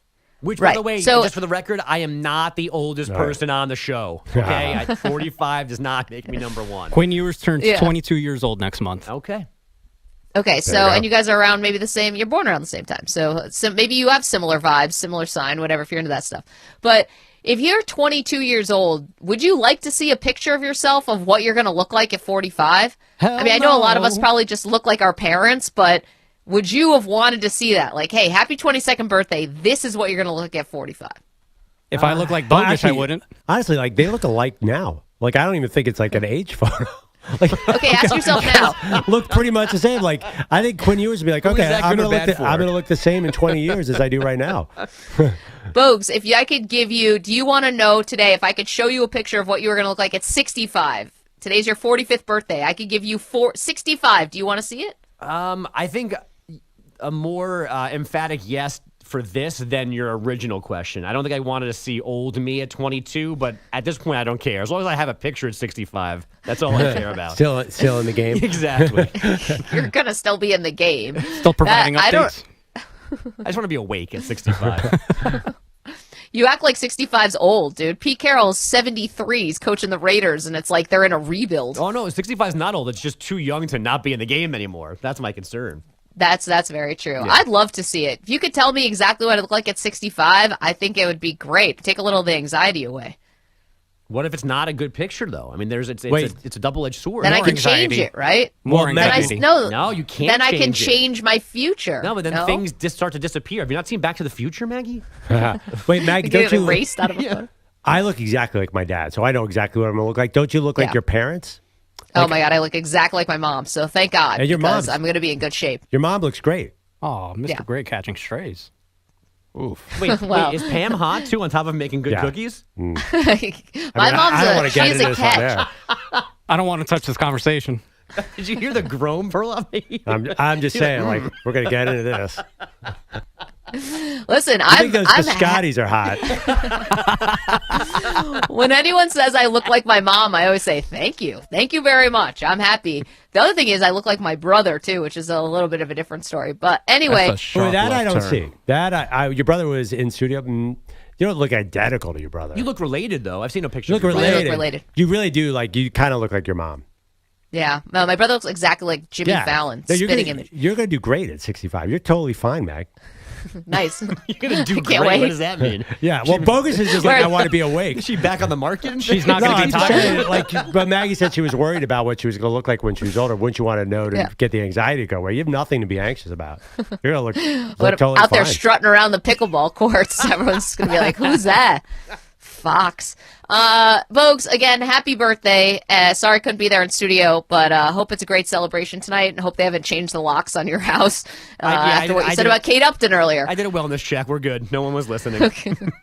Okay, coming up, we have the one thing that you have to be watching for tonight. Tonight, must. We'll do that next. You're in a 5-minute break.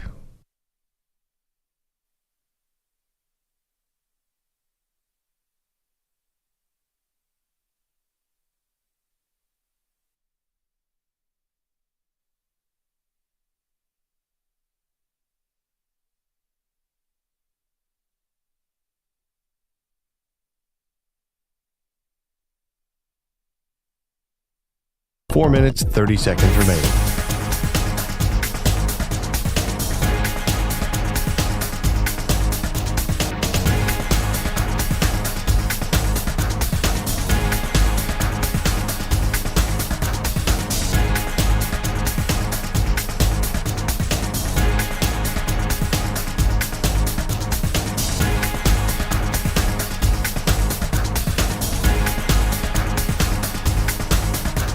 Four minutes remaining.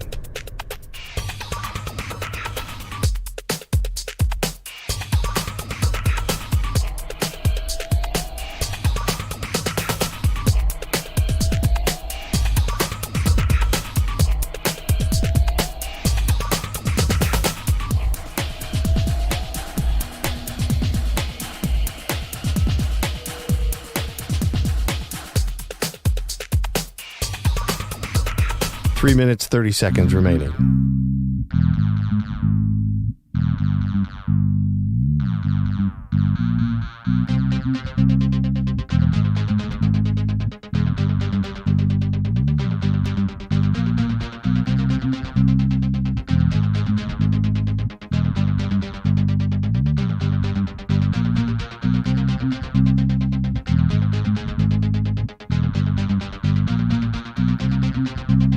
Three minutes remaining.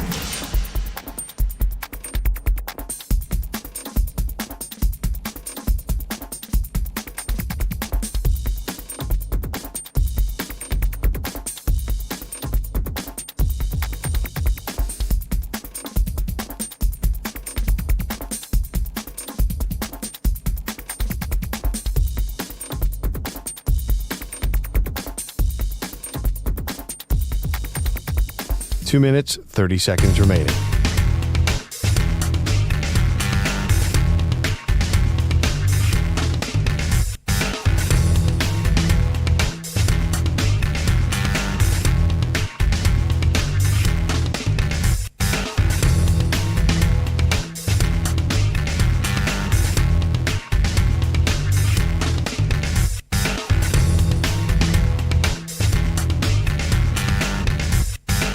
Two minutes remaining.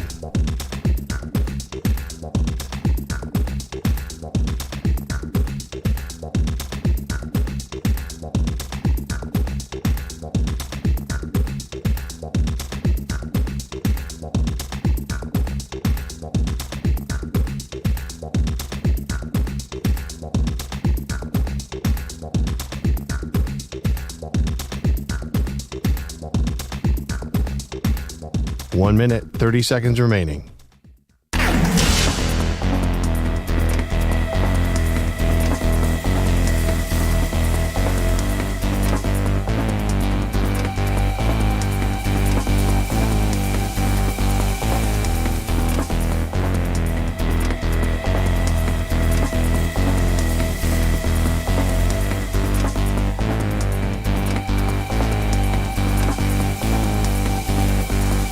One minute remaining.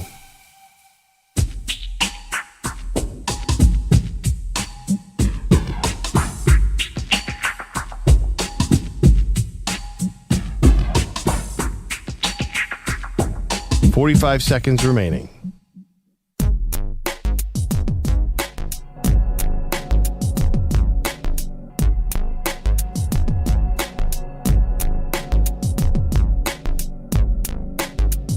.30 seconds remaining.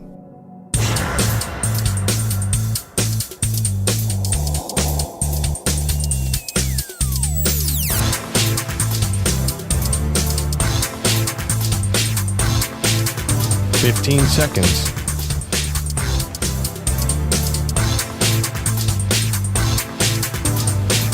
Break ends in 5 seconds.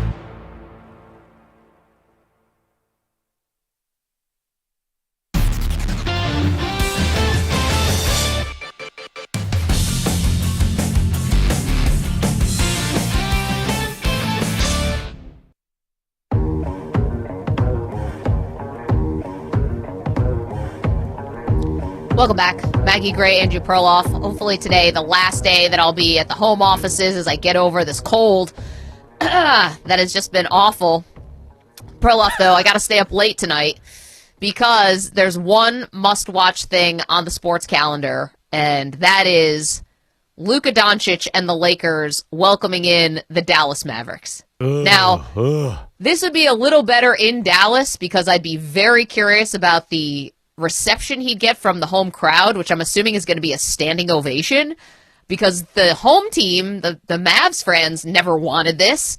You know, they were completely blindsided and completely knocked off their spots because they traded the franchise, the face of the franchise. But this is no doubt going to be something. I believe Luka's, we can check Prize Picks for this one, but I believe Luka's points is set at 30.5. Something like that. I think he's going to blow through that tonight. I think they're going to try to make a statement. Luka's coming off the big win against the Denver Nuggets in Denver. I'm expecting him to be all over the place tonight. Well, I wonder, though, Maggie, you know, sometimes there's so much. Is he putting a little pressure on himself there? Or, like, sometimes you're overhyped for the game? You know, Luka can throw out a 1 for 10 from 3. So will the threes go in? That's the thing with Luka. They went in against Denver. He was 4 for 9. And they blew him out. But he was 1 for 9 and 1 for 10 the 2 games before that. So I wouldn't bet the house on that over 30.5. Because, and the other thing is, like, are they going to need him after the second quarter? It's going to be such a blowout. Yeah, I know the Mavs obviously are reeling with all their injuries, and Anthony Davis is still out. Okay, so here it is on Prize Picks. Luka Doncic, it's not points. It's points, rebounds, and assists, and the number is 48.5. I'm going more than. Yeah, unless it's, I mean, I think you do have to think about, wow, what if this is a blowout? Let me ask you this question. We're, a week and a half in or 2 weeks in? Is it the worst trade in NBA history? I don't even think there's a doubt. It is the single worst trade that's ever happened because it was supposed to be a short-term play for the Mavs, and the short-term is just disastrous. So I can't imagine that this has any chance except pure failure. Yeah, I mean, it's definitely in the running. I would say one of the other terrible trades was the Brooklyn Nets trade with the Boston Celtics that basically handed the Celtics what ended up being Jaylen Brown and Jason Tatum. I mean, those were horrible, and obviously those KG, Paul Pierce Nets teams never did anything.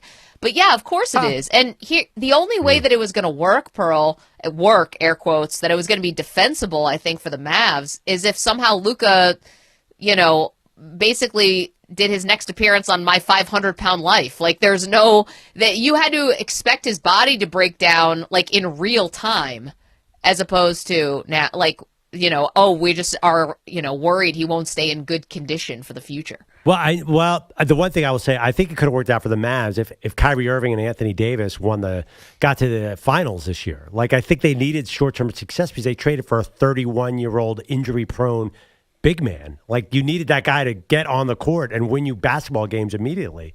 And now that's not happening. Think how steep of odds that would have been in the first place. Like, you're going to pair together a new teammates mid-season and expect them to go win the title? Well, I mean, Davis did look pretty good in that game before he got hurt, though.